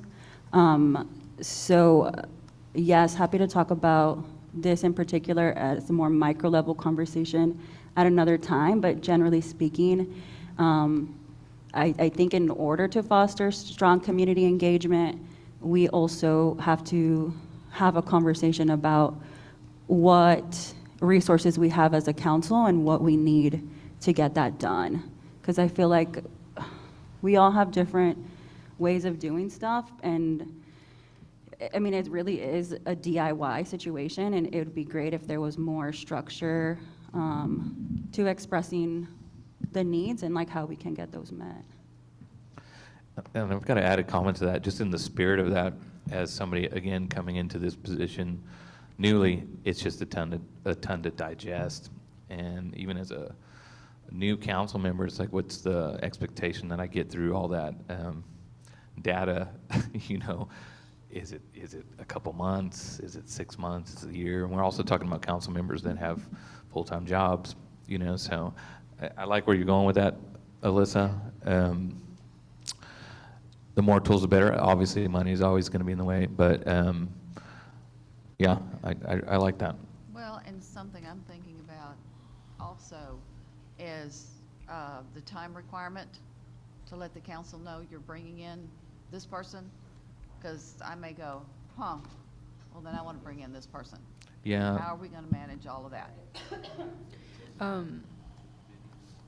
it's going to be a mess. Yes, ma'am. I know you mentioned municipalities, but at the state level, there is a form that they have for members of each respective committee that if they are intending to invite somebody to testify, they essentially put that person's name down. You were talking about credentials. There's space for that as well.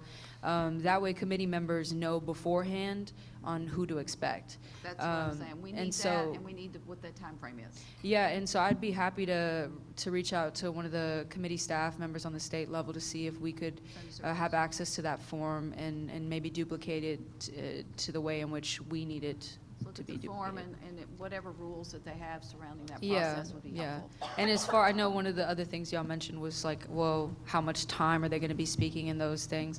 That's also something that is listed on the form on what to expect, especially for people who are coming to speak. It's one thing to list expectations for council members, but it's also how do we preemptively give expectations to the people coming in? I know you mentioned some things on, well, hey, there's general rules and guidelines on what we expect as a council. That was also listed when they disseminated to the people who are identified. And the ultimate intent is just to be informed, right? Just at the end of the day, Yeah. it's like, I need these tools. I'll use the historic plan as a deal, like, go read that thing, you know, but we're responsible to read it. It's just a lot to get there. So what I really want is the quickest access to the most information possible. And this is just in the spirit of that. It's like, how can we get to And it? the best and accurate information. Yeah, Because I'm that's going right. to be looking for experts with credentials. Yeah. I mean, people can come in and give their opinion all day, and we've got citizen comment for that. Well, I'd reiterate the big topic, highly contentious, up and coming battles that can happen at council. Man, we need everything. You know, in order to make your best decision, the wisest decision possible, is just you have to be informed, and you that way you can make wise counsel, which is what we're ultimately up against, right? So. Mm-hmm. Yeah, and I definitely hear y'all on credentials. I think me as a person who also understands so that knowledge isn't always defined by the credentials followed by somebody's name. I know for me, and I probably speak for other council members too, and Mr. Pasal mentioned this earlier, sometimes you just don't know until you start something. And so maybe just leaving some leeway for instances in which maybe the item comes up and the credentials that we've pre-identified aren't necessarily applicable to that conversation. And there is somebody who perhaps does the work that could be best suited to have some sort of delivery on an issue. And so, yeah, just not tying our hands and not being too, and I know this isn't the intention when I use the word, and I'm not trying to be inflammatory, but classist. I know that that's not the intention, but sometimes No, things can be not at done. all. Yeah. And the thing is, we can Elitist ask, might be better. tell us what their credentials are, but yet there's not if they don't have a PhD, they can't talk. Right, yeah, That- exactly. Yeah. Tell me what they feel their credentials are, what Yeah. the credentials are, just so I know. I'm not Mhm. trying to keep anybody out because Absolutely. of that. Just let us know. Absolutely. Yeah, and an example of that, an issue on, there was a state issue related to domestic violence. And for that committee, the expert was the nonprofit people who were doing this, but also survivors themselves. And so, you know, just like, I'm just giving an example on sort of where That's my. credentials. Yeah. Yeah, it's like if and when you can add value and information to the situation. I think that's kind of the policy. Is like, man, when you need it, we could use it. So feel free to bring in subject matter Okay. professionals. So this won't go on this. Have we started a parking lot? Yes. Okay. Yes. Any more on this topic? I appreciate the combo. No, this is good time and place. Because the staff may be thinking, for those of you who staff boards and commissions and us and all that. And one last thought on that is it just definitely opens the door to have experts in quotations, you know, and you could have a sub battle going on who's an expert, who's not an expert. Really, to me, I'd like to get it more like factoids. It's almost better, you know, but to Amanda's opinion, or excuse me, to her comment earlier as well, sometimes, you know, the social workers are the experts, whatever the case, but it's probably case by case. Yeah. Yeah, And I it's just think- very subjective, but. yeah. And we'll have more conversation about it. I would want to talk to my team, because the only thing that I'd want to bring forward, just that I think about right now, is obviously, I wouldn't want to get into a situation where it's discrediting staff or looking like there's that too. undercutting staff or going to debate staff with what staff has said. So that's the only thing that I would just say that, you know, from my chair, that I would be concerned about. Not a reason not to do it. It's obviously what mayor and council feel like you need, but just want to name that is something that, in terms of how y'all address that, that'll be important just for that discussion. Good point. Maybe that's why we haven't done it before, is we get the information that we need. Next topic. I have, if nobody else. Are we still in strong community engagement? No, ma'am, I was on downtown. Vital. Downtown? Hold on a sec. Mr. Purcell, did you have something on downtown? The next item? No, arts and culture is next for me. All right. So I'll go back to Ms. Rodriguez. Okay, so I know Mayor's privy to this because you're on the committee, but for my other colleagues, the TERS board, as well as the Main Street board, as well as downtown, what is DASM's? Downtown Association of San Marcos? Okay. We recently had a joint meeting that was highly successful. The purpose was, is there a correction? I'm sorry, joint meeting of who? TERS, Main Street, Downtown Association, San Marcos. The one we did. They weren't an official. Okay, well, they were present. They were present, They were yes. present.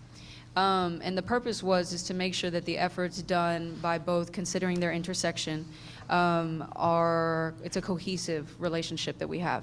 And so given that that's something that we already did, I wanted to include in here a separate item to, and I was working on language, work with relevant committee staff for each of those, specifically for the TERS and for Main Street. But I know Downtown Association of San Marcos has shown interest in being a part of TERS meetings, but one of the, I'll just be frank, concerns I had about that at that time was the TERS members, so from the county as well as from the city, we both have contributions into the TERS itself. And so level of appropriateness may not be for them to be present at those meetings, just given those types of discussions. Oh, So just to be clear, they're open meetings and they can be present. as contributing members, though, as far as like, you know, the way we have the partnership with the county and the city. And so to make sure, though, that they're still able to be a part of discussions as it relates to downtown, considering, you know, their level of interest and involvement, I was wanting to put language in here to work with committee staff to make sure that we continue those joint meetings. Obviously, I don't feel that it's necessary on a quarterly basis, but perhaps when we're making our respective recommendations, I know Main Street, we make a recommendation on an annual basis on the list of priorities. I know for TERS, we have lots of discussion that intersects with DASM. And so maybe even once or twice a year, us having those meetings to talk about downtown to make sure everybody's on the same page. With And- all three? Yeah. I think that's a good idea. Yeah. And I wanted to leave it up to committee staff because I know we're all working at various points in time on whatever deliverables we're working on. And so obviously coordination with that to make sure the input can reflect those onto those deliverables. This is just an issue our community cares a lot about, so. Well, and it's been really good having you on both Main Street and the TERS board and bringing that, some connection there. But you'll recall at a couple of meetings back, we were getting into something that I said, no, we need Main Street input on Yeah. this, which is why Yeah. we ended up with the joint meeting. And even if we say that we want to, I'm going to say the word require, once a year, we can still meet together. 100%. Whenever we need to. 100%. Which yeah. we may still need to on that one. And we may, that's a great point, Mayor, and when we're crafting this language, we can even include it on an as-needed basis or some sort of language to get at that as well, as to not limit us to just once or twice a year. Right. Yeah, I agree. I don't know.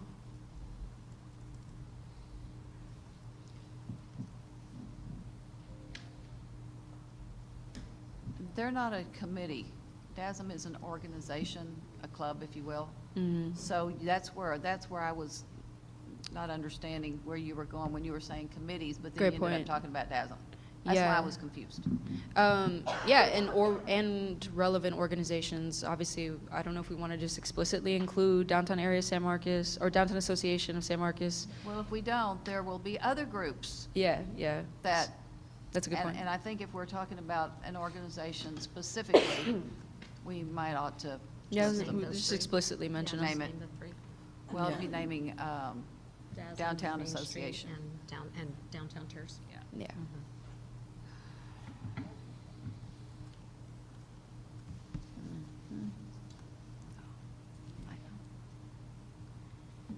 It's not just to receive updates, it was to receive input. So input and updates would be fine, but it wasn't just to receive updates, we were making decisions together. Yes, ma'am. That was the Mhm. point of that. Yeah.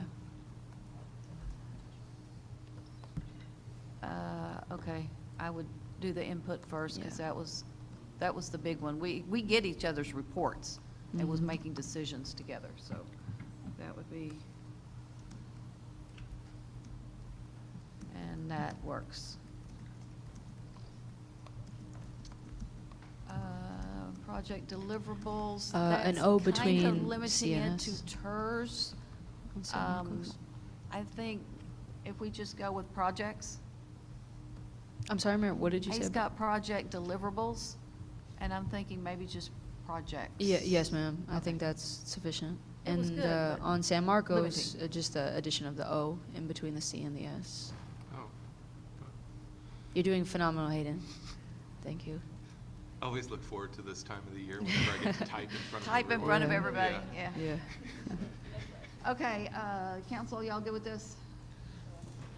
I like it. Are there, so the DASM, obviously, it's not us, right? So is there any way that we can ensure the symposium continues like this? You know, council members change, they're on and off committees.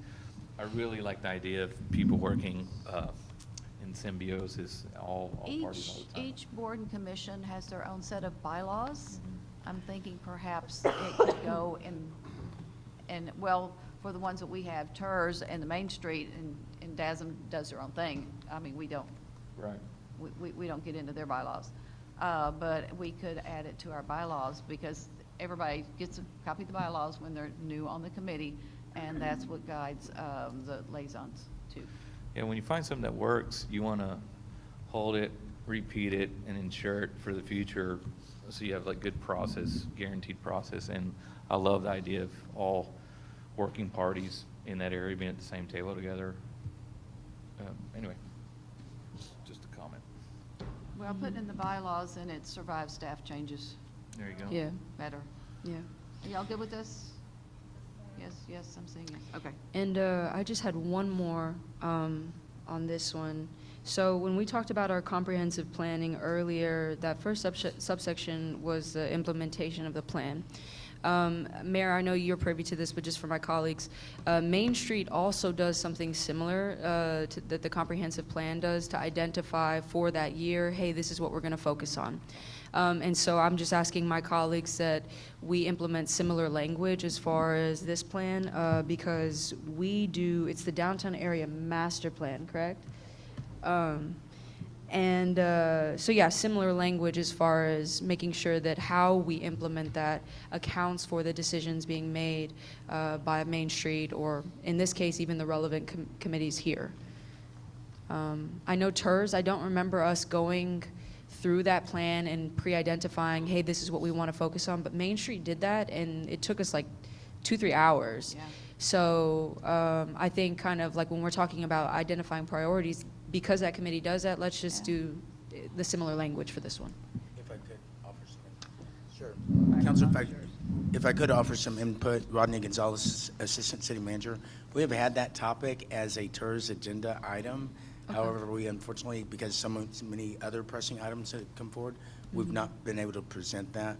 We are ready to go with the list of downtown recommendations. You may recall that Andrea Villalobos last year had presented a on the downtown area plan, including all the recommendations. We did that as a tee-up, if you will, Okay. to make the board aware of those recommendations. The next step is to come up with either a 3 to 5 year plan based on the tourist board's recommendations, prioritization of those recommendations, and then implementation. So we do have it scheduled for the tourist board agenda commission. It's totally okay to put it here. I just wanted to note that we have had that in the process for a while. I appreciate that, because that was sort of one of the concerns is, given that our council already agreed to the language previously, which was making sure the committees are on the same page, this is probably going to need the same energy. And so perhaps even at those meetings, that discussion and prioritization of items could be included as well. We welcome the board's Okay. recommendations. I would like to see those. That could be their report Mhm. that we talked about, or part of their report. What I'm kicking around in my head is, should we be doing those together? Because basically, the Main Street Board, those are the business owners and the folks that, all those slots that people fill, they're the ones that know how that works. We're the funding source. For sure. So Yeah. I think anytime we can work together, and I think maybe we should have had the TERS board should have been part of that, but I don't want to undo or restrict anything the Main Street Board is doing. But moving forward. But I think hearing that conversation Yeah. would have been really good for us. And so, when do y'all do that? I'll defer to Ms. Folletto. Okay. Oh, sorry, hold on. Hold on. She got her scooter. Hello, everyone. Josie Folletta, Downtown Manager, on my wheels today. Yes, the Main Street Advisory Board typically does an annual work planning process every summer to align with the budget. However, the fiscal year, thank you, Mayor. However, we're happy to start that earlier. That is a conversation that I've had with our Main Street Advisory Board this year. They're interested in doing that process together with the TERS board because they understand that the TERS board has funding available, and we're pulling all of those recommendations directly from the downtown area plan, but we definitely would welcome the TERS input, especially as we're identifying priorities that require funding to implement. And for me, I don't know that I'm going to have that much input. I want to hear their conversation Mhm. And what's important, and more than just the written up final report. Yes, ma'am. And I will say, as a committee rep, I think speaking for the committee, I hope it's appropriate. I think they would really like that. I think that's why the perception from the joint meeting was so successful, is because they felt included, but also they felt included by the people who obviously are going to write the checks, just to be frank. And so, Mayor, to that point, perhaps in addition to the language that we just drafted, we could make an explicit inclusion of that identifying of priorities by those interested parties.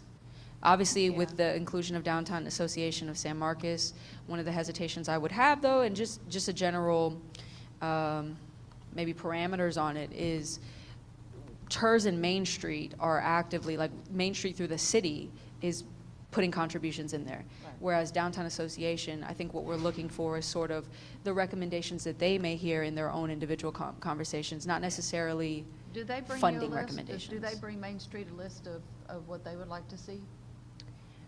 Not that I know of, but we do have members of the actual association on Main Street.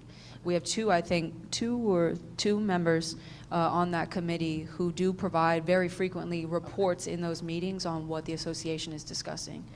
If there's something that you would like presented to TERS in the same way, I'm sure we could do that as well. I think the planning needs to be done by the two governmental entities. Agreed. But with whatever input Mhm. DASM wants to send us. Yeah. Because again, that's a broader group of business owners and people who know what's happening downtown.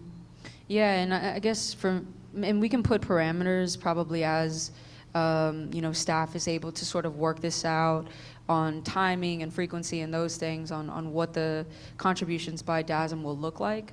I'd be completely fine with that. But I think to make sure we get that local business perspective even more so, I think that's why I felt it was important to include them. Yeah. So here, I added prioritize to the list. Provide input, receive updates, and prioritize projects in downtown. okay. Does that capture? I believe you'd probably, and I can see why Hayden said projects, because there may be some projects that aren't necessarily called out in the downtown area plan. And For so sure. you may want to add some verbiage that says not to exclude recommendations in the downtown area plan, something like that. I hear you wanting to recognize those recommendations from the downtown area plan. And again, we want to be flexible enough such that should the board and the Main Street board desire to do something outside of the plan, that you have that ability. Would it be better 100%. in that first bullet? Yeah, Modify yeah, that. 100%. And a great example is obviously the lighting. That was as a result of something that was completely not on our radar, and obviously we never want it to happen. But that flexibility, I think, would apply to an example like that. So yeah, 100%. downtown area plan and other projects. as- Applicable, yeah, other Give us a relevant little or wiggle room applicable. on that. Yeah. Yeah, I think that's good. We've had some others that were brought to us that weren't necessarily in the plan, but they were needed, Mhm. and it didn't cost a lot, and we funded them. Yeah, especially too with the new addition of Ms. Ramirez. Like, I think it's important to sit there because we have that local focus now on local businesses. So yeah. Okay. But that should be prioritize Yeah. other applicable projects. Council, y'all good with this? Okay. Next. Do you have anything else for downtown, Ms. Rodriguez? Well, there was a lot of talk in the town halls about how we're handling vacant and neglected buildings downtown. I think perhaps a lot of people may not be privy to some of the things that are already being done as it relates to this topic. And so I was maybe just going to suggest that on this specific item, we include language that really addresses like a continuation of this work and maybe even more advertising on our efforts thus far. I don't know. I think there might be a disconnect on what the community knows that we're doing. And I know that that's not just Main Street. I know it's neighborhood enhancement and those things. And so I've I been don't. asking for years, before Stephanie was city manager, to do something about the windows that had the Mhm. plywood. I said, gee, let's partner up with the mural arts program and let's get some things that look pretty up there. Mhm. You know, maybe even looking like you're looking into the building, like Yeah. couch or bedroom or Which I something. think is And, something that is actually being done, maybe not at the scale that people are wishing for. We've finally kind of gotten there, but Mhm. there's some rules in place, but we're not fully implemented Yeah. yet. I've got other ideas about what to do in vacant buildings, just like what the mall does. Now, the Yeah. difference there is the mall owns that space. Yeah, and I don't know if and it's a. these are privately owned, but it's to put something in the window, have a big canvas of something that with the owner's permission, we can Mhm. put up in front of that window, so we don't have, Yes, ma'am. which you know what I'm talking about when people Yeah. are walking down sidewalks. Yes, ma'am, absolutely. And I will say, I don't know if it's appropriate, but I actually wanted to consult with staff on this item to help us sort of craft language, because I just want people to understand that this is something we do care about. I've never met a council member that didn't care about this particular item. And if I could, there are two aspects of this. There's the regulatory aspect, which I believe is how you started with, and there are the programs that council asks staff to implement in coordination with the property owner. So if we could dissect that, the regulatory is being pursued by our code staff, and if there are things in that element that council desires that we make sure everyone's aware of, or perhaps even enhance, we can certainly look at that as well. On the programmatic side, we certainly want to always convey what we are doing, our efforts to work with property owners and to do the things that were just mentioned. And maybe those are okay right now, or maybe we need to enhance those as well. But I just want to mention the two different sections here, the regulatory issue, which of course requires some form of ordinance approvals, et cetera, and then the more programmatic side of it. Yeah, and that's exactly what I was getting at as to why I wanted to include, because if there are barriers to us being able to address something related to this, and it's under the purview of council to change and address, I think that's sort of what I'm getting at, is let's already identify that already, and then throughout the year, that gives y'all an opportunity to at least point to, hey, this is important to council, this is why we're producing an ordinance to be able to sit there and follow what's needed to be done. So however the language looks like to address both the regulatory and obviously our procedural things and advertising such, I'm interested in. I just wanted to tee it, though. Yes. We have done some work in some windows of private buildings, and I'm not sure who paid for that. Josie?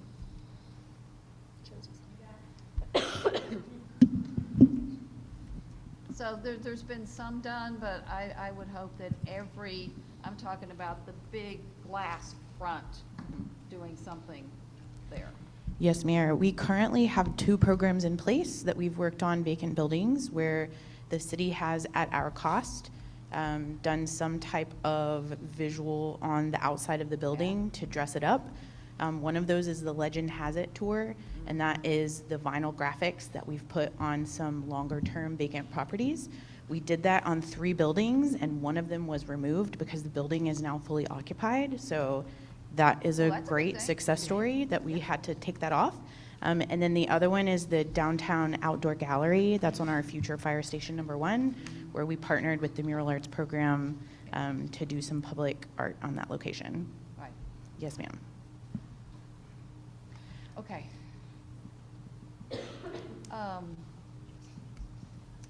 I think this is good. I think the details need to be in other places here. But I'm glad you're bringing it up. Council, are we all concerned with what our town looks like and appears to visitors, new students, parents, tourists? Yeah, and you'll see this probably recur in other areas as well when we get into up and coming stuff. But yeah, specific for downtown, yeah. So y'all Show are it off. good with this new little 3? Everybody, so we can move on? Anything against this? Okay, we're good.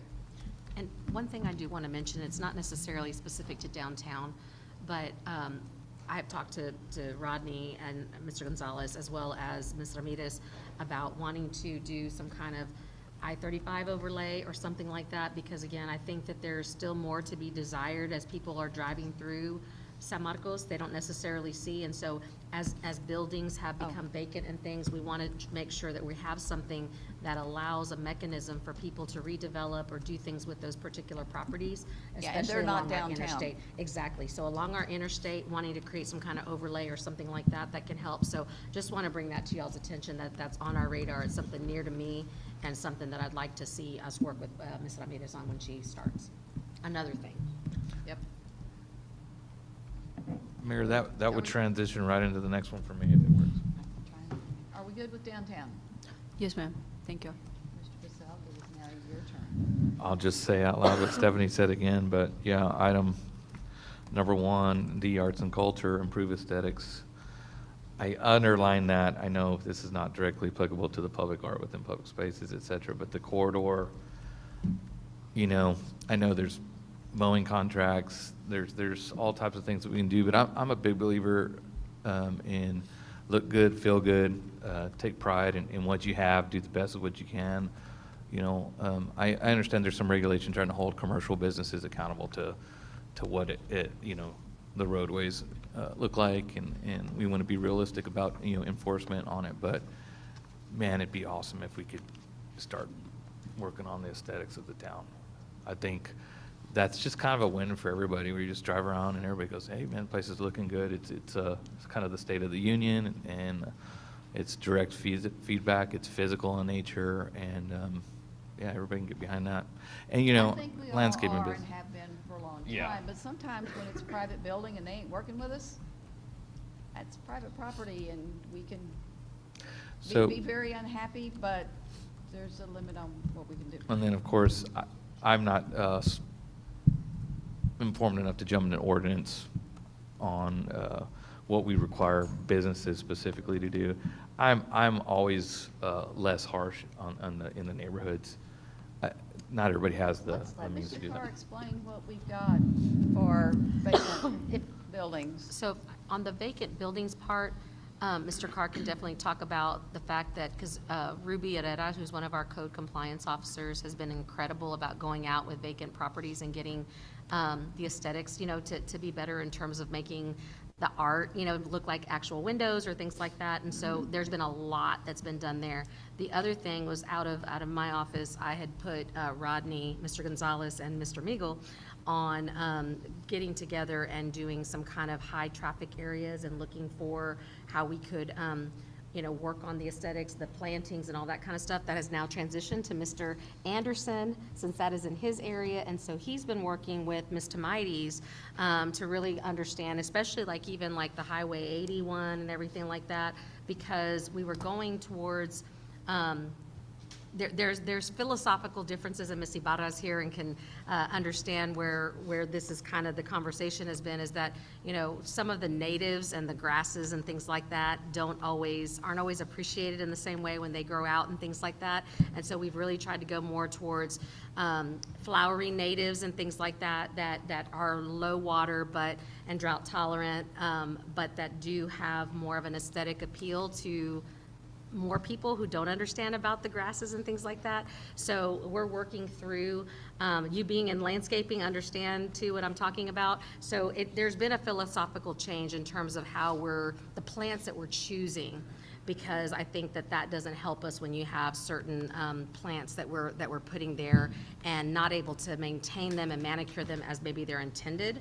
And so it doesn't help with that aesthetic appeal. So Mr. Anderson, Ms. Ibarra, if anybody wants to chime in on that, but just want to mention that that's something we're working on. And Mr. Gonzalez. Thank you, City Manager. I just want to talk about the work that was started, and it was started under Stephanie's direction for the very reasons that you had mentioned, is the aesthetics of our community. That has been highlighted many times, and Stephanie asked us to do that. So we started first downtown. You may recall that downtown a year and a half ago, the landscaping did not look like what it looks like today.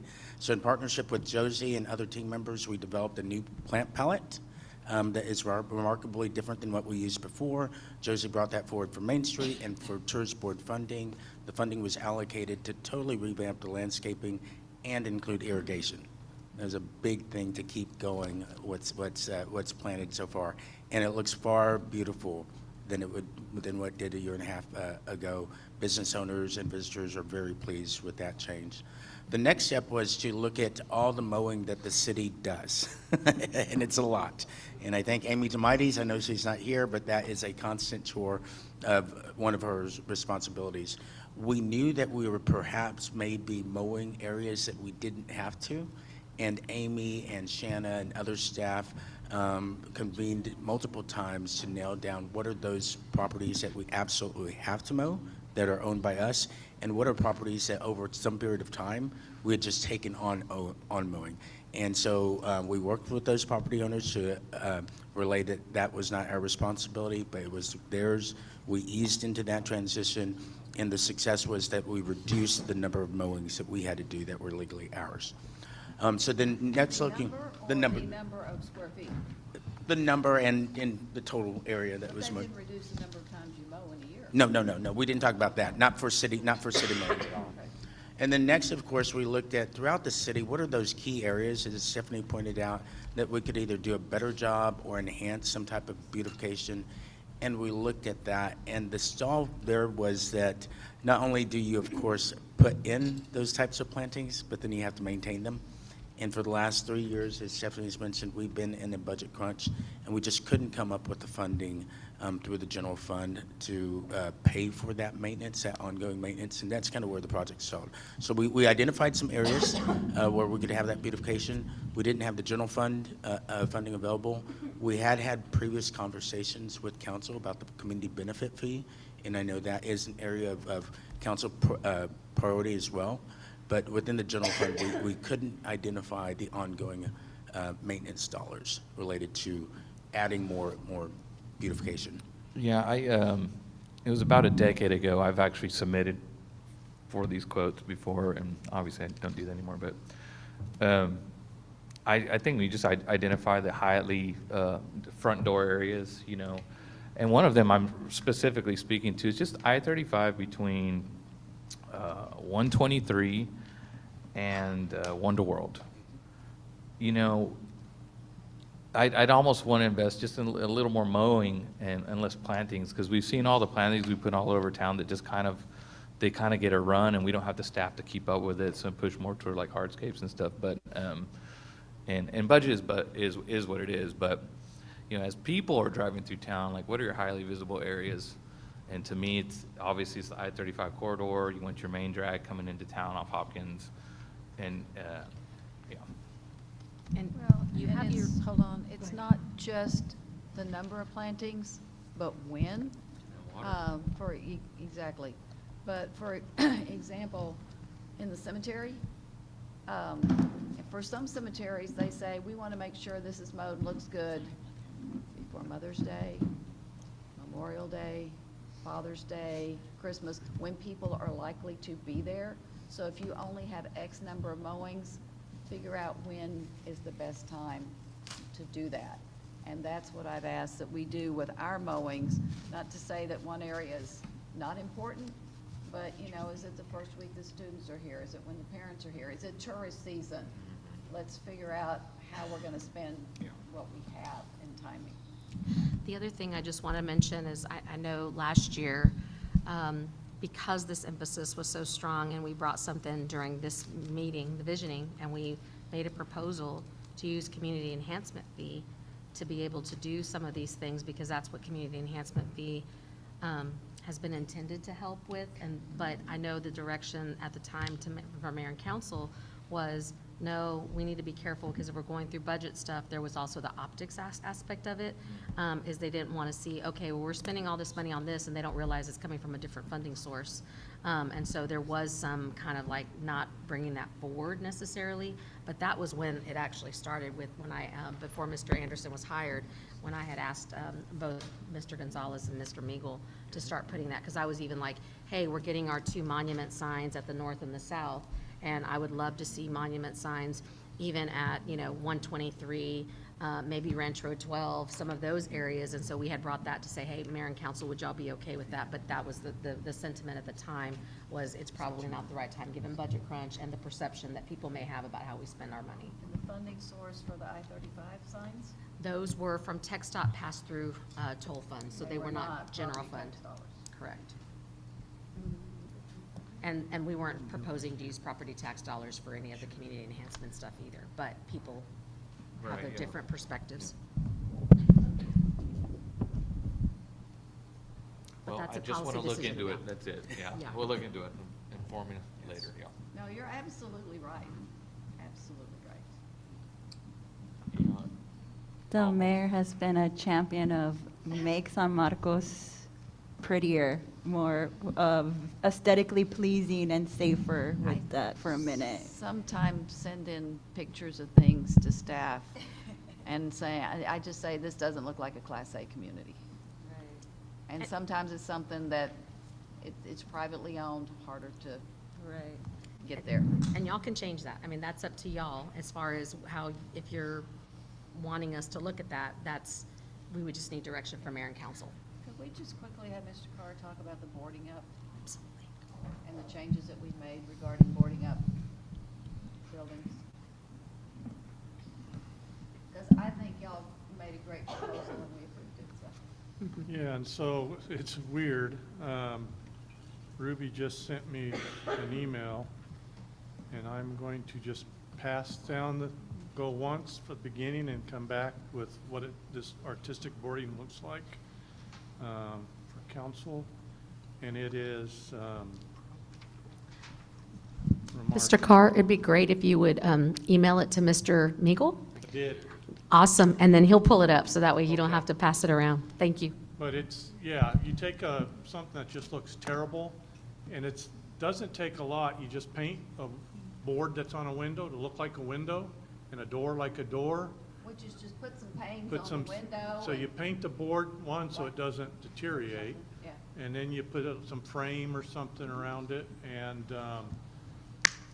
the examples, so this one started out, it's trees, bushes and everything, and it's boarded, and then looking at it at the end is, so something very simple, and it's not, doesn't cost the owners a lot of money, it's some paint, and they don't have to hire anybody, they can do it themselves, but it's been And remarkable. is there a place that they can get paint at a reasonable cost?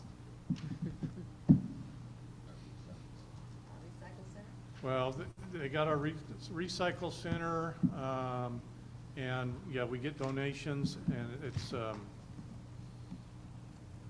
for house cleaning stuff and whatnot. They got that too, but yeah, paint. But that's the biggest thing, is it's not a big financial outpouring. Basically, we're requiring. So here we go. This is the, Yeah, we're requiring the boarding up anyway. yes, this is and adding, this is to enhance yeah. that.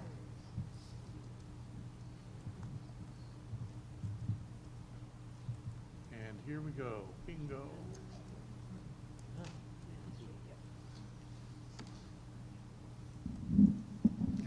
I was not expecting that to look good. And it did. I was just wowed. If people have a little bit of talent, they could do it Yeah, themselves. That's why I thought, if you want more of a scene someplace, but this right here is pretty cool. yeah, we've had people that, that if they have talent, they can draw like a lamp in the window and stuff, but just doing something very simple that I could do makes a big difference. My dream for the Hopkins Guadalupe two-story brick building, depending on how old you are, you know it was vacant, dance studio, carpet place, Duke and Ayers 5 and Dime. And all those windows up there was to make it look like you're looking into a building. Like you've got a little round table, you see parts of chairs and a bouquet of flowers or something. So it didn't look like it does. So we're kind of getting there, but for me, I would have to hire somebody to do that. But I suspect we have a lot of artists that want to have their art displayed. Maybe they didn't get the contract for this mural, but these are little things, and I would hope that the property owner would pay for these, but. Yeah, so as Josie mentioned, we have the downtown where they're doing stuff, putting displays in the windows. This is for the stuff that's not downtown, and it's one thing, Ruby's a little pit bull and gets on them, but the difference that this makes in this neighborhood is amazing, so. Mayor, Yes. up here. Oh, yes. An update on that building, since Josie's way over there. Because of Ruby or Shanna, anyway, the neighborhood enhancement team, all those windows have been replaced. They're beautiful new windows, no more plywood. So, Way better thank you, yes. now. But we could have had some art and something better for the last. Yeah, Charlotte wanted to do it, it just, She did it not didn't back happen. We couldn't get it to Again, happen. Privately owned, it's getting that permission that's the big part. Yes, ma'am. Thank you. But yes, it does look better. Okay, Mr. Purcell, anything else? Are you, I hope pleasantly surprised with some of the stuff that we've put in place and some of the places where we're going? Yeah, I mean, it's in my wheelhouse. I'd love to talk about it, so we'll have fun conversations down the road. I won't take everybody's time. Anyone else in the arts, culture, and special event section? Yes, ma'am. I want to say I found this either in the historic plan that we're about to pass, or it was in some city document, and I just felt that including this here kind of was a great spot, which is to annually identify existing spaces such as fences, retaining walls, and blank walls of public facilities that can be enhanced with public art or interpretive materials. I am very much aware that some of the public art that we have, we contracted out and it was quite costly. I know expectations are important to identify already. That is not my expectation. We have a lot of great public artists. But there was also a specific emphasis that this public art reflect the stories and heritage of residents, including Indigenous, Mexican American, Black, and other underrepresented communities. That be on this type of art. You don't see we're doing much better. Like, people really compliment the work that we're doing downtown on art, and so I want to say thank you to everybody who's a part of that. But just making sure we're including this and really specifically mentioning underrepresented, marginalized populations that contributed a lot to our community historically, that also be depicted.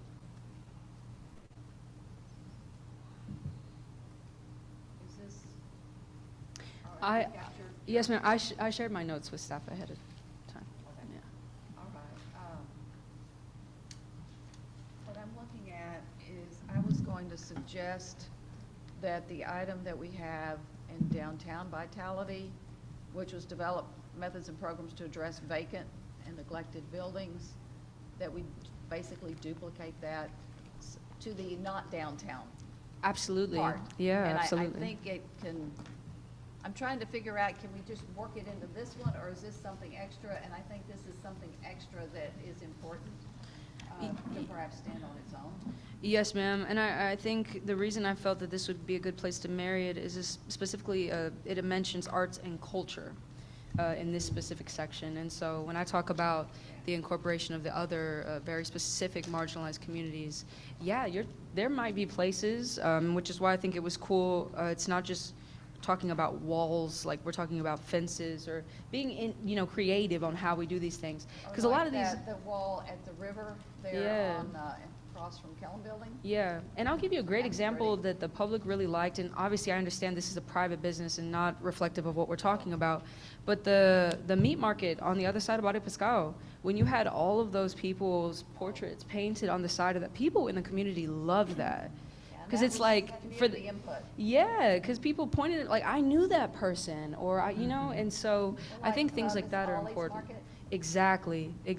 That means a lot to the Black community. And so just continuing that, but making sure we're explicitly identifying that in our strategic plan moving forward. Are y'all good with this? Ms. Reyes, where does the, this section about addressing vacant and neglected buildings, it's under downtown vitality, which is great, but where would we put it to talk about those that are not downtown? I think the neighborhood preservation and enhancement might be an option. Yeah, but then you're not talking about IH-35. Yeah, I looked at that, and I wasn't sure that that's exactly where it would go. But the thing is, that part of what we're gonna do is use arts programs Then maybe to it's do under it. arts, culture, and I- special events and I just put it think there. I think Yeah. that's gonna be the Yes, best ma'am. place. And also, the reason And it harmonizes with these.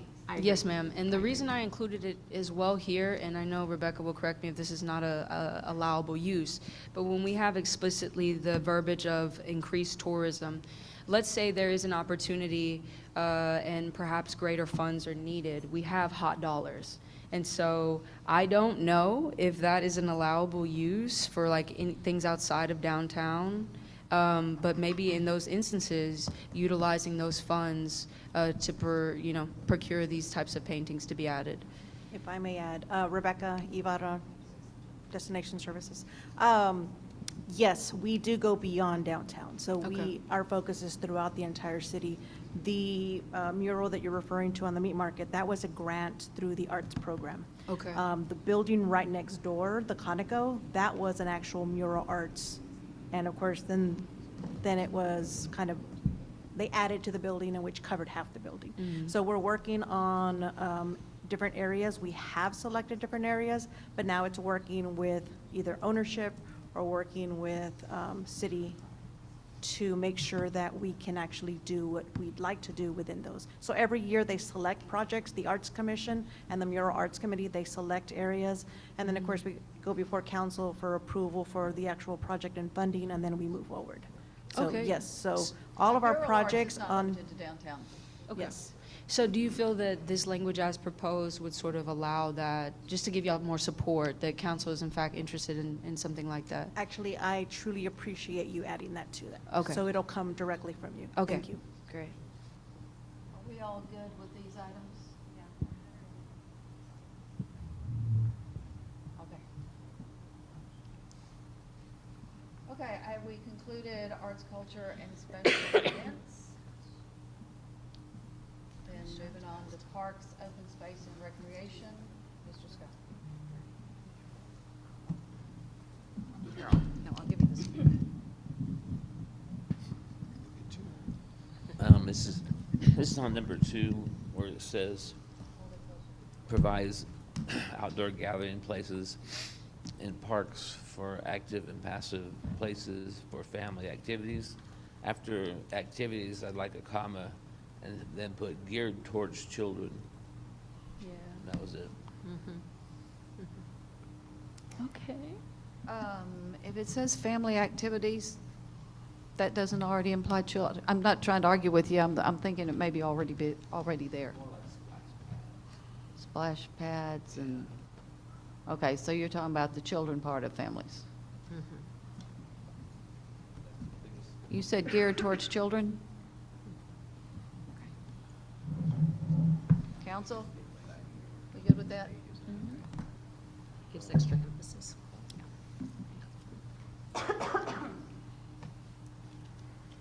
Anything else in the parks, open space, and recreation section? Just a question. Do y'all feel that the verbiage provide an accessible, diverse, that gives staff enough leeway to sort of address the fencing that I was talking about? Obviously, if we can't go and get new fencing, I completely understand that. But just something to show that we heard the concern from the member of the community. Do we want to add just the word safety in here, or do we want to be specific about fences? Safety, I think, gives people more leeway, because what one person may identify as their top issue, maybe another person identifies something else. I know seating has been something also mentioned by people, for guardians to sit. And so I'm just wondering if, like, as written already, staff has the leeway to address some of those things that have been mentioned. Okay. Jamie Lee Case, Director of Parks and Recreation. Great question, Councilmember. I feel like it does. Okay.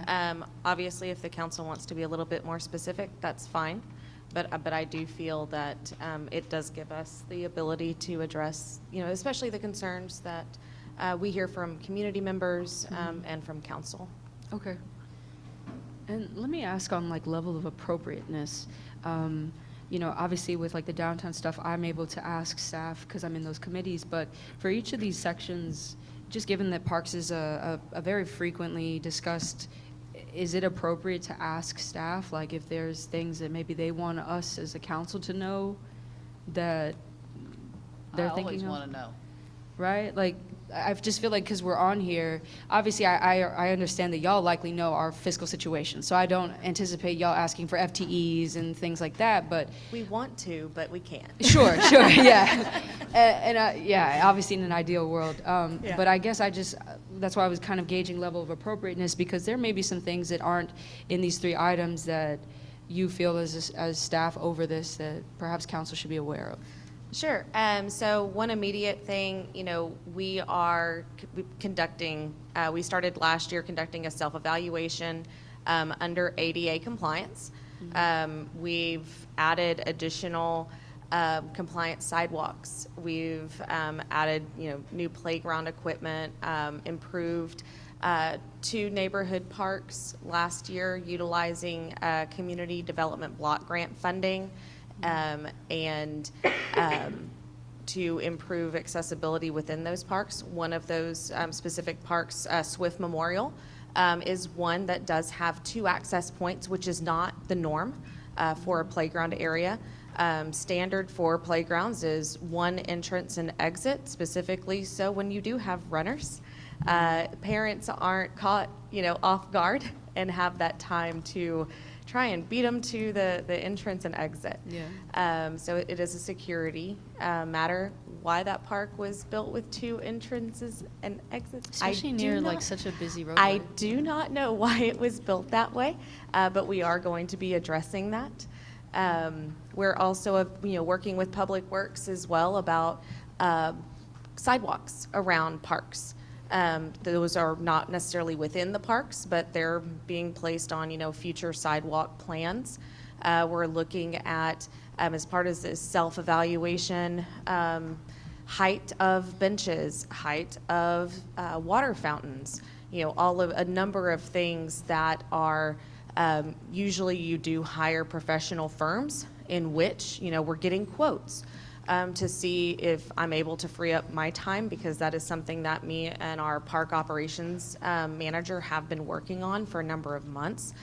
I'm not a ADA professional. I attend, seminars and conferences and gain insight and information about standards. I have multiple guiding, documents to assist us. But sometimes we need to have those professionals brought in. It could be cost prohibitive right now. If they're going to charge us outside of my existing operating budget, it may not be feasible for this fiscal year. So we'll continue to do the self-evaluation and submit that. We have to submit it to TxDOT for compliance. And that has to be submitted to them, I believe, in April. Is that correct, Salvas? That's when our next one is due, I think. We just received our response from the one that we had to submit last fall. So we have to respond again and address any deficiencies that they feel need to be addressed. So we're working through that. This year, we do not have any planned playground improvements. But we'll be applying for community development block grant funding again for Mill Street Park specifically, as well as Vietnam Veterans Park. Vietnam Veterans is going to be the priority just because that playground is older than Mill Street Park is. One of the biggest things that we're really systematically going through is ensuring that all of the playground surfacing is replaced. Right now we have that engineered wood fiber for fall zones. We want to replace that with the padded turf that you're seeing us install. We started that process at Paul Pena Park, for example, City Park, and so we're working systematically through our neighborhood parks to replace all of that engineered wood fiber, which is not ADA compliant. So just systematically trying to go. It will take time, unfortunately. I always tell our Parks Board members that we move at a glacial pace pre-global warming when it comes to planning out projects, because you have to go through design and then you have to plan budgetarily for those improvements. So those are our big things. That might be, just to make a little plug, is with the participatory budgeting process, there's going to be that $200,000 as well that could be looked at and see like what types of projects. Obviously, we have to be careful about what types of projects, but that's another funding source that will be available. And so based on the kind of feedback and things that we get from the public and where those lay out and we vet that, then that could be another funding source to help with Ms. Case's budget with some projects that she might not be able to get to I know that funding doesn't give us like to go a long way, but it might give us at least a little something to help her with some of these things. So just another food for thought. Okay. So I'm wondering, because as far as accessibility is concerned, it sounds like the language providing accessible, diverse, and is allowing y'all to sort of address some of those things already. Yes, ma'am. As far as I know there was other sections throughout the strategic plan that sort of gives each or some departments a direction to continue to explore grant funding. I don't know if perhaps we replicate that language here, just to kind of show that, to help you sort of get at what you're talking about. And if there's already grant things that y'all are, so Kind of have an overarching one. under the Yeah. core- Yeah. Yeah, so maybe just like we talk about exploration of expanding partnerships, some language on continuing to explore grant opportunities. Because I'm with Councilmember Scott. Like, I know for those of you who saw the public recognition and celebration of the park, the city park, it's popular. Like, us investing in these parks is incredibly popular. People really like it. So I just wanted to make sure that we're explicitly identifying that those are things that we're going to continue to look for funding for.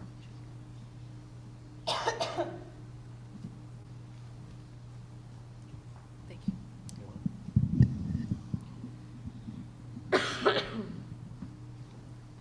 Council, we good with this? Are we done? We good up here?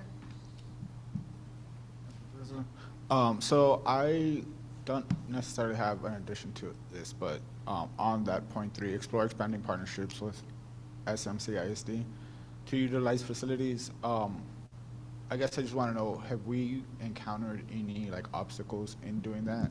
And I'm talking specifically about like use of their playgrounds, like, for example, after school, like when school's not in session. I know one of the complaints that we get from neighbors is accessibility to our parks. So, I mean, just thinking out loud, there's Yeah. nothing better than their neighborhood schools, but I know there's liability issues and all those other things, but, I mean, It's been discussed for many years. I'll let Ms. Reyes or someone else address. It's not new. So, Councilmember, we currently have a facility use agreement with the school district. That use agreement that was approved by both the school board and the city council does not, it's silent to playgrounds. So, are they restricting access? I don't know. I don't want to, throw the school district under the bus because I don't know how, if they're locking them up. I know in neighborhood that I live near, I see people playing. But we don't have a specific use agreement with the school district for their playgrounds to be specifically used as a park for that purpose. I think that question might ought to be directed towards the school board. okay. So I guess what would the process be to rethink that use agreement to possibly not be silent towards playgrounds, to actually have that included? Is it us reaching out to the school board, or? I would say that it's a decision that the school board can make on its own. We have no role in how they open or whether they open their playgrounds. They could entirely take that decision on their own and announce that to our community on their own, that their school grounds or their playgrounds are open. If there was some element that the city had to participate, maybe it's some adjacent parking or something like that, where we would have a role, then you would see an agreement. But I would say that it's a decision that the school board can make on its own. All right, cool. Councilmember, I just received a message from our Assistant Director of Parks and Recreation, Jessica Ramos, who did have those conversations. She did ask if they were interested in adding playgrounds to that agreement, and they did not express interest at that time.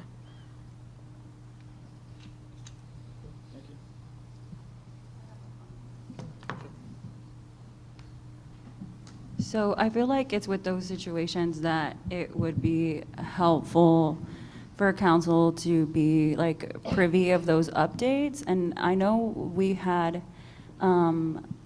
voted on like a tri-governmental committee that like there wasn't ever any movement on, but it's instances like that where it would have been helpful to know so that like policymaker to policymaker, we could have reached out to ask, right? If administrator to administrator is not, like they're like, no. It's like, we know that in practice it's already happening and we're the voice of the community. Like I feel like that would be, it's like a missed opportunity for us to advocate on behalf of our constituents. I don't think it's too late. And Oh, no, and- for and sure the- not. And the group can meet when we have topics to discuss, and we can put this on the list and have a meeting. I would like to discuss what we talked with them about before, and we're told no. And that's when vacant lots go up for tax sale, put houses on them. So, which is not in the purview of parks, so. Right, so. And that's another topic. Right, so maybe, Mayor, you and I can talk about that afterwards. Because while I appreciate staff asking, making the ask, I feel like, yeah, I think that's maybe a conversation that we would be better suited to advocate for our neighbors. Sure, and we did, Ms. Fontenot keeps a smart sheet of ongoing conversations and topics of city council. I know you guys have a lot to sift through all the time, but we did add that information onto that smart sheet to let the council know of the updates following that conversation. So, like, again, that has been a while since that conversation was had and that update was made. And not like you guys don't have enough to go through, but just wanted to assure council that we're doing our best to ensure that you all are informed when So we're it's a row having on a- those. It's a row on a spreadsheet, correct? I'm sorry? The topics are basically rows on a spreadsheet. As far, yeah, yes, ma'am, that is correct, yes. So help me remember, are they identified as this was a priority or related to a conversation from our strategic plan? I don't believe so, but it's, Ms. Fontenot has a ongoing council topic list that she Right. will send out asking for updates on specific priorities that council has expressed to kind of keep tabs on. And we provide those updates to her when asked. Right, because I know we get some sort of mass update where it's like, this is how it relates to something. But yeah, I mean, if you can just highlight that, I think when we give these, we have these conversations, it lands there, and then it's the how are we keeping track of it, right? For us? Right, yeah. That'd be helpful. I think somebody already does something like that, where it's really helpful, this is what you guys told us to do. So- You give several updates, even with CIP projects and all that. Yes, it is our council follow-up report, and it is a smart sheet that we track everything, and it's usually that direction that we receive from city council during a council meeting, and something that we need to follow up on. We have had issues with, okay, so we send that out to the directors, and they respond to it. How do we get that message back to the city council? Yes, it's provided in that spreadsheet for you, but it's not every time that we'll actually send it back to you and say, council follow-up, and, kind of highlight it, saying. What I see is it was sent to the department, and how do we know when that comes back? Do I And just have to keep these looking? are- And that's the part that we need to work on ourselves, about how do we, because at the same time, we don't necessarily have time every single day to check to see, okay, have we gotten a response on that one yet? So Right. that's something that we can work on. Just so we're on the same page, this is the spreadsheet titled Mayor Houston Council Meeting Follow-Up, right? That one? Don't know that it has the mayor in the title, but it should just be council meeting No, follow-up. that's the title. Is it?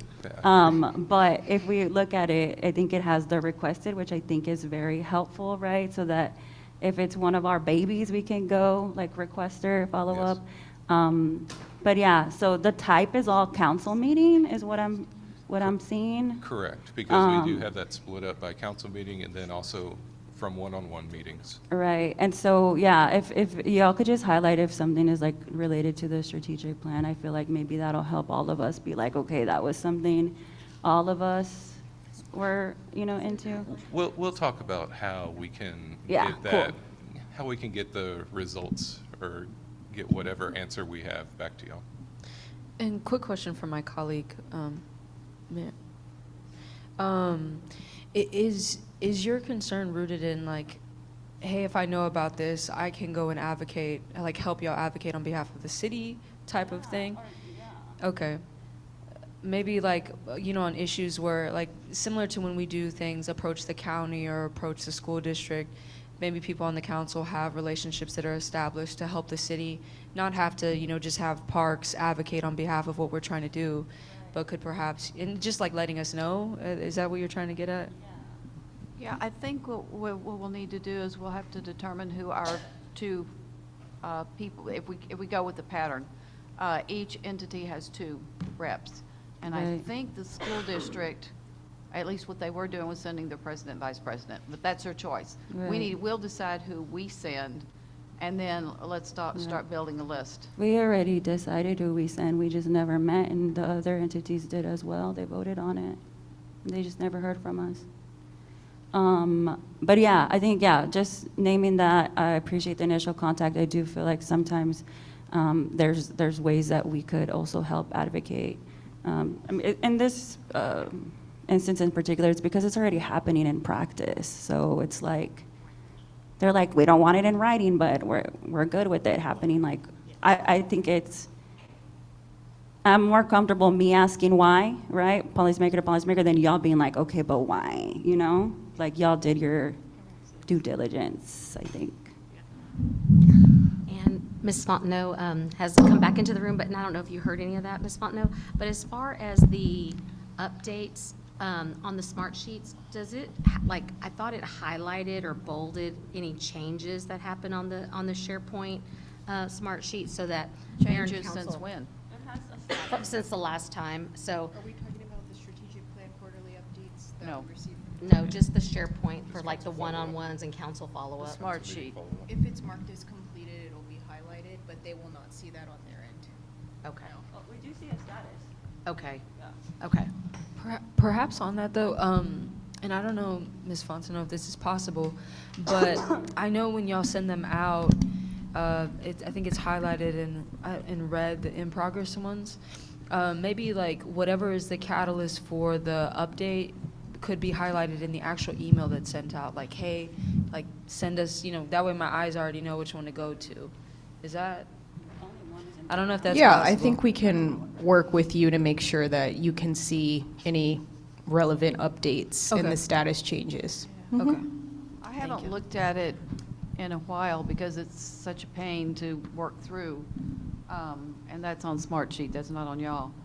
But when I last looked at it, it's like the date's this wide, but the column is this wide, and what I'm interested in is 3 inches off my screen.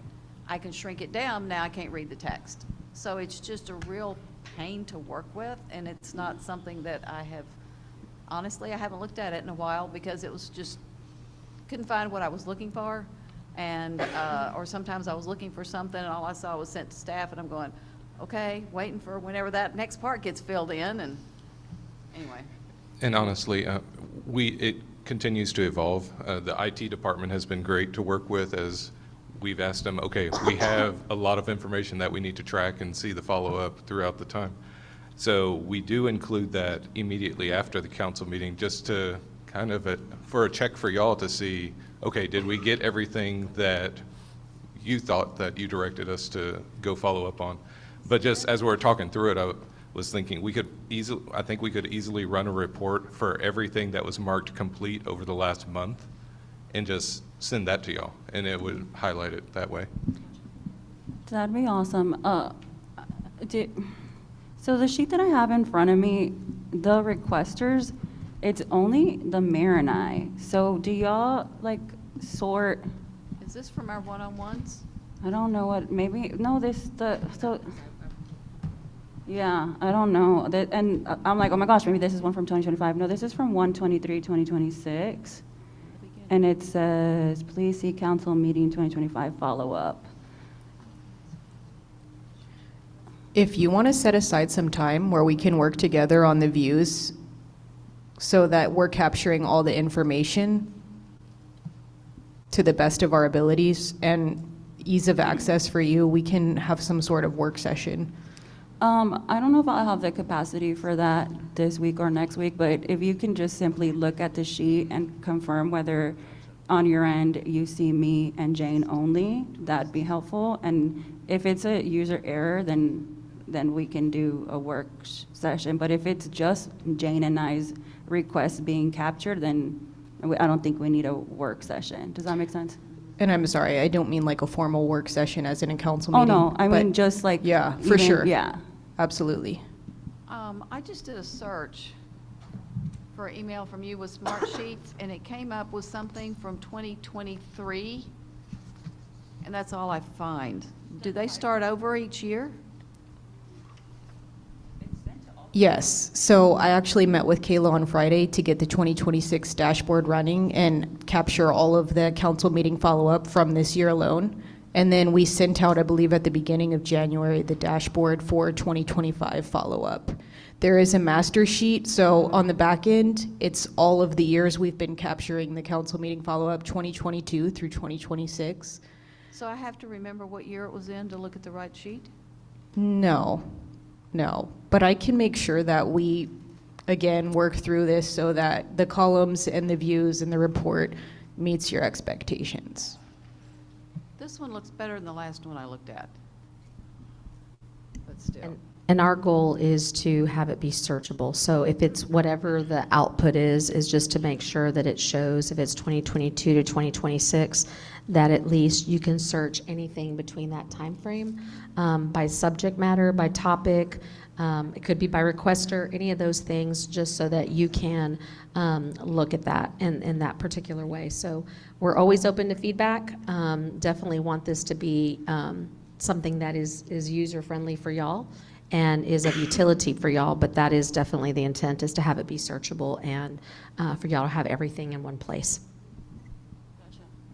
Thank you. I forwarded what I'm looking at, so you guys can just let me know. We're still in parks, right? Right. So, but the thing is, like, I feel like it would have stuck out to me, this item in particular, if I had read that we got the information. So I was flagging because I don't want to miss it in the future. I say that because I do have one comment and then one quick question, if I may.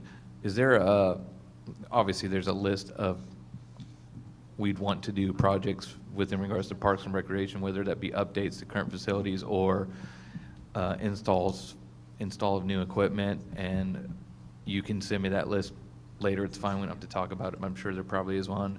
And is it prioritized? And then the second comment I have on that is, if and when we get into any type of economic development agreements, anybody, I don't know what the proper way to go about doing this is, but it might just be a reminder that that's always an add value proposition to a negotiation, where you can, when you're talking to somebody, to say, look, not only do we want X, Y, Z, but man, city park stage, you know, we've got these really cool things that we could do, and maybe we bring those up with potential investors in the city.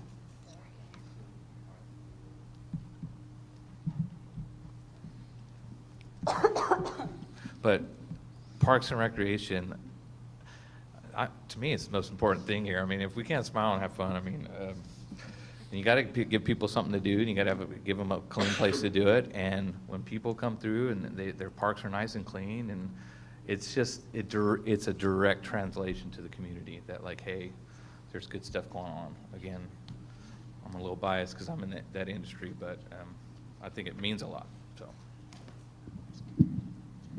So Councilmember, if I may, you asked for a list of projects. We do have a running list of projects on our city website. We have a projects page.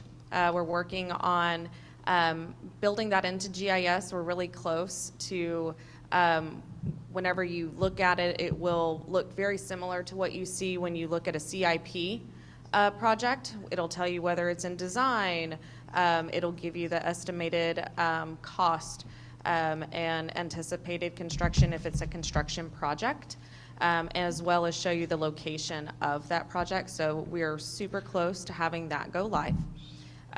We do have our Parks, Recreation, and Open Space Master Plan that was adopted in 2019. That is our guiding document. Very pleased to say that we have really been knocking a lot of those actionable items off and meeting those goals within our master plan. Whenever we adopt the master plan, anything that is construction related, if it is a pretty large scale project, does go into the 10-year CIP. A lot of those projects are phased due to the size. Most recently, last January, we completed phase 1 out at the Gary Softball Complex, which was raising the roadway and doing infrastructure improvements, primarily because there is a creek that goes right there. And so whenever we had a large rain event, people couldn't get in or out. So raising that and adding a box culvert, as well as doing water, wastewater infrastructure improvements there. Phase 2 will, be coming down the pipeline eventually. But I can provide you kind of our overall list. But right now it's kind of fiscal year by fiscal year. Not necessarily prioritized specifically on the website. If that's something that you would prefer for us to do, we absolutely can do that. But pretty much everything that we set out to do each fiscal year is, hey, we're going to accomplish this fiscal year, and it's just not necessarily in any specific order in which we get to it. It's mainly staff capacity or fiscal capacity. Yeah, for me, it's almost just like, although culverts are fun, not really, unless you're skating them. Like, this is visioning, what's the vision here? Like, what really kind of turns your wheels? Like, what's possible? Sure. I think, and my example is just City Park. It's like, man, we could do some really cool stuff out there, stuff that there's direct buy-in from the community, and you have to keep up with maintenance, and people have to cross roads and everything, but I'd like for something to aspire to, so I'm looking forward to learning about that. So I won't waste anybody else more time on that, but maybe we negotiate some things when we're working on our economic situation. Sure. That will be key for us. Again, the community benefit and what kinds of things we can do. Even when we were talking just with the consultants about our downtown plan for City Hall, and it was, Ms. Ramirez was talking about how even from what her experience is, because right now with our downtown tours, it's only upped like every 5 years, and so she's used to the fact that a lot of cities will have maybe a 30-year, because some of them even use it to issue debt against. They also will add a PID layer or things like that can try to go through that. So just trying to find some financing mechanisms to see how we can try to do these things and provide community benefit. So already getting those kind of juices flowing in terms of how we can look to, to try to expand our reach. If City Hall does go downtown, that's a big if, because obviously there's still a lot of work to do to determine that. But if it were to go downtown, then that also opens up the area of the parks, where the Parks building is currently, where Grant Harris was just close to the river. And so that's an area where you can look at some of these things that you're talking about. What does it look like to try to get some private interest to invest in that, that still is park friendly and that kind of thing, provides ambiance and activity. Also provides connectivity to the downtown area with the river. So again, there's a lot of opportunity. So we're definitely looking at that broader scope in terms of how we can really reimagine that area and still make it be something that is beautiful and has community amenities for our folks. Cool. That's all I have for Parks, Open Space, and Recreation, unless anybody else has anything. Mayor? Okay, are y'all ready for a break before we get to the next topic? Yes. All right, let's take a 5-minute break. It's 3:06, we'll go to 3:11.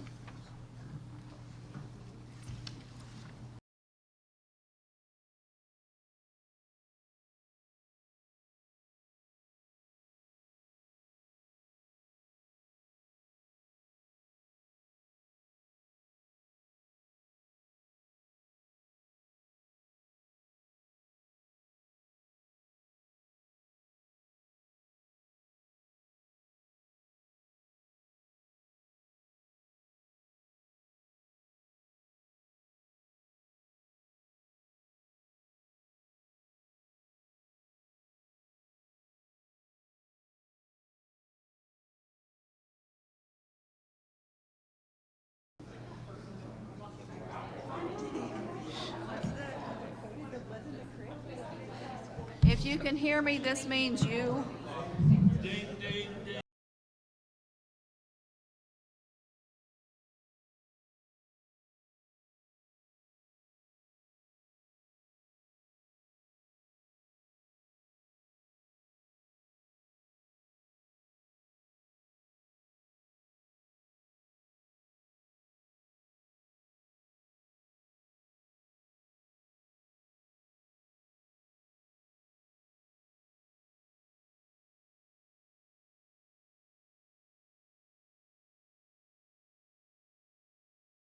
One, two, three, four, five, six council members. There's too many exits here.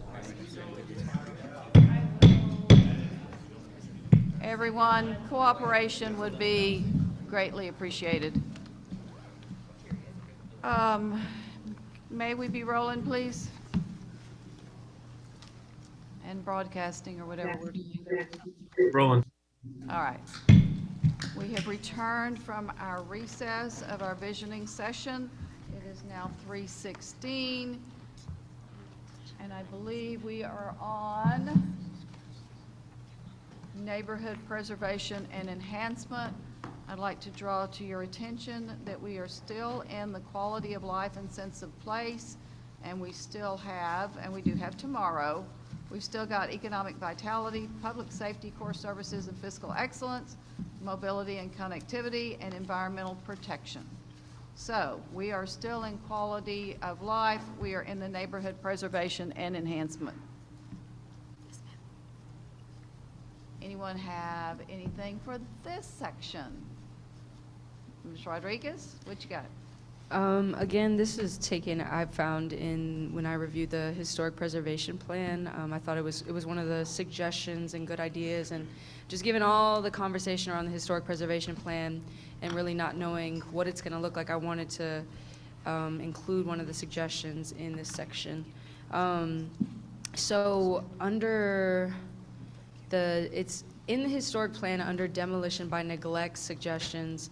One of the things that it suggests is to consider partnering with a nonprofit organization or establishing a volunteer maintenance crew who could be available to assist in repairing properties when the owner is experiencing hardship. They even listed potential partners to collaborate with an initiative like this. And so I wanted to see if council liked this suggestion and to include in this area. Say that again. I heard demolition. Nothing to do with demolition. It's under the demolition by neglect section in the historic preservation plan. It's specifically item 3 on that suggestion. And it talks about, item 2. Consider partnering with a nonprofit organization or establishing a volunteer maintenance crew who could be available to assist in repairing properties when the owner is experiencing hardship. Obviously, as far as what repair looks like, that is up to the organization's capacity and capabilities. But they even did list a couple of potential partners, many of which we're already familiar with, on who could be a part of this partnership to bring people into compliance. I also think about, like, when we're talking about hardships, it's not always economical. Grass being one of them. Sometimes people just don't have the ability or, to do it. And so, yeah. I know there's other cities that do things like this too. And there's a lot of people who are willing to help people in these situations. So I don't know what y'all think about that. There's a lady in one particular neighborhood that she'd identify which of her neighbors needed assistance, generally people of the older persuasion. She would go to the university to Older where they've persuasion, got I like that. students who need community service hours. She would bring her truck. She'd keep them busy for most of Saturday. She was a good cook. She did feed them. And she got a lot of cleanup done in her neighborhood using university Yes. students. And by the way, Bobcat Build registration starts on February 1st. It is on March 28th this year. Good plug. And I think that example that you gave is sort of the crux as to why this would be great on a larger scale, even down to the people you talked about as far as from Texas State. One of the potential partners that they identified in the plan as drafted is the Construction Science and Management program at Texas State, but perhaps there's other programs that may be interested in something like this. So. That was through the Student Center's community engagement or whatever they called it. That's who she worked through. Because there are a number of organizations at the university, as you know, where they need to get some volunteer hours in. And so she was helping them meet that goal. Yeah, and I think this item, touches on keeping people in their homes, also, keeping people obviously out of trouble when it comes to meeting our ordinances, safety. Overall, we were talking about earlier the importance of aesthetic. And so I think it touches on multiple areas, but particularly I felt that it was relevant under the neighborhood enhancement, because I imagine they would do a lot of work tangentially with that department. See if we all agree, and then we can move on to the next one. Ms. Okay. Garza. If I could interject real quick. Yes, So we sir. do have Mission Able and Operation Triage that's working on that, have done great things for us. They're a blessing. And then we have a new program where we're selecting our second neighborhood this year, Love Where You Live, San Marcos, where we go into the whole neighborhood and help, like multiple people and stuff. It just depends. But yes, and we also do work with the university and stuff. But the biggest item is probably just the funds, because we get volunteers, but if you have to pay for something, where does that money come from?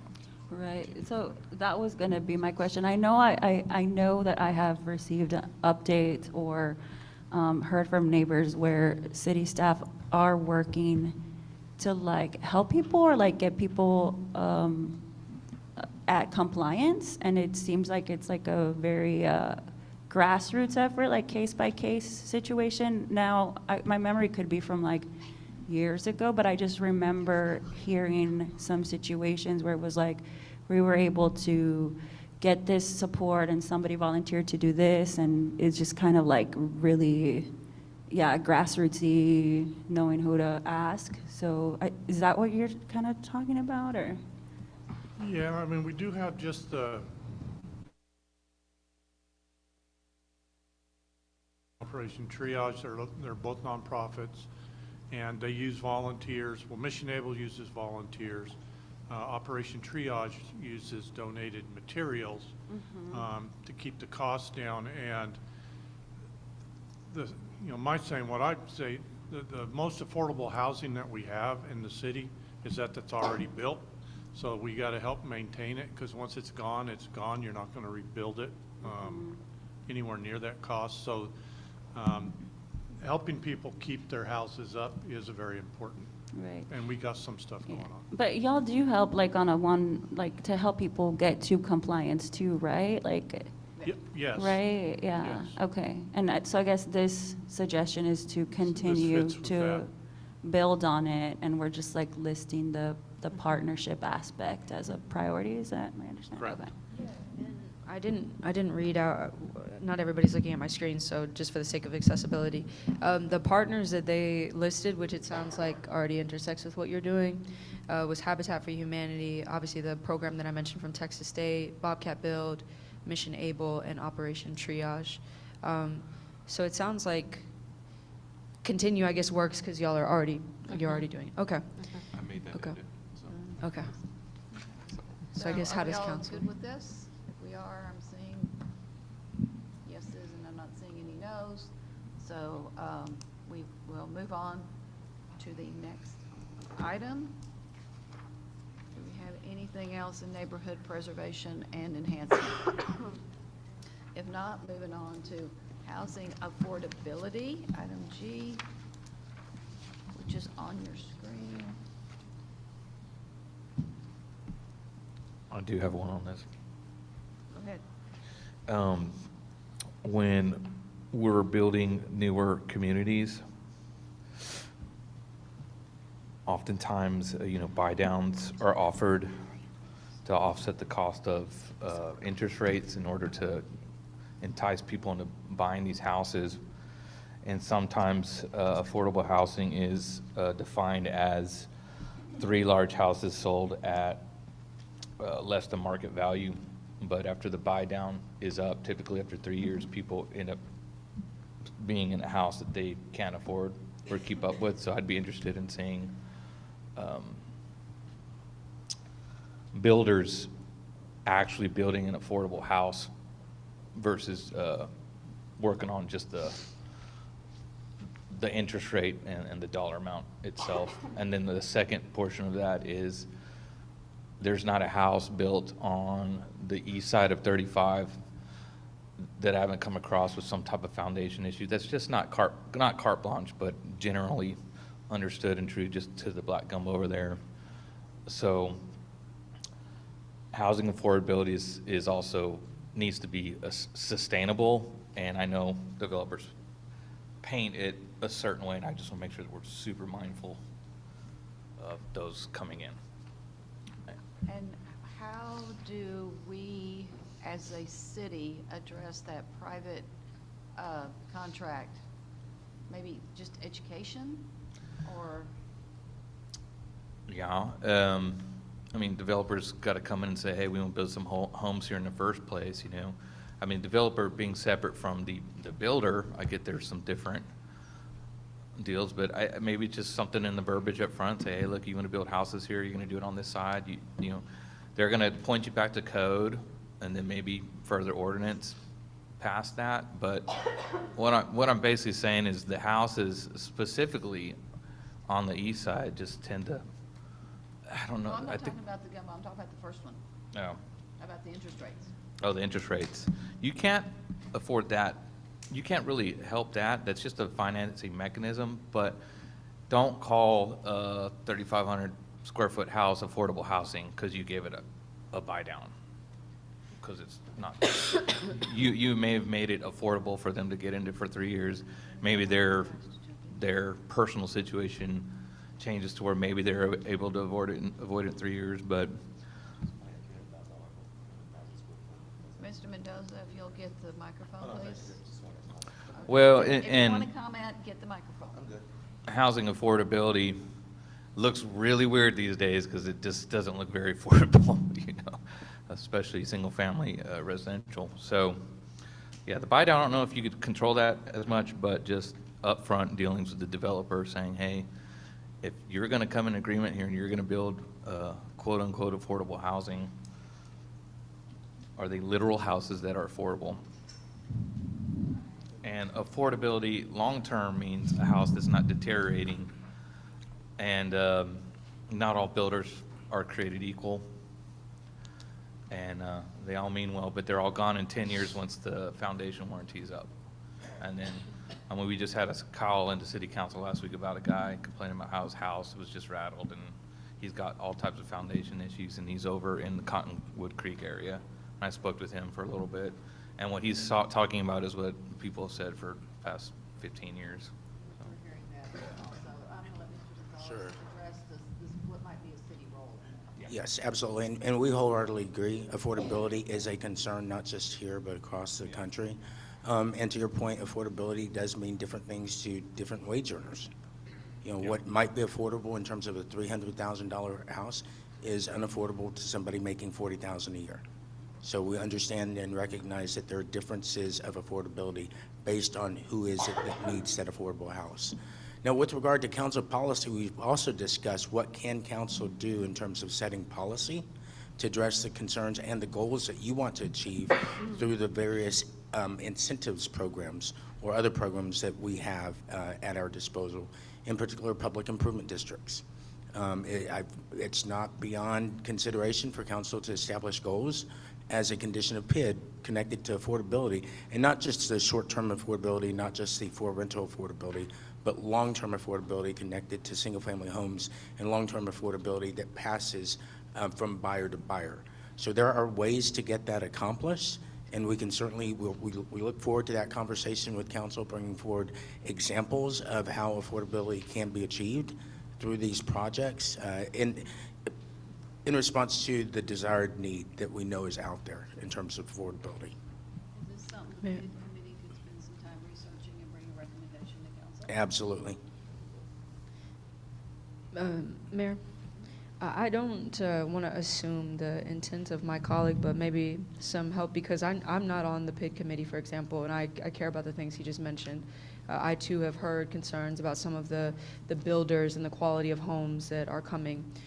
So perhaps, considering he's not on that committee either, we can draft language right now. I mean, we're already talking about I two. didn't mean the PID committee to draft this language. This language, yes, we can No, do. no, no. I meant to bring back the fuller recommendation. Yeah, yes, ma'am, yes, ma'am. But what I'm trying to say is, like, since we have all of council now and clearly some general direction, I know that there is the updating of the affordable workforce housing policy, maybe putting some of your suggestions following that, or even creating a separate subsection to talk about our PID policy, given we have a whole lot more control on what those agreements look like. So I don't know if you have exact language, but I'd be happy to support an addition to each of those things to address some of the things that you're talking about, given the community interest. Yeah, I don't have exact language, but the overarching thought is quality and affordability as well, right? So I have quality concerns with the quality of financing mechanisms and quality post-development with builders. If I could just quickly mention also that as we go through this discussion, data is going to be our best friend. Obviously, we have anecdotal information of housing and unaffordability. The true data of just quantifying how much income do most of our residents make, how much of a house can they afford, what does that mean in terms of housing stock that is unattainable, what then are the quantity in terms of numbers of affordable housing units at the different levels are needed in our community. That's the data that then drives your policy and can inform your policy, let me say that. So that way, when you develop your policy, you know the targets that you're trying to achieve. So, we're trying to not cut anybody off, but move along so we can get more topics done. So, we've got, are we all good with putting something in here to address this, and then details will come later, just like everything else? Yes, ma'am. Yeah, I think we could workshop it with Josh, or also between now and tomorrow too, or in the future. But when we say sustainable there, you just added that? Did he mean I like did that to the comment about the east side of durability? I-35. Yeah. Oh, okay. But the conceptualization of that term here is durable, not like no, I'm asking. Yes. Yeah, not Yes. like, yeah, because we use sustainable in like the It's not Different the ways. necessarily in a different the environmental context. sense. Yeah. This is the durable, Yeah, lasting. so maybe like sense. resilient, well, I don't know if resilient, durable, something like that, I guess. Yeah, I kind of thought about Thesaurus. resilient. I think that's a great point. And how do you feel about when we talk about incorporate affordability standards, since you're already putting durability, we also include that in addition, because that's what also he was getting at too. Yeah, and Also, my mom at home said the mics you can't really hear. So maybe when we use the mics, we talk I don't know, could be her hearing. I don't know. number one, use the mic. Number two, talk into the mic. I don't support the assertion that your mother's hearing is bad. You shouldn't have. Okay, I have a question on this about the foundations. What role does the city play in approving anything and inspections? Is there any role that we could have about these foundations that are going bad on some folks? Because, yeah, I mean, there's been a lady come to a citizen comment and told us her story, which is really sad. And it's just not just her and her neighborhood. Did I buy you enough time, Mr. Floyd? Thank you, Mayor and Council. Terry Floyd, Director of Planning and Development Services. Yes, we do inspect them at the point in a residential permit when they're built. We could explore looking into additional type of construction methodologies or things we can check for houses in certain geographic areas, maybe an amendment to the building code that would allow for an enhancement of that to maybe address some of these issues. So I'll discuss that with staff. That's something we could look into. But yes, they are inspected as part of the residential permit process in construction. Thank you very much. Are we good with this and move on to our next item? Yes, ma'am. Yes. But I had one more in this section. Oh, yeah. Super quick. I mean, past this item, but it can be in this section, sure. Yes, ma'am. Sorry, I misunderstood. Yes, so I know that we have, this can include a tenant bill of rights. I just want to explicitly create a line item. I got some really great updates about where we are at in the tenant bill of right process, and all the work that staff's doing to coordinate and finalize an ordinance language. And so I just want to explicitly include in here finalize language that says finalize a tenant's bill of rights.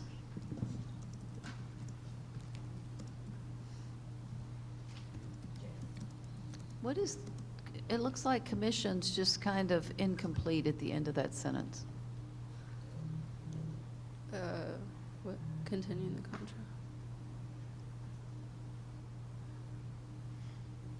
Oh, I see what you mean. Yeah. It looks like it needs more words. I think there was some discussion about adding a commission last year. Oh, the homelessness committee has taken that on. Well, this was, I think it was to look at all these issues. Oh, so a separate.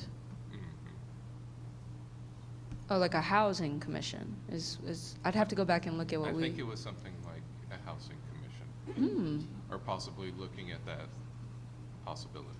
But homeless has taken it on, and so. Well, and I've been suggesting that the homelessness committee is addressing a lot of things that are not specifically homelessness, and it's gotten broader. And so at some point, we'll talk about what we might recommend our new fuller charge would be. So. And Mr. Anderson has some ideas on that, so I'm going to ask him to just kind of fill in, because we have had some conversation, because he's been thinking through that as well. Okay, good.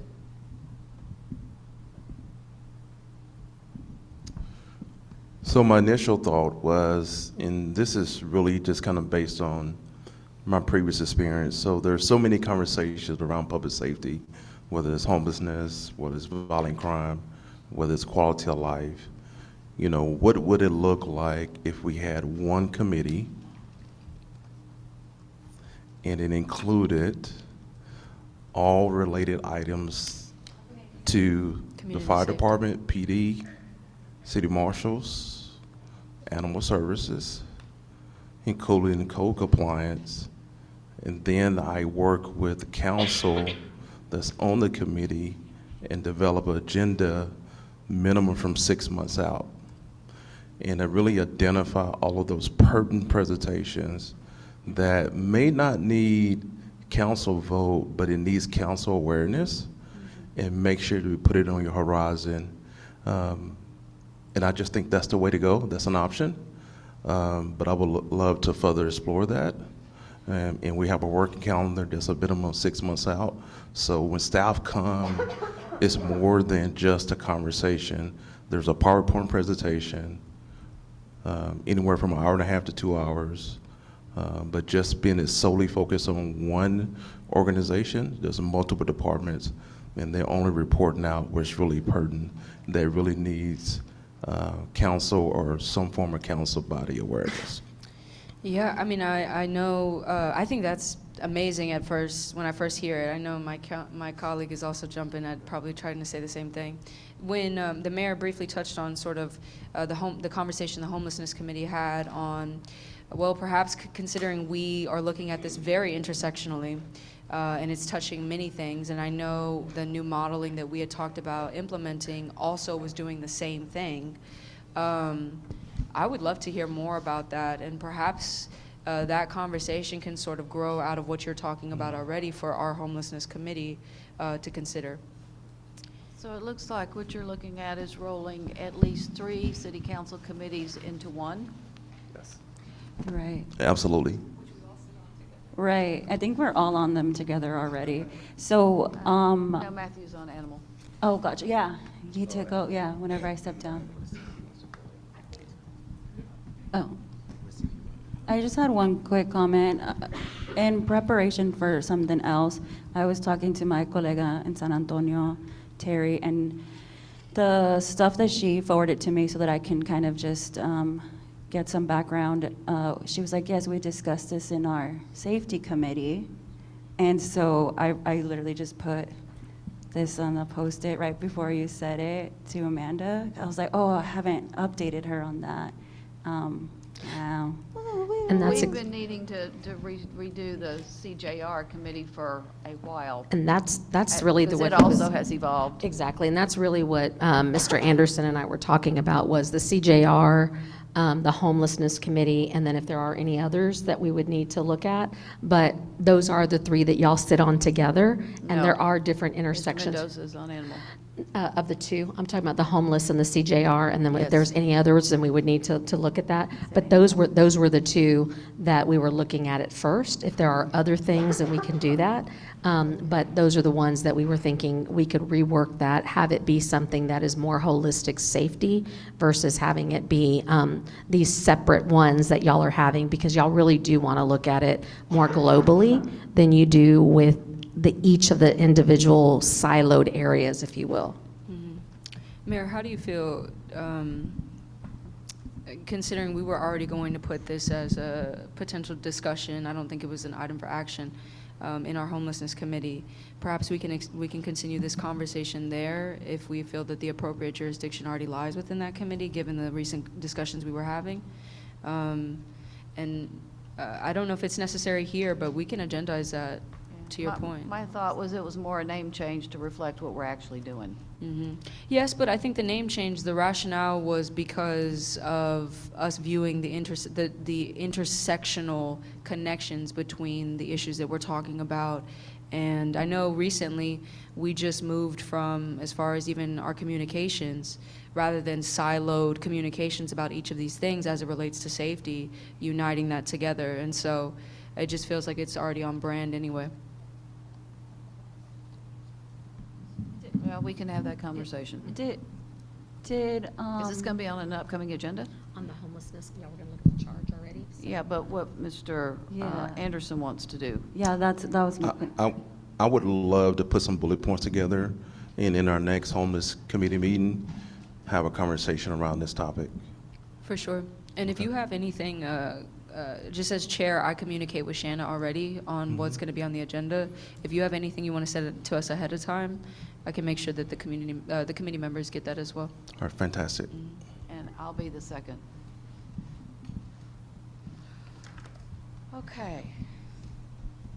Does that conclude Did that we get the item? Hold on. Sorry, this includes, okay, yes, ma'am. Oh, and I was just gonna say, if somebody could update Josh on that last part, I feel like he stepped out, but in the, I don't even, the last part of the conversation that was like piggybacking off of like his initial request, not this, but like the, we can set this aside till he returns. yeah, or just like update him, like the, I think we changed the word sustainable, and we did something else, I forgot. Durable. Yeah, and, yeah, okay. Yeah, we'll set it aside until he comes back. What else do we have in this section? One last question, Mayor. It was mentioned earlier, and I don't think I heard correct. So the strategic housing action plan, was that the one that Ms. Villalobos mentioned? Yes. Oh, okay. Because I know so many of the issues as it relates to housing affordability live in that plan. And probably, I don't think strategic was on the list that we saw from the comp plan oversight committee. Maybe there's a difference, but anyway, I gotta get right here. Yes. Okay. Strategic, okay. All right, we're good. The update for Josh was the specific comment about perhaps an amendment to the code, like are new, you. Yeah, so maybe just like if we can just update him on that, because I think I think he would be pleased with that little Yes. suggestion, yeah. That's why I want to see him before that's finalized, or him to see it. Yes, ma'am. Anything else in this section? Economic vitality. I think we want that, right?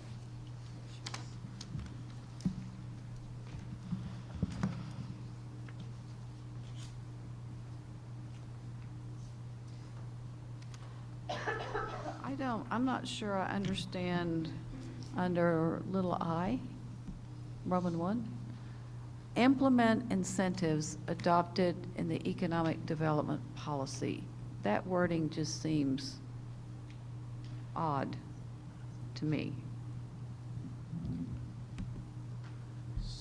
Which incentives are we talking about? 380s that people are going to ask for and then we make a decision? Is this the multiple grants that we have? The last, Joe's gonna get it. That's fine. Joe Pantarian, Assistant City Manager.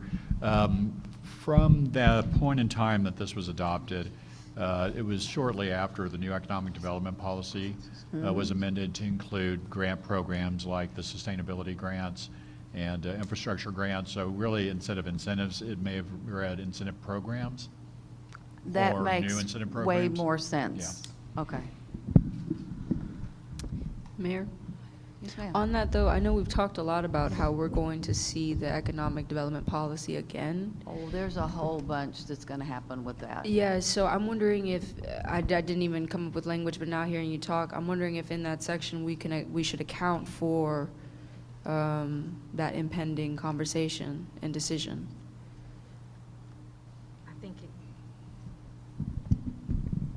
I think it could say about imagining or redeveloping, revising the economic development policy. And so I think definitely that's something that's going to be underway that we're going to be doing anyway. And so it would make sense for y'all to really capture that that's something we're going to focus on for this upcoming. I would call it revise/rewrite. I guess we can leave it as revised, but I think we're going to end up with it won't be the same document. A lot of the same elements, some new elements.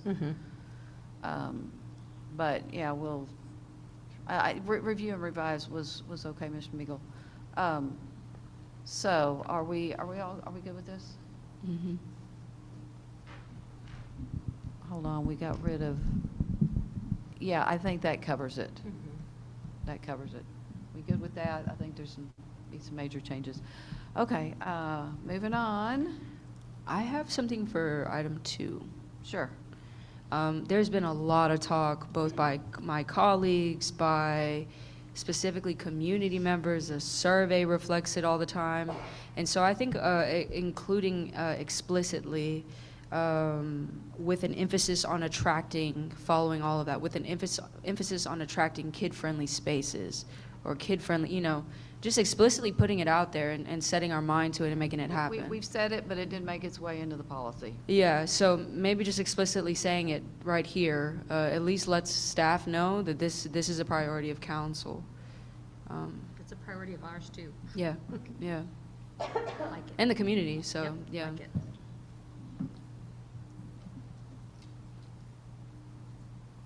Okay, I think that's good. Kid-friendly spaces. Everybody good with that? Okay, moving on.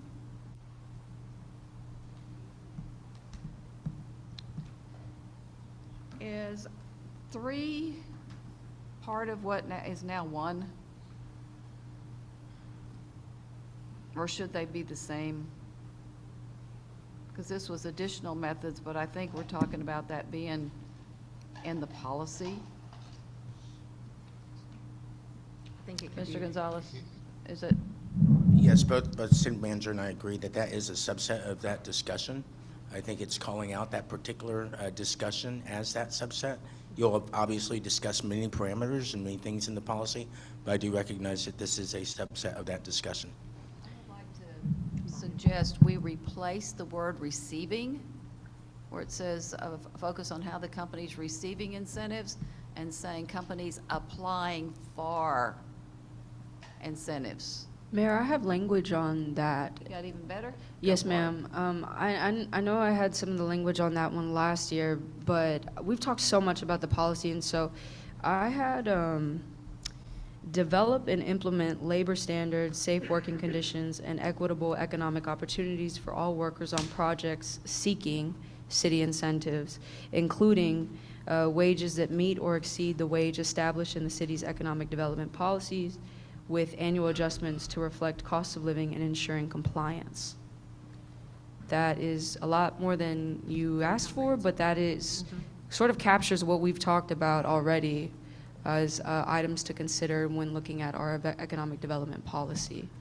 Yeah, I would suggest that we have review and revise the economic development policy, and then underneath that is the 3 and the 4. Okay. So it's all, we're going to review, revise it, and this is what's going to be contained in there. Are y'all okay with that? My only thought is to add some flexibility of the included but not limited to. So that way, should you encounter something that you also want to include, that you're not boxed in. Sure, yeah. Can we now delete 3? Yeah, I feel like it's Yes, duplicative. yeah, replaces 3. So really, then if we combine 1 and what we're seeing is 4 now, that becomes one thing, one item. Yes. And combine it and make the words work. Yes. Ms. Rodriguez, does that work for you? I'm sorry, Mayor, I didn't hear that.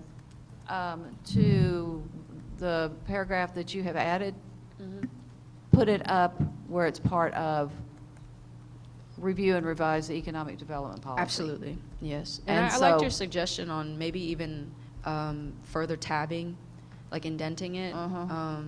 I think that makes sense. That works, and then the kid-friendly spaces stands alone, and it's not in between two related things, and I think it'll Yes, stand ma'am. out more. Okay. And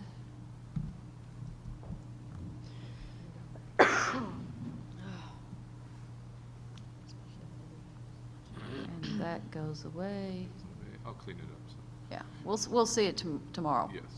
Yes, ma'am. Okay, making sure our council's good with this.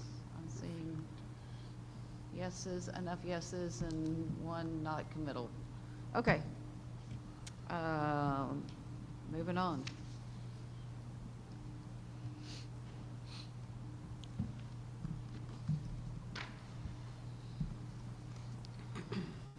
Do we want to add something about kids in this one? We're talking about diversified business activity.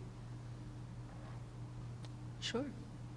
I know Mr. Scott championed that earlier. Do you have anything on this?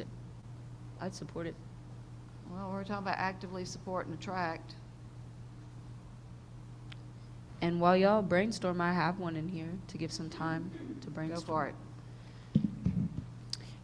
We all got an email with a great suggestion about perhaps something we didn't think about as it relates to fees, permit fees. It was a flower shop email. So Yeah, that's, yeah. I Okay. can give the language and see how council feels about it. So when assigning permit fees for street closures, consider adding a separate lower cost permit or fee specifically for small businesses. Actually, what she's asking for is not a street closure, it's something different. And I've already suggested something on the agenda for this particular item. It's not a street closure. Oh, okay. Her Mm. language, okay, so maybe she just I- misunderstood. So we we've can got that worked out. anticipate that that's going to come It will come through the regular process of agenda items. Okay, that's fine, as long as we For address it. discussion- A discussion item on February 17th. Right. Is Okay. where it's been added right now. Yeah. And yeah, Okay, good. yeah, it should be a pretty simple. Go to our code and look up parklet. I'm sorry? Go to our code and look up parklet. Parklet? Mhm. Okay. So yes, it's being addressed Okay. in a permanent way, not just for one. Anything else in business community? I think we're okay with the attracting the kid-friendly up above. San Marcos as a destination.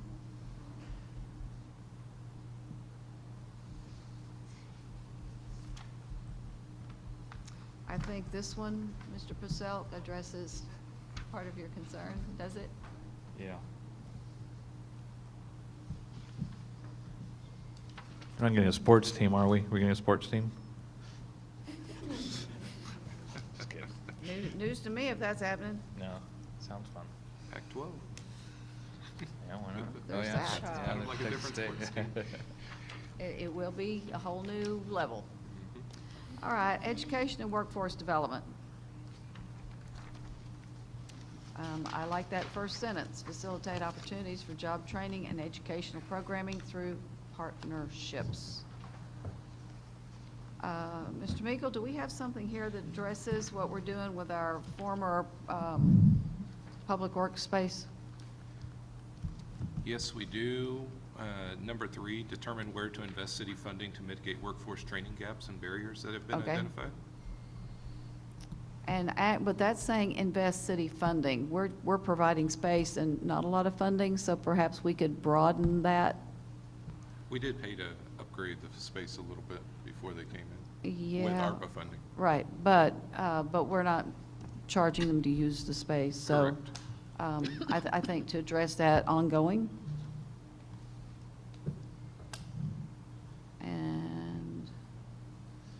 And then it's also kind of covered in 4. 4, that's what I'm looking at. With the partnerships with local schools, colleges, and universities. I know, but the word partnership is getting used a lot, and I don't think this says anything about we're providing physical space. Okay. And that's what I'm looking for. And it does not matter to me which one it goes in, with the fact that we've got some vacant space, and we had somebody who was willing to use that space, and currently that's at no fee to the folks who are in the trainees, and I think that's a marvelous thing. Maybe continue to use available space to fulfill these initiatives, or to fulfill, I don't know, something like that. Because it's a continuation of the work we're doing. I hear you on, like, explicitly. Job training opportunities. Yeah. Yeah, Because still- also, Mayor, I know about like city space, yes, but I also know, just speaking from like a nonprofit perspective, Texas State has also reached out to like nonprofits to ask to use their space as well. Centro obviously being one of them, and there's been a lot of desire and interest to collaborate in those ways, and so I wouldn't want to limit us to just city-owned facilities, and as far as like exploration of potential partnerships to fulfill what you're talking about. Yeah, I think that's probably covered in 4, continue establishing partnerships, but we could add, because that says local schools, colleges, universities, and agencies. I think if we put in and nonprofits, does that help? Yeah, yeah. Okay.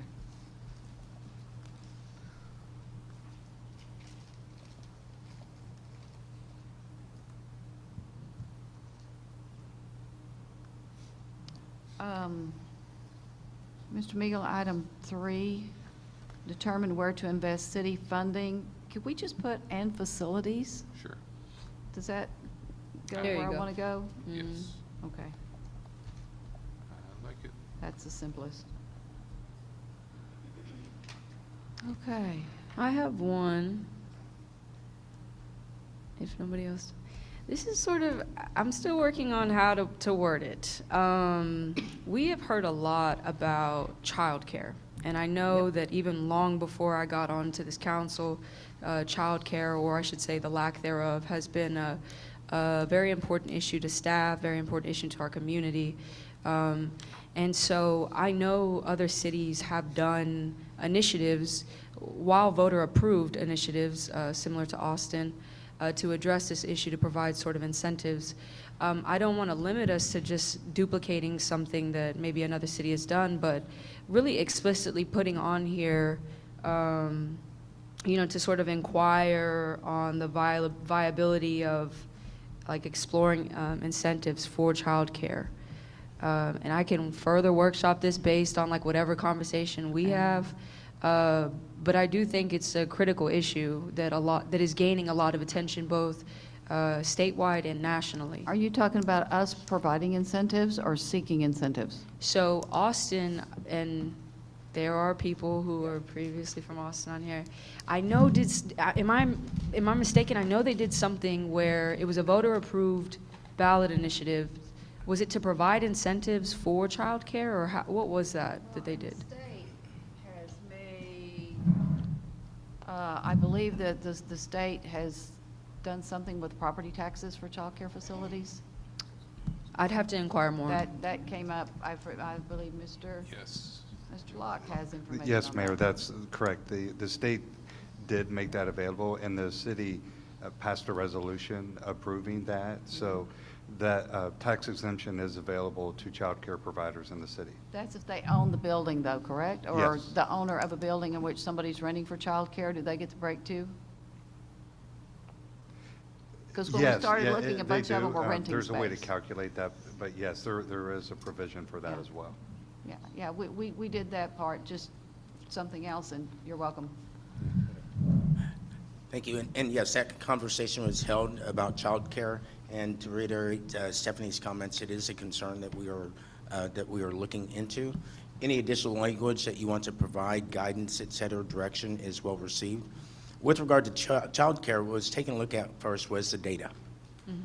How many childcare facilities are there? What level of childcare is provided? Is it a high-quality childcare facility or a typical childcare facility?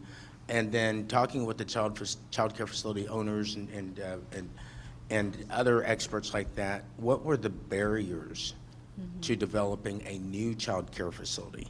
And barriers could come in the form of zoning not available for Sure, yeah. home-based child care facilities. Barriers could come in the form of going through the permitting process. Barriers could come in the form of permit fees. Barriers could come in the form of property taxes. Identifying those barriers is key then to inform what council policy is. Because as soon as we identify those barriers, then you can develop, okay, does the city have a role in breaking down those barriers? And if so, what is that role? Or does the city partners, such as the county itself or other agencies like that, have a role? And how might you also then partner with other agencies to break down those barriers? So again, data is a best friend of ours to develop Yeah. what those policies are and to identify specifically the barriers, because we could easily take a shot in the dark at thinking that we can do something that we think is the issue and totally miss the mark and not make a dent in childcare. So Yeah. identifying it through data is a good thing. I appreciate that, because that's why I didn't want to draft language as to assume, number one, like I know that Texas, and correct me if I'm wrong, Texas State did a study to sort of identify or kind of get at what you're talking about in a couple years back.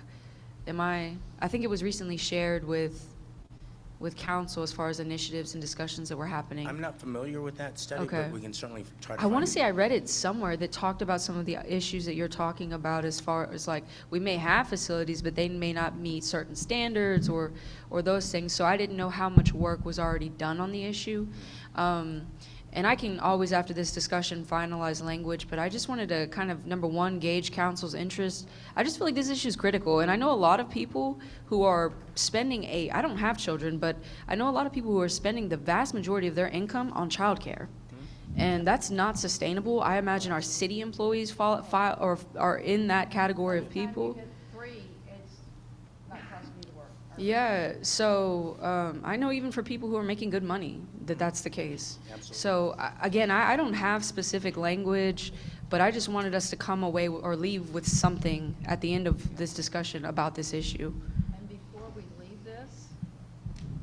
before we leave this, I would like for us to talk about or add to it that this is not just your traditional opens at 7 and closes at 6. Exactly. We've got people working in restaurants, shift work, others, and I don't know if we've got anybody in San Marcos keeping kids, Yeah. you know, at other times of the day. So I don't want to lose that as we're talking about childcare, because some people may assume it's that for 8 to 5 workers, and we need more than that. Right, Mayor, thank you so much for naming that. I mean, some of our biggest employers are like the warehouses that people work there because they're open late. But I also wanted to offer up, aside from the Texas State study, I believe that Community Action already has a wealth of knowledge on that. Obviously, up-to-date data is good, but they constantly collect and assess like the needs of their client base. And I want to say that they've touched on that as well. Yeah, I think Workforce Solutions might have something too. Yeah. Ms. Case? Yes, ma'am, thank you. I know the Core 4 is doing a child care survey. Core 4 being made up of City of San Marcos, Texas State, School District in Hayes County, as well as we have our Youth Services Director, Cristal Lopez, who works for Community Action, and it is multi-agency funded position. But the Core 4 is working through gathering data from each entity on child care barriers, and working, I guess, and restraints for employees, constraints for employees. So it's focusing on employees of each of the 4 entities at this time. So I know that there's going to be additional survey information that'll come out of the Core 4. And I know Ms. Reyes has been highly engaged in a lot of those conversations as well. Thank you, Ms. Case. And yes, where we left things with the Core 4 was that we are going to do a survey, and Ms. Surley has thankfully put that into our POLCO format, and we're going to actually offer that to all the different entities to be able to utilize. I also was reading, I believe it was the City of New Braunfels that did a partnership with the child care facility where they provided maybe $300,000 in expenses to try to help them, you know, with some of their child care accessibility. So that's something that I flagged for my team, because when you are talking about economic development, child care is one of the backbones of economic development, Exactly. you know? And so it's important for us to have that access. And so we're going to be looking at those opportunities so that we can see what things that we can partner with and affect. And then also, Mayor and Council, y'all have given us direction with the new City Hall that y'all are open to looking at, even if there's some space that gets provided, much like we do here at the Activity Center. You have Total Wellness who comes and actually acts as a contractor. There used to be, who is it now? It's somebody else, but we have a contractor who comes and acts to do that. And so it could be something similar where we provide space, but maybe have somebody who actually provides that, and we give them that like rent-free or something like Correct. that. They used to, pre-COVID. Total Wellness, we did have a contract not only for our fitness and wellness classes, but they also did provide childcare pre-pandemic. Post-pandemic, they did decide to forego providing those services. So we've not had those services here at the Activity Center since before the pandemic. But they did. That's the before. model we'd be looking at, is something like that, you know, so that we can provide space and then get a contractor who can help us with that and provide that access, you know, and so that's just some options. Okay. Yeah, I just kind of, you know, we have so many plans related to so many issues. We have so many 3 to 5 to 10, you know, and I just feel like this one right here deserves the same energy. Even if this is an additional issue, I know the legislative committee, we're talking about building priorities and those things. I would also suggest that we even, granted that's a separate conversation, but petition the state also to help. I mean, I think this has to be one of our priority issues. And obviously, you know, wanting to see if if council feels the same way, not just me as a member, but I can work on language tonight, but also if there's already efforts that y'all are doing as to contribute to that language, please let me know. That way we leave with something, like I said, on this document. Councilman Rodriguez, you're not wrong. I serve on the Texas Workforce Solutions Board, and if I remember correct, don't quote me on the numbers, but they have a $32 million budget, and 70% of it goes to child daycare support, and things aren't great. I'd stop there first. Their data is solid. It's available. I can get you their contact info. They can tell you how many unserved. I think last time I checked, Hays County had a need of 3,800 kids who needed daycare, and they had enough spaces to fund and cover 1,500 of them. So currently, there's a ton of children out there not getting taken care of, and of course, they have the STAR program, but there's barriers to maintain that program. So Texas Workforce Solutions attached to TWC, tons of data. Texas Workforce Commission. Workforce Commission, yeah. Okay, so I think we're all going in the same direction about childcare. For me, this is too limiting. Yeah, this isn't, I don't have language. Yeah. I don't have language. We can let y'all dovetail into some of the stuff that y'all are already doing, but I absolutely want to make sure that we talk about, maybe just talk about 24/7. We don't need every child care center to be 24/7, but we need some of them. Yeah, there's obviously, when we get into it, there's going to be a lot of micro considerations, even language accessibility, you know, for people who don't, English is not their primary or sole language. And so I imagine when we get into the minutia of it, those are the things that can be accounted for. I'm just wondering what we can do before tomorrow ends to address a high level identification of this being a priority by council. With the understanding not everything is going to get done within this upcoming fiscal year, but at least we're working towards it. Okay, so we will see this again tomorrow with perhaps more specificity. Anything else before we move up to responsible growth? I did have one comment, just because I missed the first part on economic vitality, but I mean, it kind of applies across the board, but I'm super interested to pursue conversations with Texas State. They've got a lot of momentum within the past couple of years, and just seeing, reapproaching that dynamic. For what? Working hand in hand with Texas State, especially when it comes to education, workforce development. I mean, essentially they've got all the resources, they've got everything there. So if and when we don't have the resources here, it's like we've got a good community partner, and their whole point of them existing is to educate and train. And there's, 40,000 or about 40,000 kids over there and full staff. So I'd love for that to be a really strong directive. Do you want to say something more than what we've got in item 4? Continue establishing partnerships with local schools, colleges, universities, and agencies. And we added nonprofits in there. Do you want to make something stronger in that paragraph?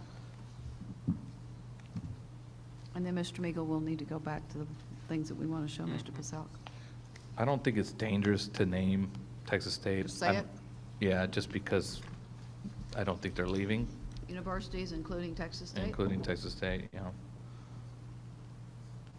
Are we all good with that? Done. Did we recently take a break? I have to pee. So I'm just, I couldn't remember when we last. I was looking to see when we took our last break, and There's no apparently I light in didn't here. write it I don't down, have any so- concept of time.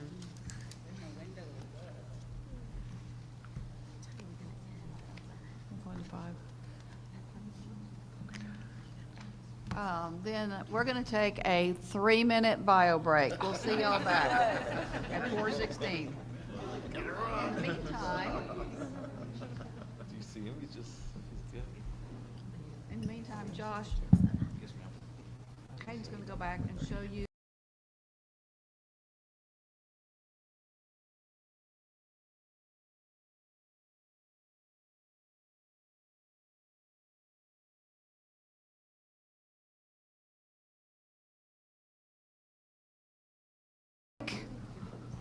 And we are now at E, responsible growth.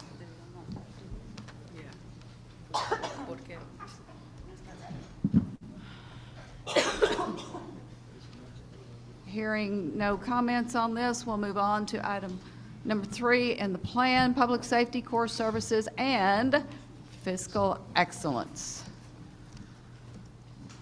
We've got a goal statement, and we are at A, community safety. Unless y'all would rather wait and start this tomorrow and do one of the other sections, mobility or environmental, today. Okay. Mobility. All right. Mobility. We're going to mobility. Anybody got anything here?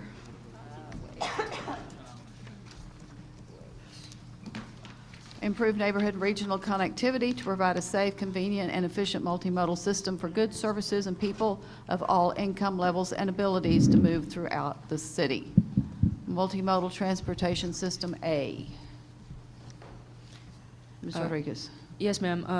Real quick, I know staff has already mentioned that given that we lost the micro transit options that we had previously with the scooters, I know that y'all mentioned you're already talking with Texas State to explore getting something back. And so I just wanted to explicitly name that in this section since we already said it's something that we're doing. So wherever y'all feel it, yeah, there you go. And micro transit, everybody good with that? All right, done. Next one. We will move on to bicycle, sidewalk, and trail systems. Thank you to our sidewalk crews, and thank you to the Greenbelt Alliance for the trails, who help out parks. I know parks is still, that's their thing, but we do want to thank our volunteers. Anything in this one, Ms. Rodriguez? Yes, ma'am. This is going to be a little bit outside, but it was something requested or suggested by the community members.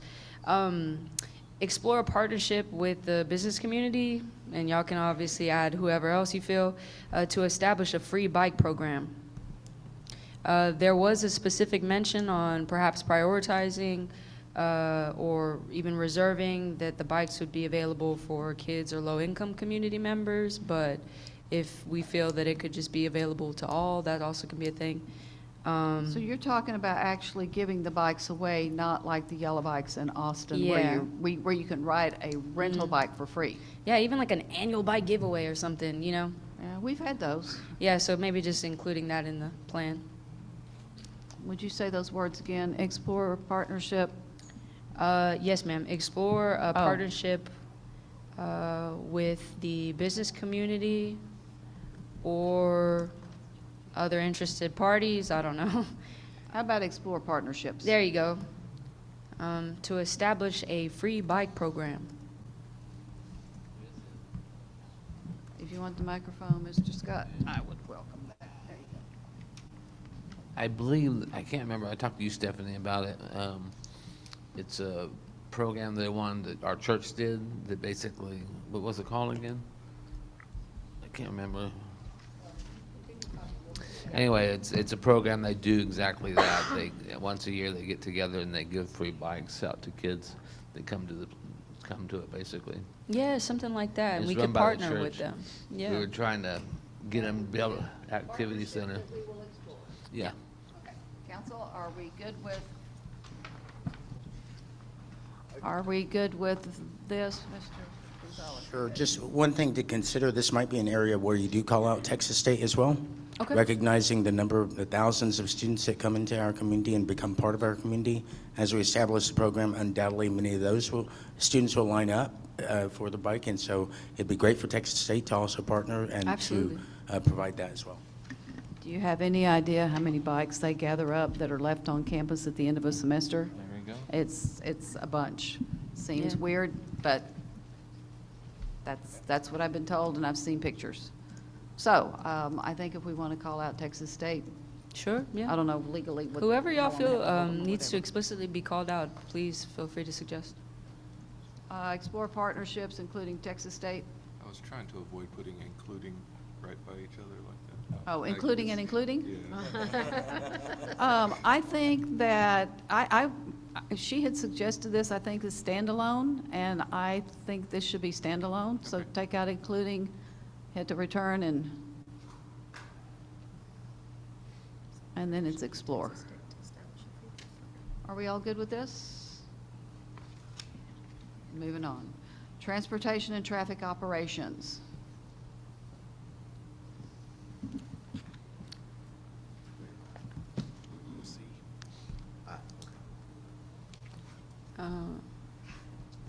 I haven't, yeah, sorry, Mayor. So I really appreciated what staff did. I know it was mentioned in the presentation in front of LBJ, or off of LBJ in front of Garcia's with that little, I don't know if my colleagues have been able to see it, but it's a seating arrangement attached to the pole where the bus stop is. yes. Have y'all seen that? It's in front of Garcia's off of LBJ. Yes. So that's really cool. I know we talked at length about this last year on making sure that there's seating opportunities. I thought that was a very ingenuitive way to accomplish this without requiring deep pockets. And so I just wanted to perhaps suggest that we continue to use that type of approach at other frequented bus stops. Like I know one off the top of my head that I routinely see people sitting down on is where it's off the corner of Euland and Mill. Yeah. There's a bus stop right there that people always I see sitting on the concrete, and that to me is just not acceptable. I believe, Mr. Avila, we have bus shelters everywhere. We could put one so far where we've got enough space, enough right-of-way. So I do remember that conversation, Mayor, and that's why I was applauding staff on in the areas that we can't. LBJ be off of by Garcia's being one of them, maybe replicating something like that. And if that was your team, great job. Yeah, I really appreciated that, and I saw somebody using it for the first time the other day, and I think I texted Stephanie. I appreciate that. Yeah. So something like that at other stops that we can't maybe put a. Can we do something, expand bus shelter options, even when we don't have room to put a bus shelter? That's why I've got bus shelter options. I don't know if we can put this as an and at the end of 3, but I think it's separate. Expand, what was following that, or that's the extent of your? A separate item, expand bus shelter options.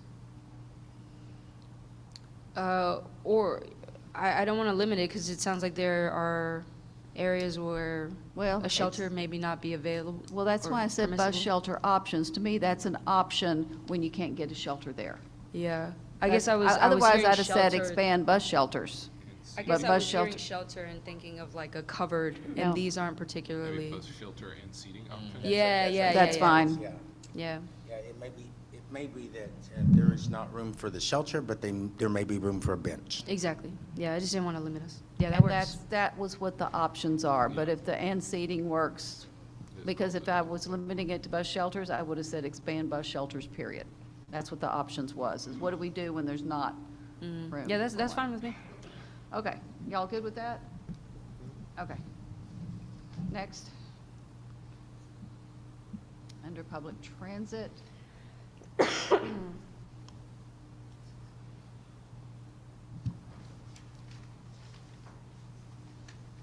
We good with that one? Yeah, I just have a question for staff. I know that, is this the budget, is this the particular item where the budget 70% makes up federal and state funding? Is this the one? No, you mean we provide 70% of the expense? I can't, I know there was a certain They're slide ready on to the- answer that. Yes, ma'am. With regard to federal transit funding, operations is a shared expense. 50% comes from the federal government and 50% comes from local contributions. Okay, the reason I asked the question, I wasn't sure if I remembered if this was the one where it was, some of that was COVID dollars and we were anticipating it going away. I didn't. Yes, ma'am, that is this Some of item. it is. We Okay. received COVID dollars that was applied toward our operating obligation. That money will be going away after this year. Okay. And we will resume full 50% obligations. Okay, and I hope it's safe to assume that I imagine, given the change in funding, we were probably going to leverage grant funds already to maybe supplement some of what we're losing.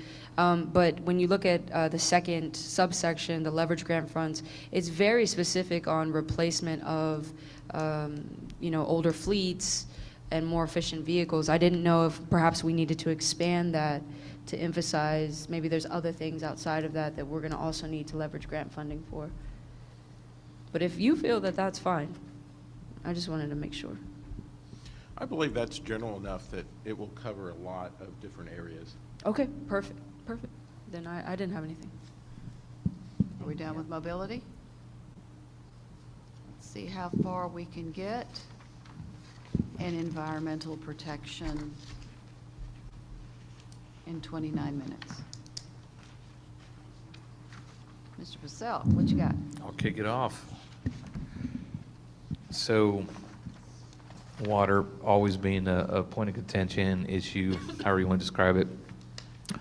The overall area is moving to conservation efforts, and I took a water class not too long ago, but everybody's starting to crack down on the regulation portion, and I'll speak specifically just to irrigation systems, but you can tell people to do one thing or the other, but they're just not going to do it. And it's your residences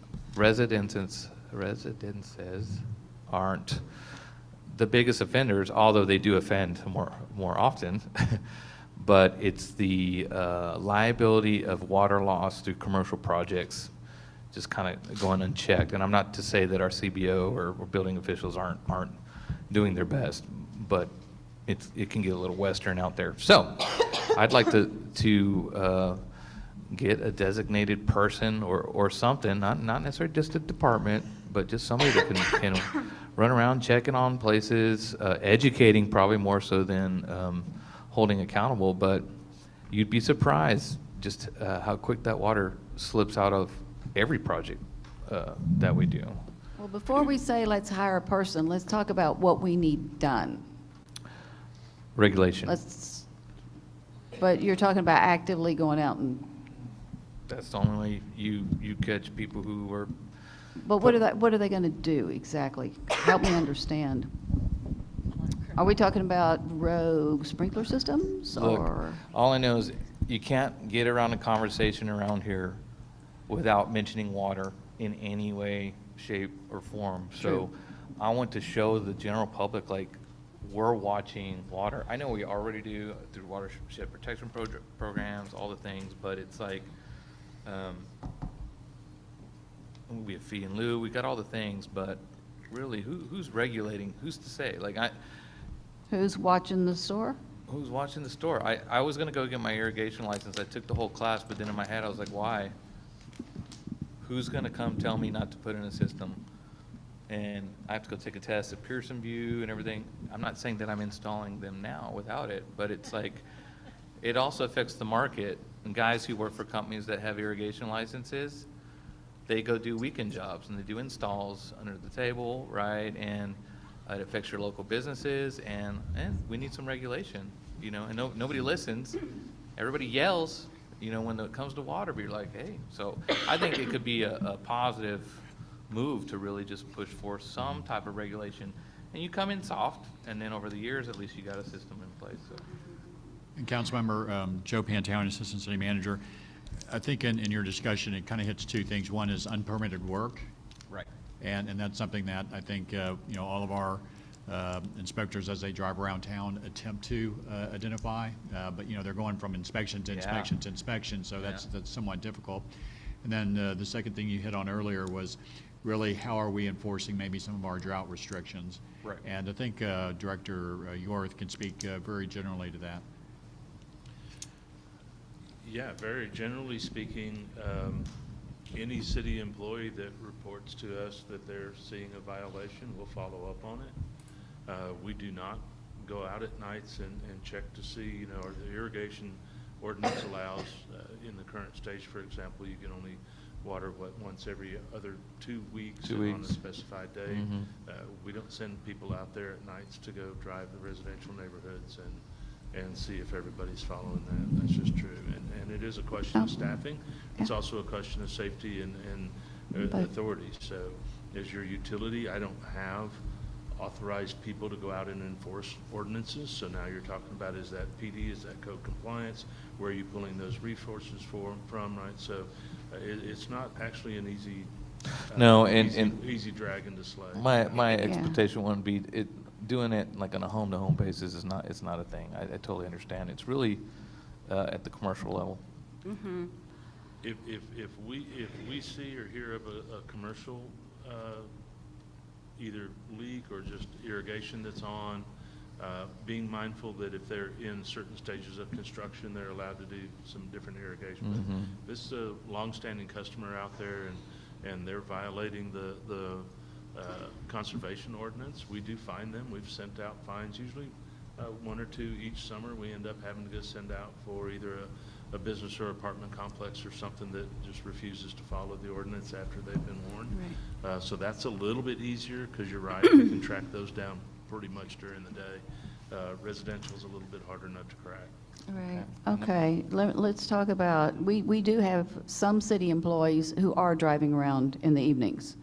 I don't know if those city employees, if they see something, are gonna report it or not, but we do have city employees of the city who are driving around at night and might notice something. My question is on new installs. Chief Standridge, you will recall that a couple of days before Halloween, where everybody was coming into the Halloween trunk or treat, sprinklers went off, spraying straight into the street. So that was a new facility. So who can tell me what happens whenever there's new construction of sprinkler systems and what's checked, et cetera? Right. Can I just Anybody? add to that question, because I think it's related? in Also, there. like, what, I guess, what is done whenever there's ongoing developments? Like, I reported this to somebody, and I'm assuming it was handled because it stopped after a while. But on Redwood Road, there's several apartment complexes going up, and for a minute, I mean, there was just tons of water. Like, you saw a flow, and it was mostly at night, and I didn't know where it was coming from. I didn't want to get close. But it's like, how do we do that? And also, is there a way for like the community to submit those requests, right? So to your point, maybe some folks are driving around, maybe the lack of capacity, but if our neighbors can report it, you know, and maybe that'll also add a level of pressure knowing that, oh, you know, people are gonna narc on you. People are not shy about reporting watering violations, at least some people on SMPX Connect. Like, especially whenever the drought restrictions go up. Yeah. There are some of them that they'll ping them every single week saying, Right. we saw watering on Monday, that's not our watering day. Yeah, I don't, and you're So what talking do we about do? big developments, and I don't care about narking on my next door neighbor, but the big, like the commercial developments and stuff like that. Well, That we're taught in is that a lot WETS of water. class that over 70% of water loss is through irrigation systems, just runoff. Yeah. So what I'm saying is you got a big opportunity there to not only conserve water and then show the general public, like we're on the water thing. And then the second comment on that is maybe change up some of our requirements for having to require grass. Not no grass, not all grass, but like 70%, 30%, just come, you know, because you catch yourself in the summertime and you're required to sod a 60,000-foot pond that you're not allowed to water. And then you're in fee and lose situations. You guys got people overwatering, underwatering.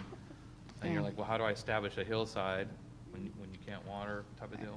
Mr. Mendoza, you had something you wanted to say also, and I'm not turning loose of my questions. I'm gonna look for answers tomorrow. Ms. Mendoza.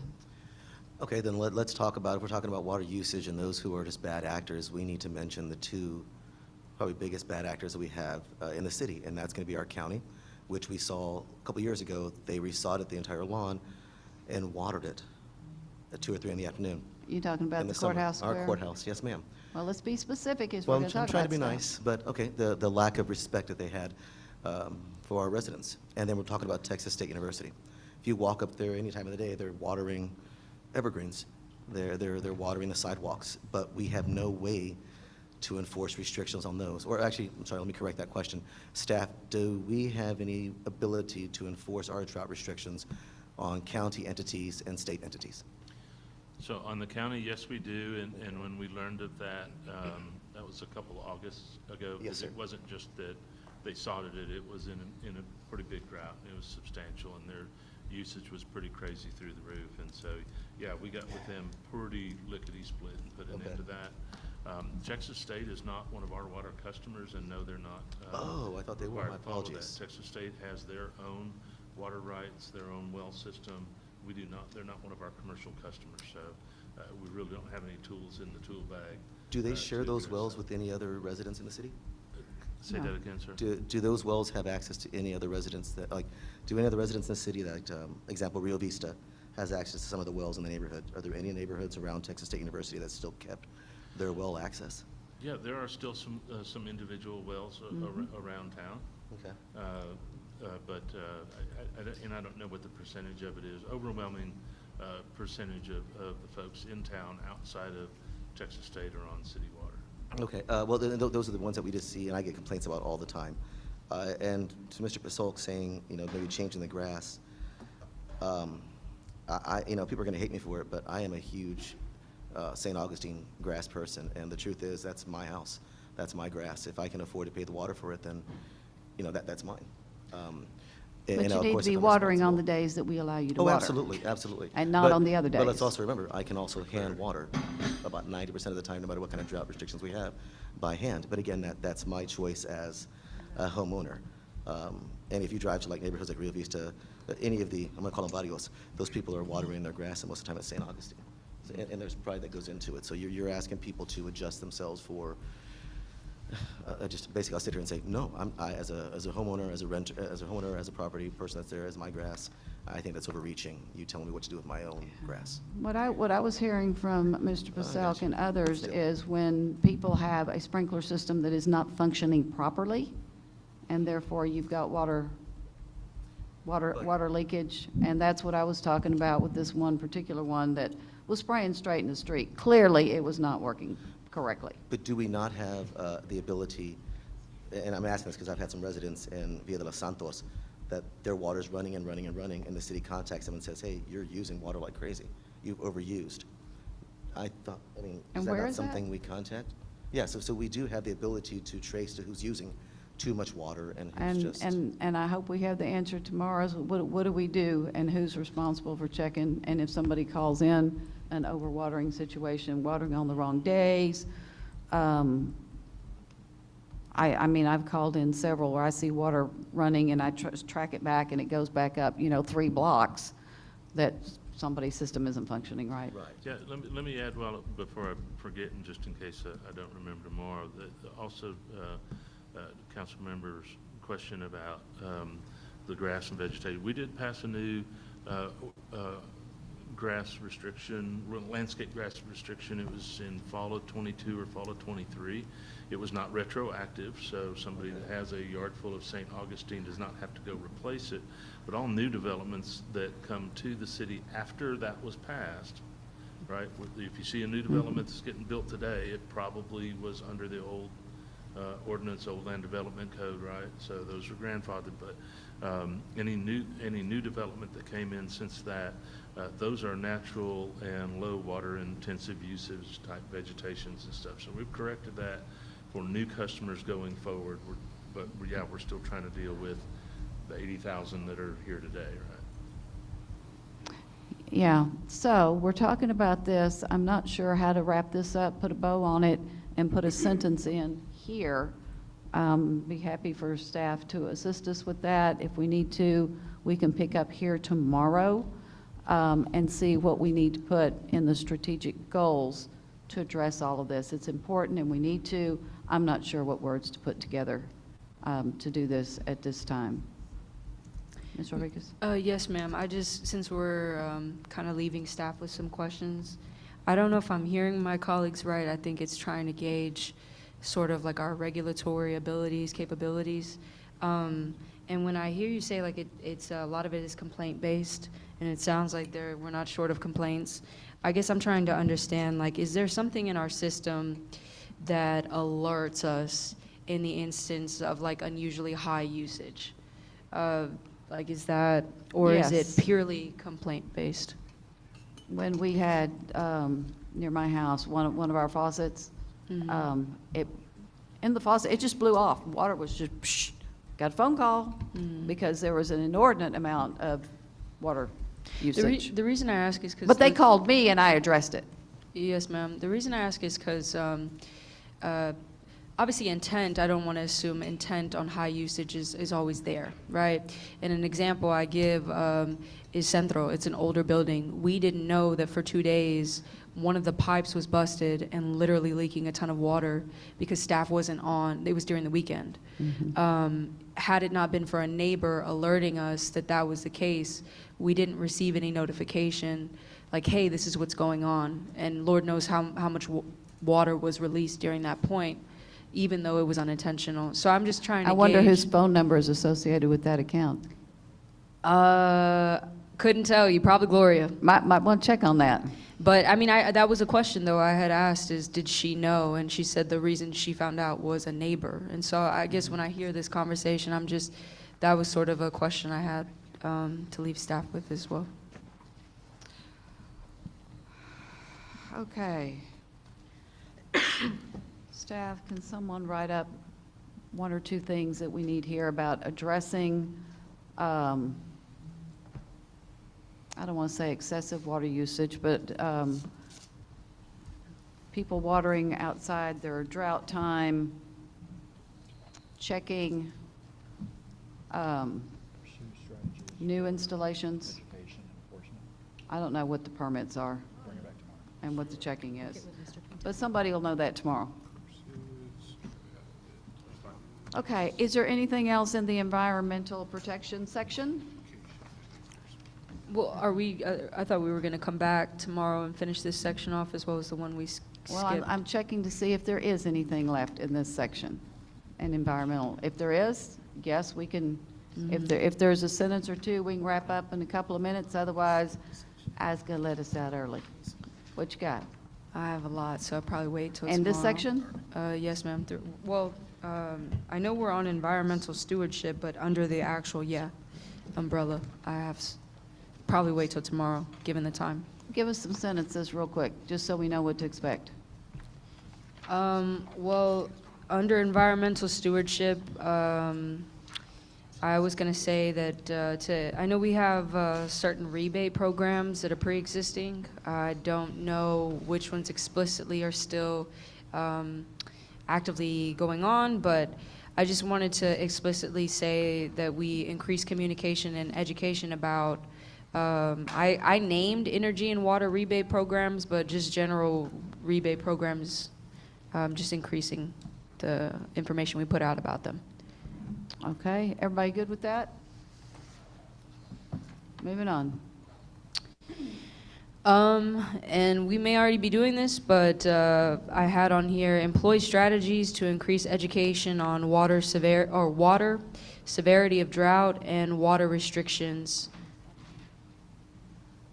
Is what I had. Anybody got an issue with those? We're good. We'll see them tomorrow. Okay.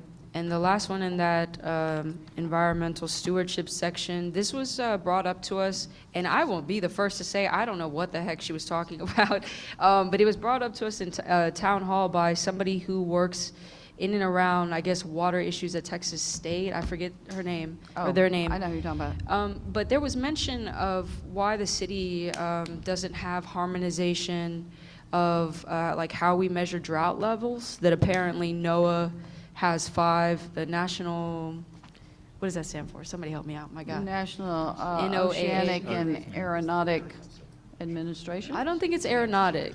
There you go, yeah. I guess there are levels, like how they measure that I guess our measurement is different, and they were suggesting a harmonization of such. But if that's a huge lift, I understand. Like I said, I'm not gonna say that I know everything about this. What is it that we're measuring? I guess, It's the Councilmember Joe Pantone, Assistant City Manager, I was at that town hall meeting. Okay. And it was really harmonization of drought stages. How we communicate, And yeah. restrictions. Oh. We recently modified our drought ordinance to go to 3 stages.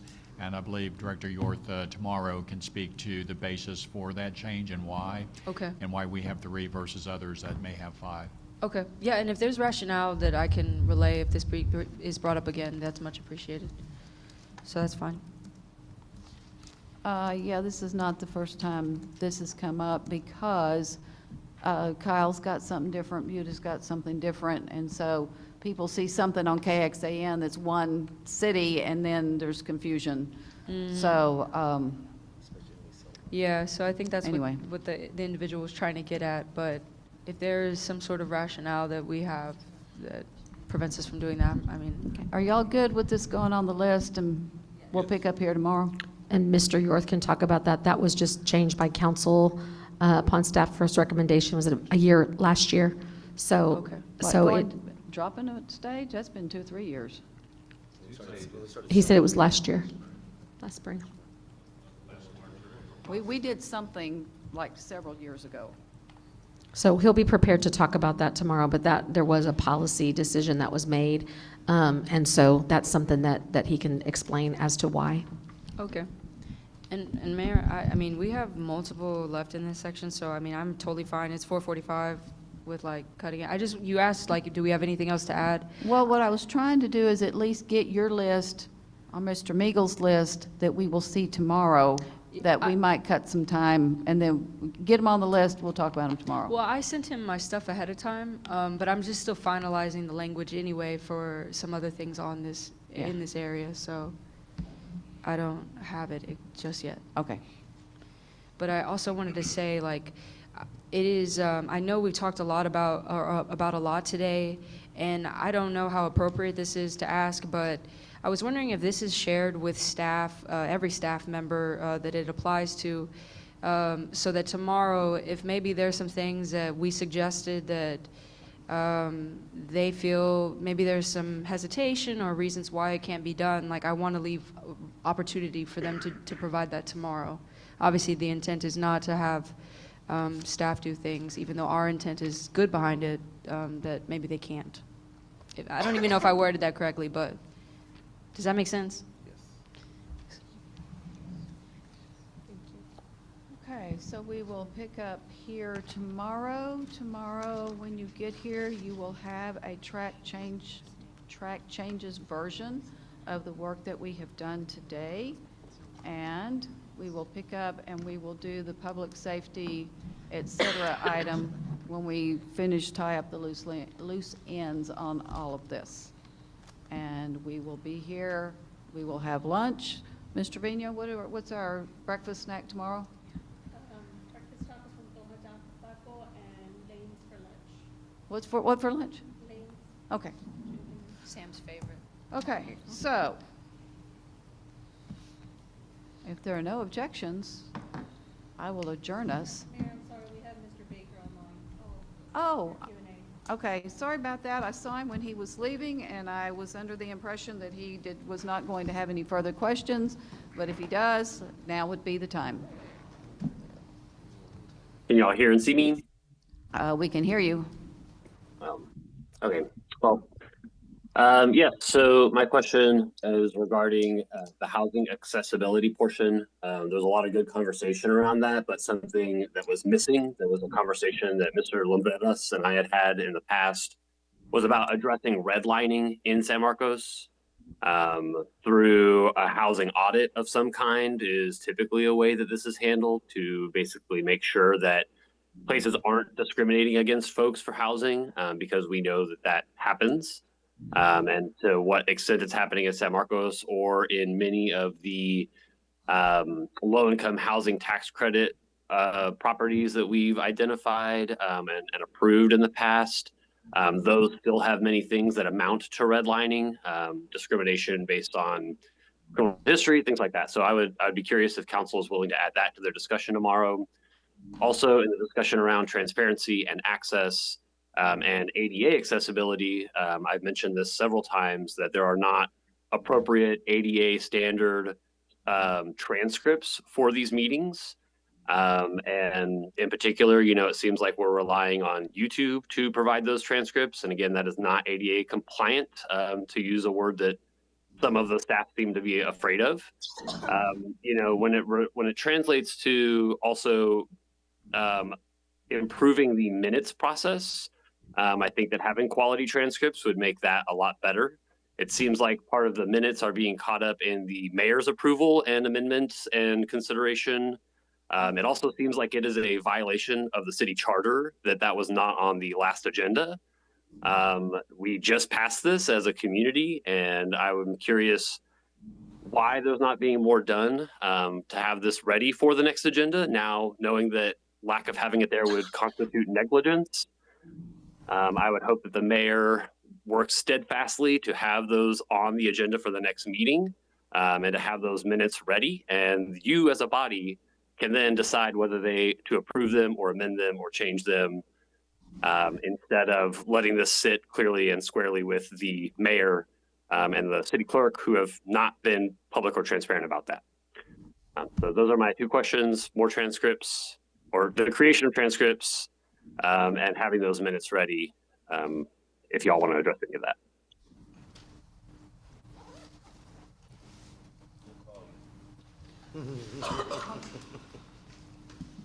Okay, that will conclude our Q&A. I do need to ask, Isaac Carson was signed up, wasn't here earlier.